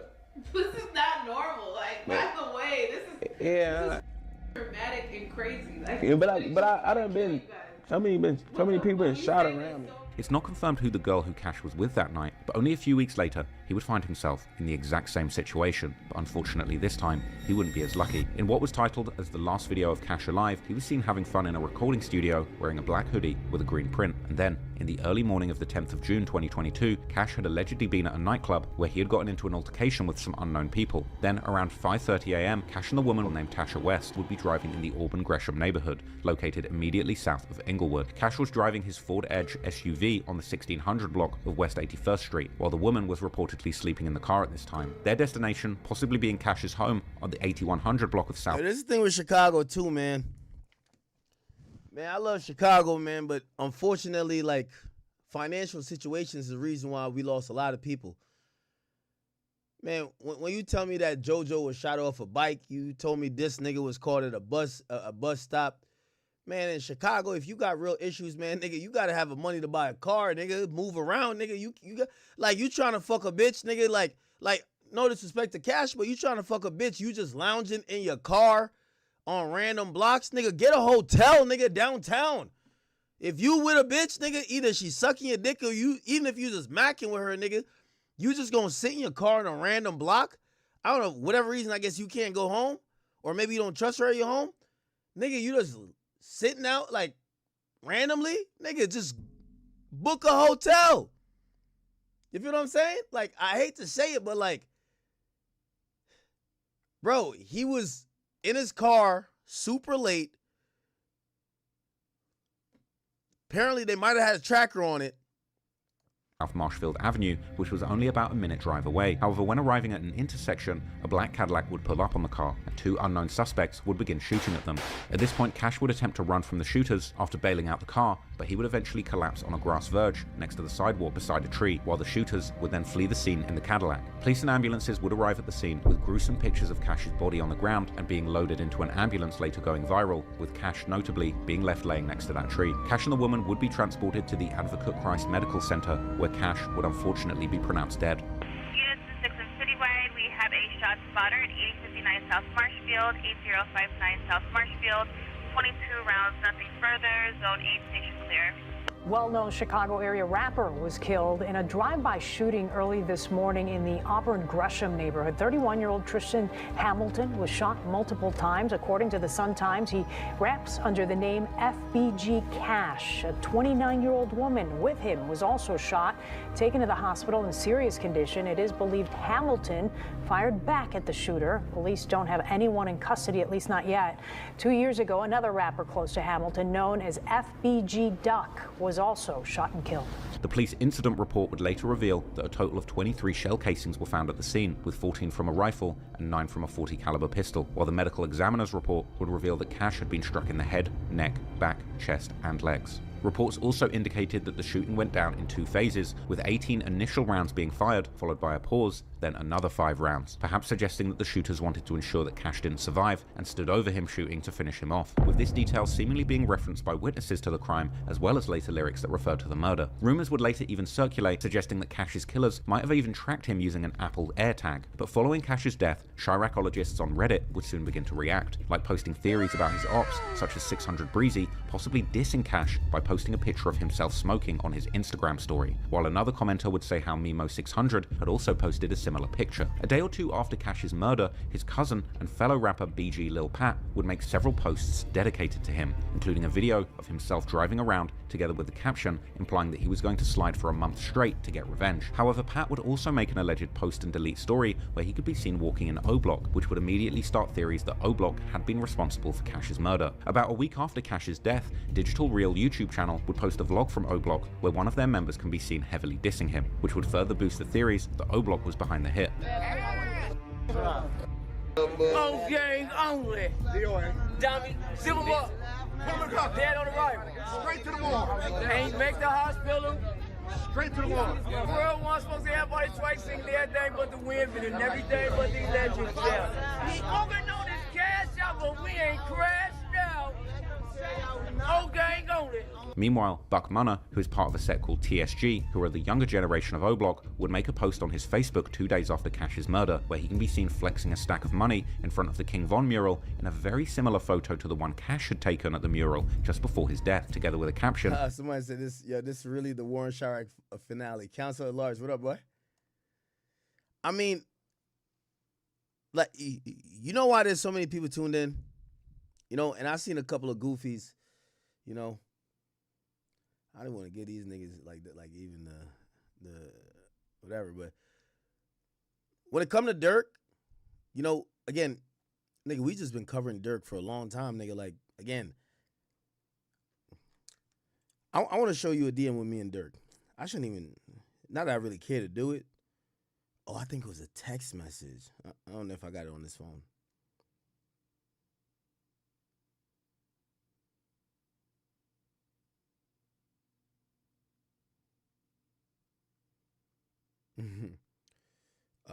Wait, hold on. Let me see. Maybe it's. Give me a second.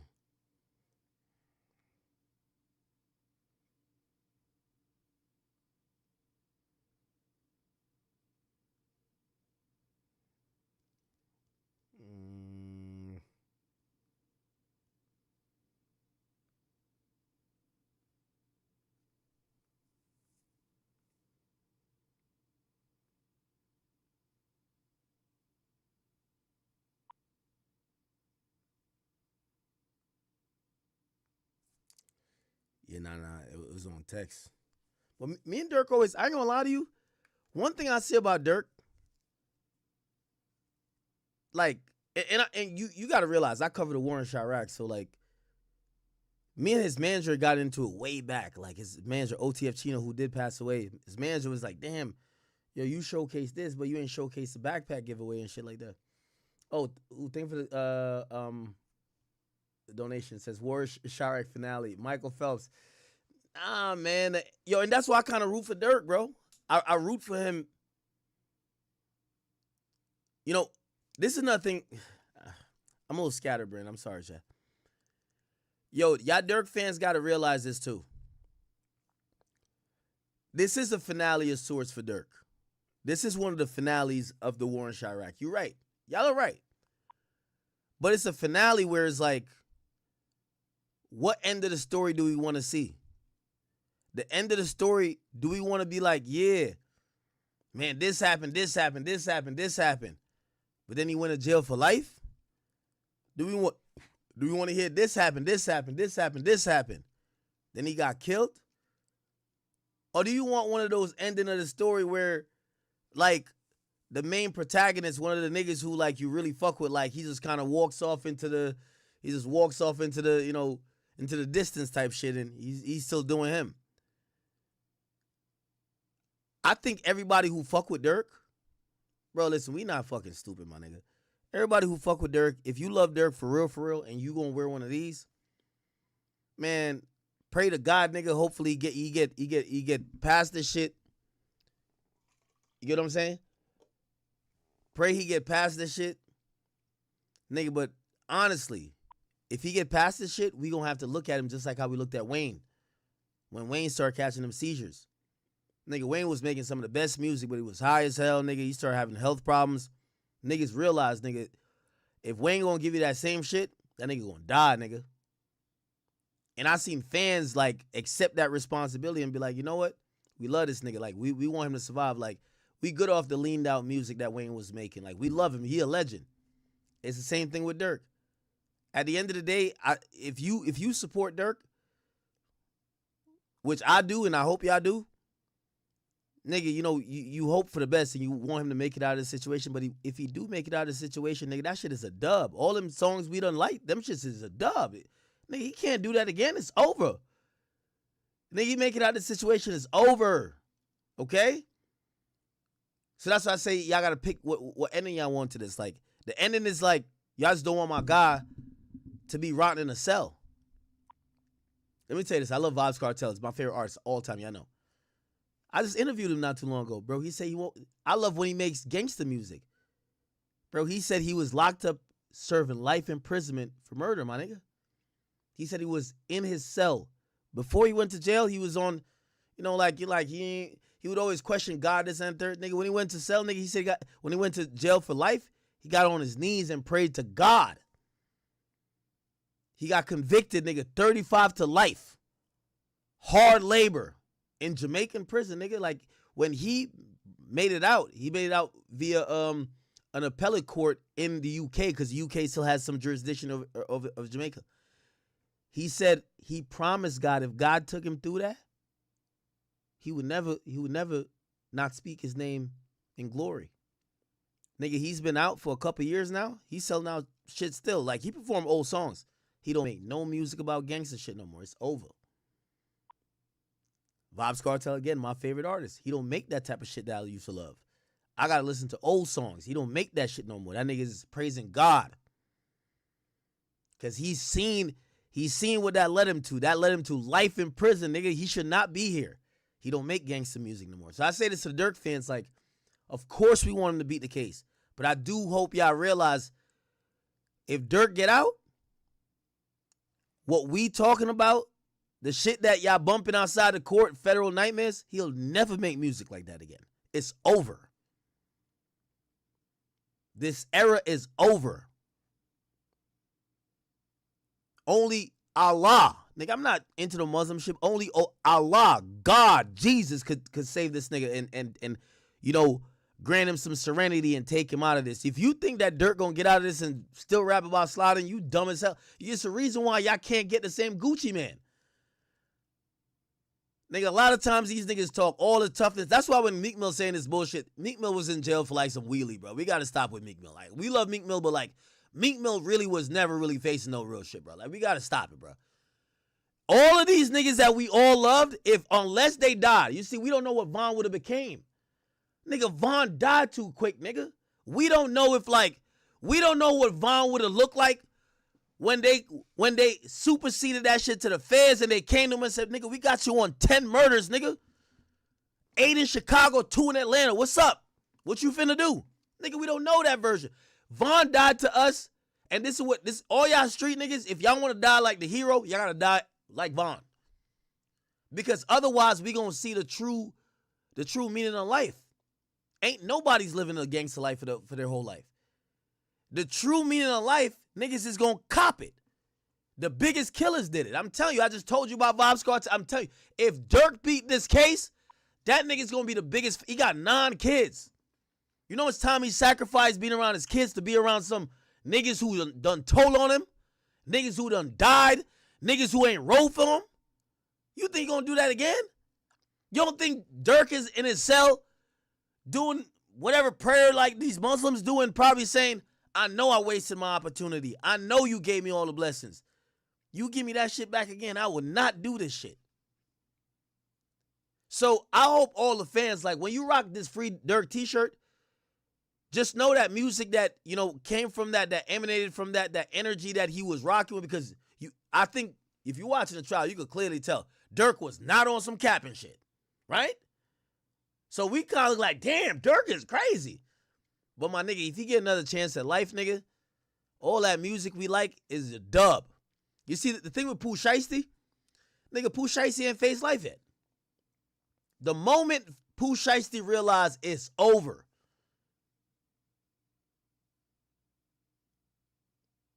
you see, Pooh Shiesty, like, and this, you see, we all hypocrites. Like, nigga, I love drill music. I love gangster music, but we hypocrites. Nigga, you know me, I'm gassing up Pooh Shiesty. I love Pooh Shiesty, right? But nigga, Pooh Shiesty shot niggas, facts. But nigga, Pooh Shiesty don't got no murder, nigga. Pooh Shiesty a young nigga in his 20s. He's a young nigga in his 20s that when they telling me he facing 10 or 20, nigga, he young, nigga, he not, nigga, I'm still here. He ain't never, what Durk is facing, they're telling him, nigga, life. Nigga, you could get multiple life sentences.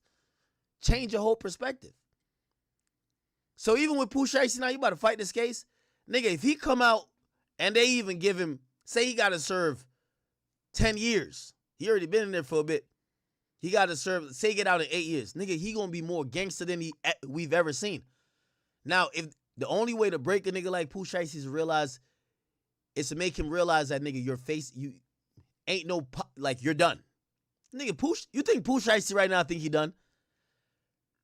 Nigga, Pooh Shiesty probably in a cell right now thinking, yo, nah, I definitely fucked up. Like, I fucked up, but right now in hip-hop, where everybody who gangsters seen pussy, nigga, I robbed, and it's on camera that I robbed one of the hip-hop's biggest gangster. Who better than me? Nigga, if you think Pooh Shiesty in his cell crying and shit like that, nigga, you tripping, nigga. Nigga, Pooh Shiesty's looking at like, nigga, I'll sit in here. Nigga, he's what's that term that Kodak kept using when you institutionalize? Bro, he's already kind of used to it. But everything he's doing, there's a date on it. This is why Jam is snitching. When the feds, when the state or whoever say life in prison, you start switching up what you got going on. When you thinking about, yo, you see how they did them boys in Florida? You see how they did them boys in the X trial? They say, I see you been over there smirking a little bit. Let me tell you this. You're going to be shitting in a metal toilet for the rest of your life. And the only time you're going to ever leave the facility that you're going to be sent to is when you're in a body bag. The judge had to eat to that nigga. Otherwise, niggas is having fun with this shit, man. These gangster niggas, like, you got to remember, I ain't going to cap with you. This the hottest Pooh Shiesty been. That's what I'm saying. Durk really going through it now because I'm telling you, Durk realizing, nigga, There's bodies involved. They're blaming it on you. The jig is up. So for everybody who love Durk, y'all got to go through the Lil Wayne fandom shit. Do you care about Durk enough that when Durk come out, Durk gonna make positive music, nigga? I guarantee you, he's not making gangster shit no more. It's a dub. The only niggas who still making gangster shit ain't get punished enough or really ain't facing it. Durk is sitting up there while his mans is literally putting him in jail for life. And his man is smirking at him like every couple of minutes, his man's is like eyeing him down. Man, that's just a dub. Like, we love Durk, but let me tell you this. We'll never get another aha. Like, y'all gonna hate me for saying this, but that's over. If you think that Durk would get out of this shit and make more songs like this, you out of your mind, my nigga. It's over. At this point, I guarantee when Durk come out, Durk is going to be the best father he's ever been. Nigga, it's the second least at life. Nigga, he's in court looking around, smelling that fucking air freshener from the court, like the courtroom and shit. That's the only time he's allowed to put on a decent suit. You realize as soon as court's over, right? He got to undress and get back in them fucking, it's not prison blues because he's over there the federal building in Los Angeles. You know he's an inmate. Check it, like, yo, you gotta do roll call every night, nigga. Like, he's nothing special. And not saying that he's not used to jail, because he is a real nigga. But he has to come to terms with that. You heard what Jam said. Yo, Jam said he's snitching because he wants a date, my nigga. Like, just start thinking about it. This is why, like, another thing when I hear Meek say it, I'm like, yo, Meek, you was never facing life in prison. Stop it, bro. A lot of y'all rappers, y'all fuck up until y'all face the rest of y'all life. Because at the end of the day, everybody know when a rapper get locked up for 2 years, when you come back the third year, nigga, it's better than you've been free 2 years. You get hotter when niggas think you real. Durk facing something that all of these niggas never faced. They never faced life in prison. Nigga, after Young Thug came back with that, Young Thug still calling anytime he talk gangster, he call that shit a leak. Nigga, he is scared shitless. That Young Thug we heard talking about, I have something send shots at your noggin, that shit's dead. The only way you neutralize these niggas is when they're in court, not a plea. Fuck a plea. Fuck probation. When they gotta go up against the system and they facing life imprisonment, these niggas get sober. Sober. Nigga, Young Thug came out. Nigga, Young Thug was fucking all types of bitches. Young Thug came out. It's time to get married, nigga. It's time to get married. It's time to get serious. Y'all ain't realize? So I'm just trying to tell y'all that the Durk we love in terms of music is over. But if you want to see a good ending of the story, you still root for him. Hopefully he gets found not guilty, that he could be here for his kids, for his family, and that he could live the rest of his life outside of a jail cell rather than inside. But if you think this is on some music shit, the music shit stops here, bro. It'll never be the same. Trust me. He wouldn't even live remotely that life. Them niggas was going live every time like an op died, like laughing. Durk is just like, he having the time of, you think that's just over, nigga? He about to see the niggas he spent the most time with take the stand on him. The niggas he was sending off, take the stand on him. It's over, nigga. It's over.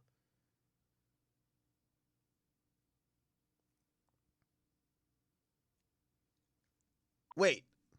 I seen somebody say, wait, did y'all say y'all know some people who didn't change? All right, tell me the people who ain't changed. I'm just trying to tell you, like, listen. If you rock this Free Durk shirt, don't rock it because you, like, almost healed. Nigga, I done told you, nigga, 2022? Like, don't believe me. This is alleged. Nigga, Durk was on demon time, nigga. It was Get Back City. Everybody was talking shit. He had the Avengers of Killers with him. All right, everybody getting slid on. If that's the Durk you like, you never gonna get it back. You think he would do that again? Nigga, you don't see what he going. He would never do that again. Nigga, India's walking out of the goddamn courtroom every day without him, bro. Looking fine as hell. Duty Low doing all these type of hugs. His kids ain't even show up yet. He probably don't even want his kids to show up. His mom leaving, his dad leaving court. Nigga, his friend Duty Low is showing up in a black truck outside like, yo, what up, guys? You know what happened at the end of trial for Durk? Nobody shows that. They bring him in the other room. They tell him, yo, listen, you could get undressed real quick. And they put him back in the cuffs and they put him back in the van and they bring him back to the facility, nigga, in his prison outfit. That's it. And they gonna have another outfit or another like suit for him the next day, but you ain't changing at the prison, nigga. You gonna change when you get there to the court. There's a holding area in the court. You get to court, okay, all right, bet we're gonna uncuff you real quick. All right, now you could change. You could look civilized because it's gonna prejudice your case. You sitting there in cuffs in an orange jumpsuit. So, all right, bet we're gonna make you look presentable. So I'm trying to tell y'all, like, yo, listen, if y'all are rocking with this Free Durk movement, just please acknowledge that Durk's career is over. It is over as what we know it. So if you liked him because he's a killer, he's a gangster, he stood on business, he slid, he's to me, I ain't gonna lie to you, with all due respect to Chief Keef, Durk's the drill GOAT. Like Chief Keef number 2 to me. Chief Keef's the most important because he kicked the door open. But Durk is the perfect epitome between being a star and being the nigga who lived it, my nigga. To me, Keef number 2. I can't put Keef over Durk. But Keef is always the most important. The nigga that's number 1, that did it first, took the arrows, took the bullets. He's more important than Durk. But if we're talking about the drill GOAT, man, the drill GOAT is Little Durk. The drill GOAT is Little Durk. It's no question. And it's not no diss to Sosa. We fuck with Sosa, but like, it is what it is.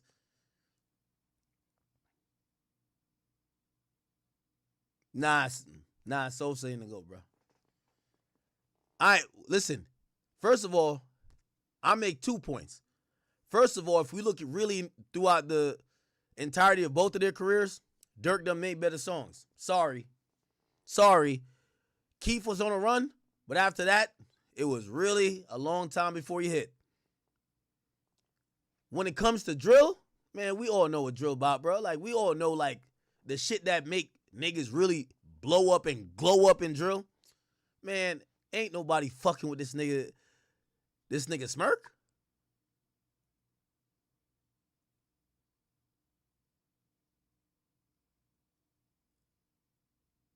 But anyway, man. Let me just keep playing this shit. I don't even know why I got into that rant real quick. I'm sorry. Where he would call himself the devil, while in another picture he would be pointing gun fingers towards the ground as if standing over someone whilst killing them with a gun. This flexing raised a lot of eyebrows amongst Redditors. However, it was an Instagram video posted by an O-Block member T Money which would really make fans think that Buckmanner might have been the one who killed Cash, as he had been seen in the video allegedly showing a close-up photo of a body that looks like Cash's. However, it wasn't only O-Block who were hinting at their involvement. Oh, and by the way, let me just say one more thing, man, because I want y'all to take that and make it no type of way, because obviously y'all know I fuck with Keef and I love Keef. You see the way how Keef, I don't want to say went out because he ain't go out. If you rock one of these, that Free Durk shirt, nigga, if Durk is able to be delivered and could make it out of this mess, when Durk go back to making songs, like y'all remember when he did the "Shorty You My Beyonce," like a lot of niggas started clowning him because he was a gangster nigga making that. When he started making love songs again and he's not making no more, yo, I'm finna kill you type shit, y'all niggas better be happy. Because just like how we are happy, like, nobody complains about Sosa because we like, man, this nigga made it out. This nigga gave us all we needed to get. That nigga made it out. That nigga having a good time. He living lovely in California. He's one of the GOATs. If Durk is able to make it out, I don't want to hear no nigga say a motherfucking thing to him. He gonna have to live a different life. He got kids. He got a lot of shit going on. So I'm only telling that for the fans. As OTF members would also go live 2 days after Cash's death to celebrate OTF DD's birthday. But the celebration of life... Yo, Jamila, you are tripping. Somebody says, you're wildin'. Durk's music was never that popping for what... Yo, bro. All right. With all due respect, I'm gonna just say truth. Depending on what y'all say, I'll just play the shit and just shut up, because maybe I'll be like, yo, I think you're getting too lit. Sorry, bro. I'm gonna keep it a bean with you. 2021 going to 2023, Smirk. Chief Keef has never been that lit. Listen, I know you love Keef. I love Keef. Because 2013, 2014, Keef is goated. You're right. But let's be honest. The heights that Durk took it to, Durk was like, nigga, Durk was mainstream up there. Yo, Durk did an album with Baby and dragged that nigga the entire album, nigga. And Baby was on a run. Y'all think he's forgot that? Durk did a fucking album with Baby and dragged him the whole tape. The whole tape. Are y'all dumb?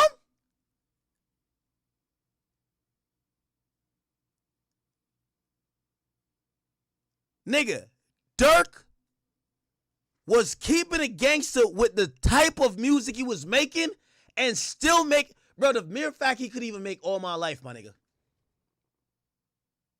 He was balancing everything, bro. I'm telling you, the nigga had the infinity. We love Sosa, but like that's because we drill heads. Like, nigga, I'm a drill head. So it's like, nigga, I ain't gonna lie to you. Put it like this. All right, I'm gonna give you one. All right. Let's say, I don't know. Give me like a mainstream joint by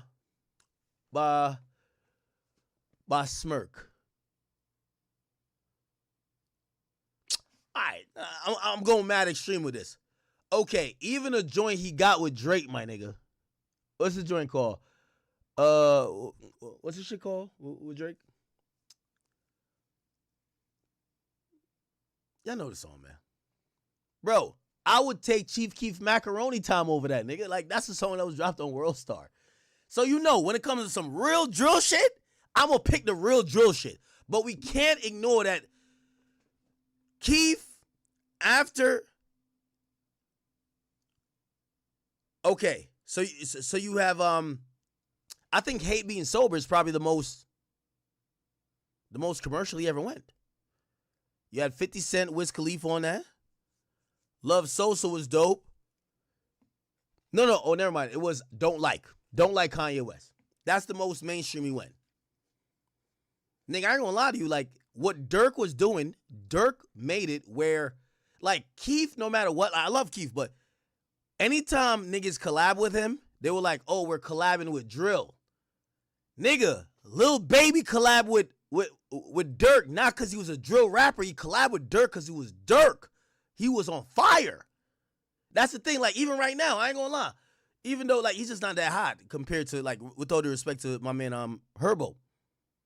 It's one, like, Keith was getting them collabs on niggas like, oh, drill is a trend. Let's go collab with the hottest drill nigga. Nobody was looking at Durk as a drill rapper when he got on a song with Drake. Nobody was.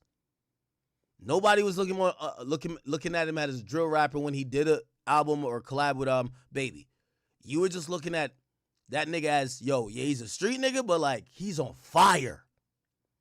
So anyway, my whole point is that he made it bigger commercially than Chief Keef.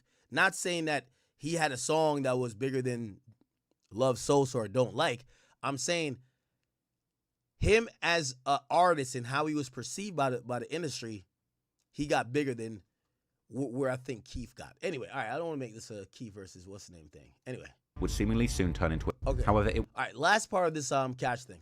was an Instagram video posted by an O-Block member T Money, which would really make fans think that Buck Munner might have been the one who killed Cash, as he had been seen in the video allegedly showing a close-up photo of a body that looks like Cash's. However, it wasn't only O-Block who were hinting at their involvement, as OTF members would also go live 2 days after Cash's death to celebrate OTF DD's birthday. But the celebration of life would seemingly soon turn into a celebration of death, as someone would reference lyrics from Durk's song What Happened to Virgil by then asking, what happened to your mans? While OTF Varney would then reference lyrics from Durk and Pooh Shiesty's Back in Blood song, saying how all of that woofing on the internet had got someone's friend killed, before someone else would repeatedly yell headshot, this also being the chorus of Durk's Computer Murderers song, where Durk would seemingly warn Cash about taking photos in front of the Von mural.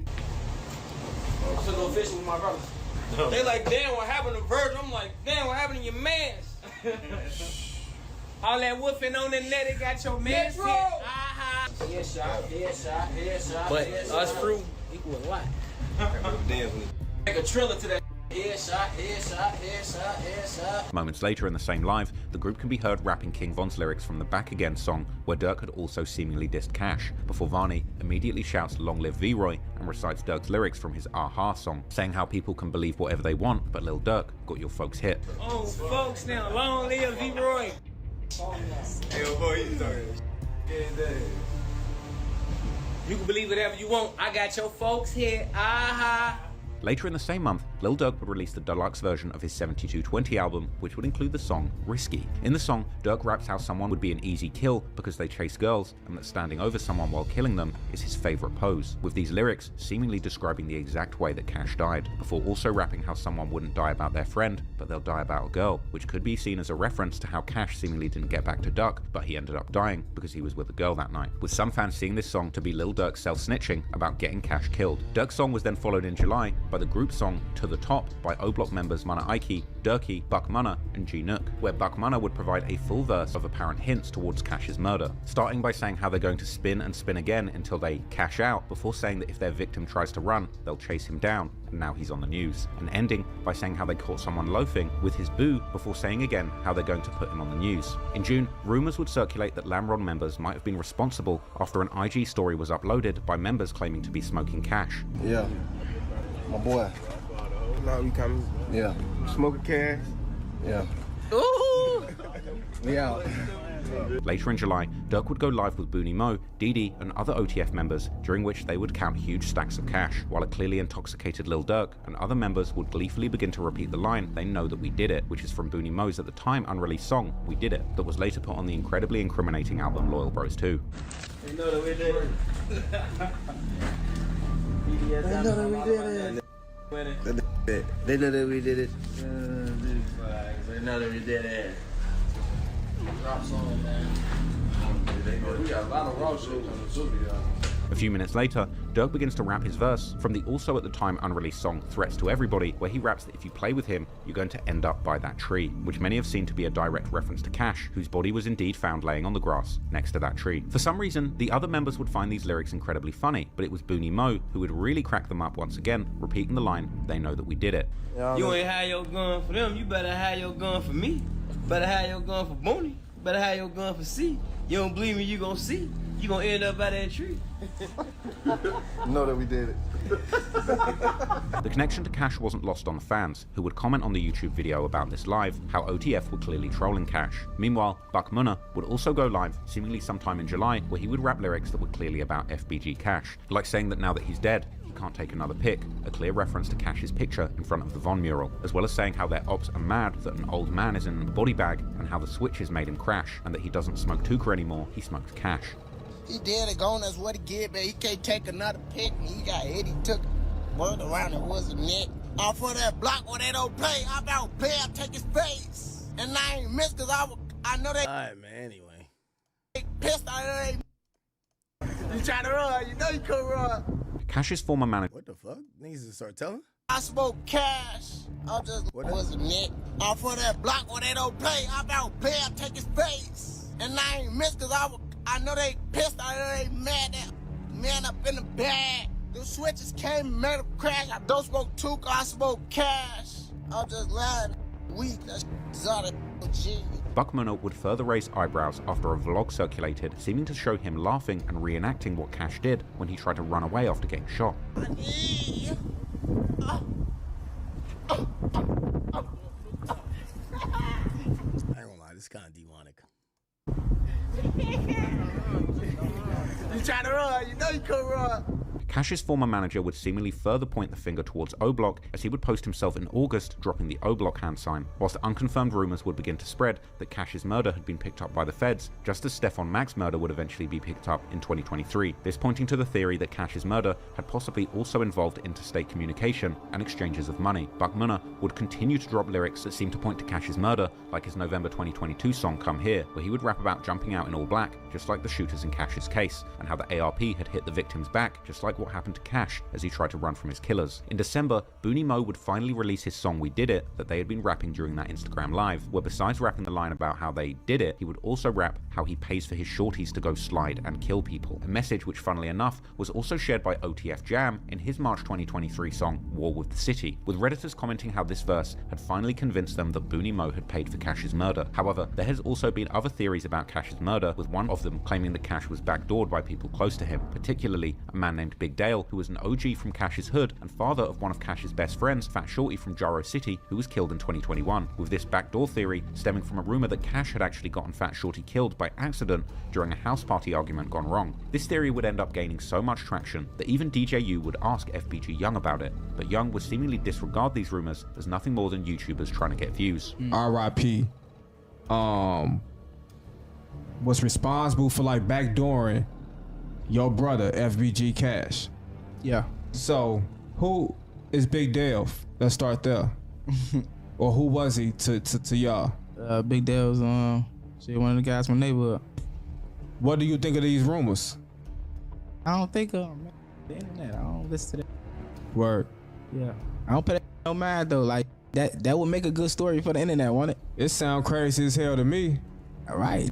It's some nice views, won't it? I mean, I don't be paying not that serious to me. I don't pay it no mind. Since the murder, there's been endless speculation on Reddit as to exactly who might have been involved in Cash's murder, with polls even circulating that allowed members to vote on which gang they felt were most likely responsible. One Reddit post circulated names of 5 potential suspects from the OTF, TTE, and O-Block sets. One of the names listed, OTF Black, had made a post to IG days after the murder saying that if you want respect in the streets, you have to get your bodies up, and boasting how Lil Vani gave him a CEO chain when he got out of jail and told him to stand on his ops' necks, with Black responding that it's OTF forever and he's got this, with people on Reddit commenting that this was some of the most insane self-snitching that they'd ever seen. However, OTF Black would later deny this and call out Reddit for putting bodies on him in a block-to-block interview alongside iTrap Rob and Tero. Internet definitely put a body on you. They put one on me. Yeah? That's what blew me up. Oh, damn. Oh, damn.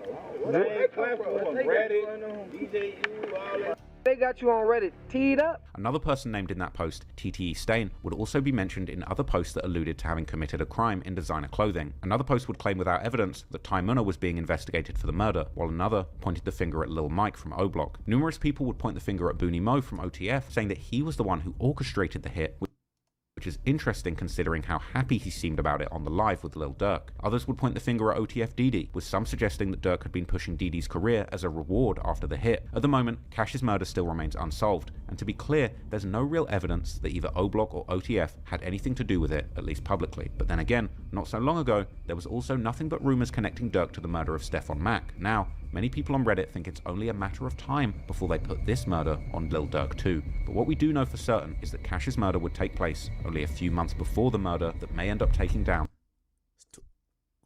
2022.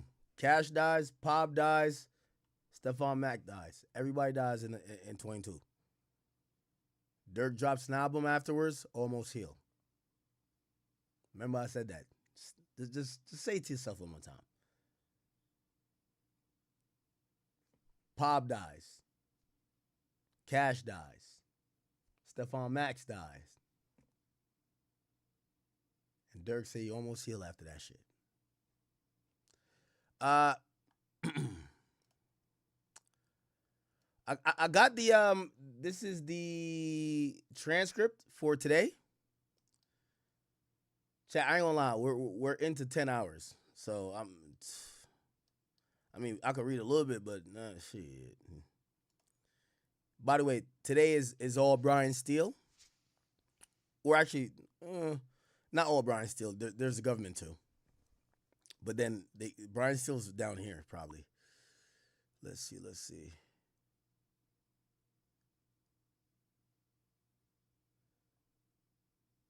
Was there any discussion either in the slider or between the slider and the BMW about committing the murder at the babe store? Yeah.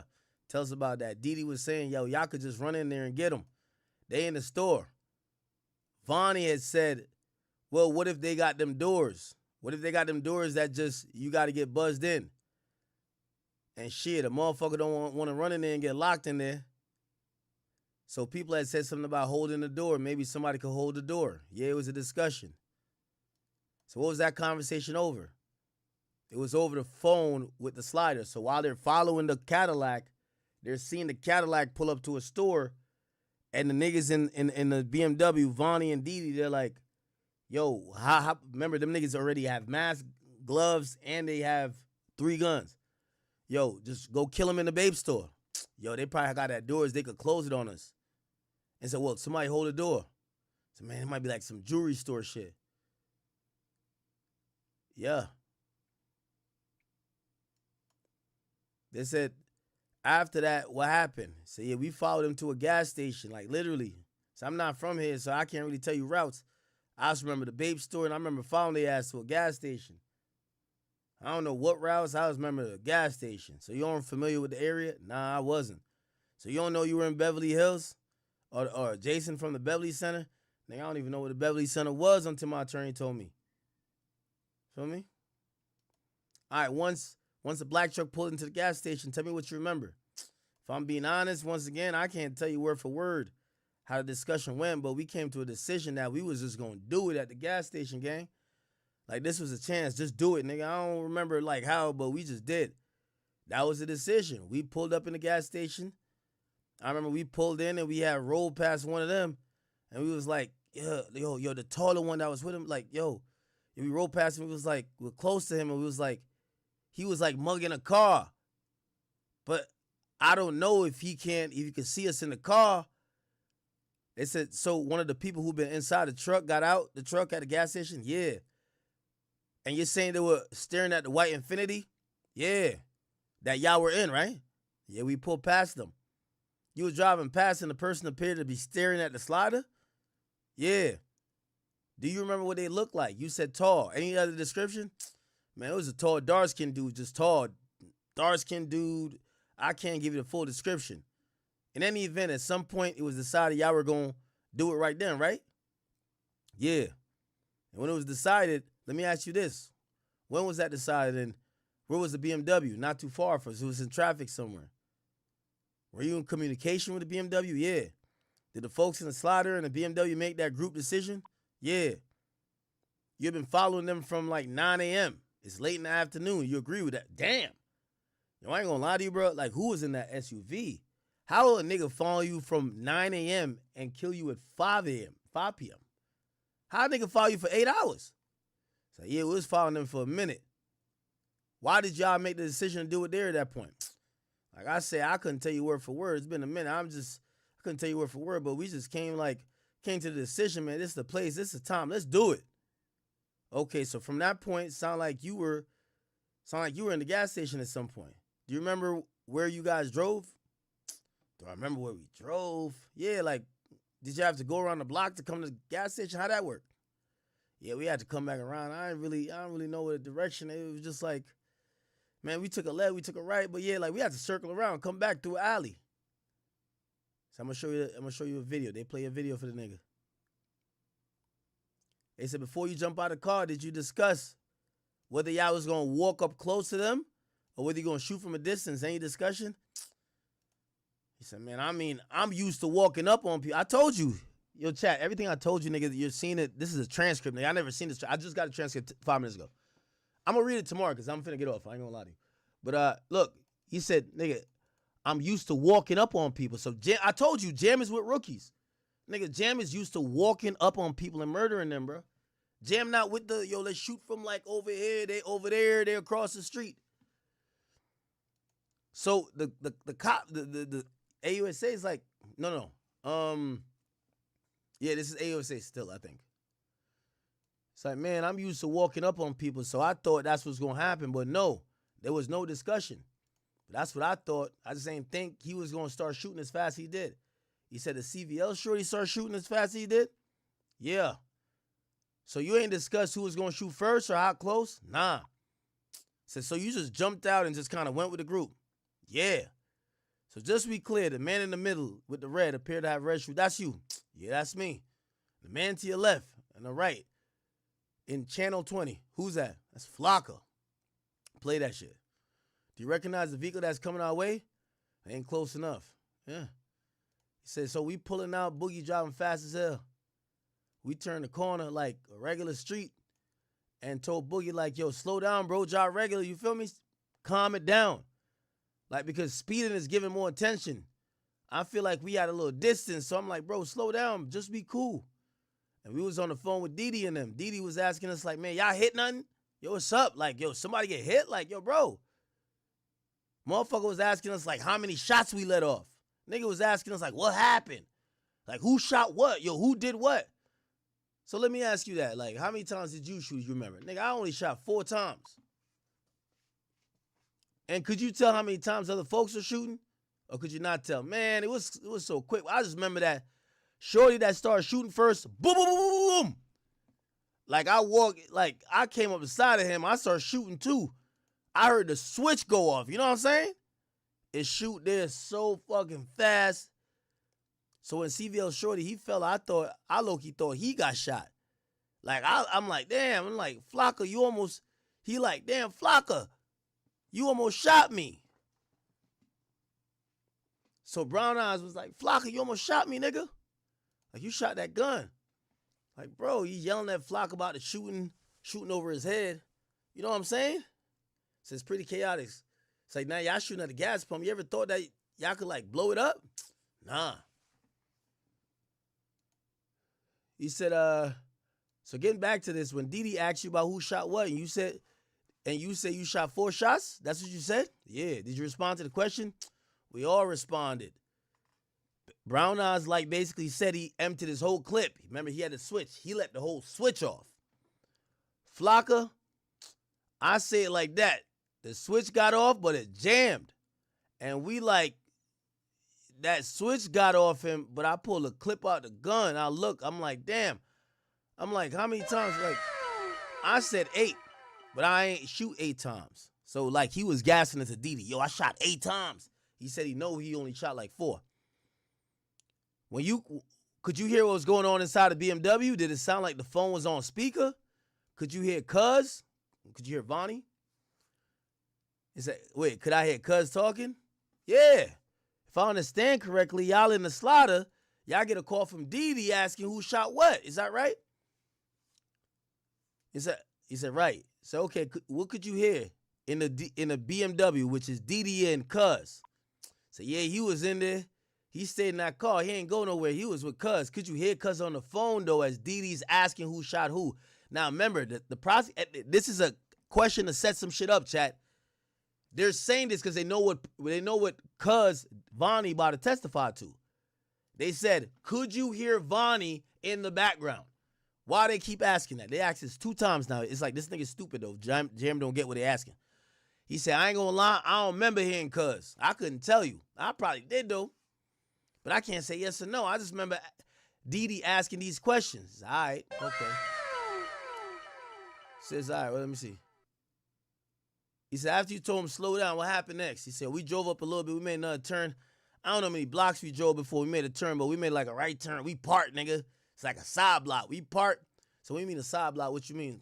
Like a residential area? Yeah, nigga. So we parked. We all jumped out the car. Like CVL shorty, like, he jumped out the car, unzipping his hoodie. He just throwing shit. I'm like, bro, no, calm down, nigga. Calm down. Grab your gun, nigga. Like, the fuck? Because he was trying to toss his gun. I'm like, no, bro, grab that shit. Chill, nigga. Like, what you doing? So, you know what I'm saying? So I took my shit. I ain't even take my hoodie off yet. I grabbed my gun. It was a garbage can right there. I told him, bring his gun. I lift my bag up and I put his gun under the bag and closed the garbage can. So you know what he said? I lift my bag up, I put his gun under the bag, closed the garbage can, and we brought the car straight like it was a building, but if the building had like whatever. So we went under there. I ain't gonna lie. They got this shit like a movie. Chat. I ain't gonna lie. There's a lot of reading to be done. I'm tired though. I did 10 hours, y'all. I did 10 hours, bro. Chat, tomorrow, if you want to see all these transcripts for the whole week, remember tomorrow's the last day of the week. I'm gonna have them up on the academy.blog. The academy.blog. I'm gonna have all this shit up on it. Don't even worry. Chat, I'm gonna say the voice. Tomorrow Jam's still on the shit, but we got a lot of reading to do. So when I get on tomorrow, I got mad reading for y'all until we get updates. Remember, I'm with everybody who say Vonnie gonna be the real star. This ain't the real star. All he telling y'all how ruthless he is, how ruthless other niggas is, how the BDs just tell you to kill niggas. Yeah, cool. Vonnie gonna be the star witness. He gonna be the one that, I was on the phone hearing this. I was telling Smirk this. Because right now, Jam did not prove that Durk sent the hit. Actually, he gave some evidence that helped Smirk.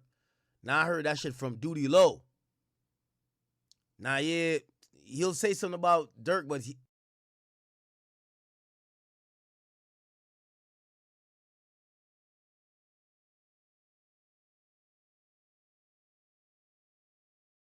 just kept being on Vonnie's bumper, like, yo, bro, like, I thought we was getting paid for this shit, like, gang, like, yo, what's up with Smirk? To the point Vonnie had to call Smirk on some, yo, Smirk, bro, could you tell him, like, and Smirk was like, yo, y'all boys good, man, like, yo, I got y'all. So they was on Vonnie's bumper about not getting paid. Tomorrow we gonna get past Jam. Jam's job is not to say this is a conspiracy. Jam's job is to say, I didn't know what I was doing. I didn't know what I was signing up for. It's not my plan.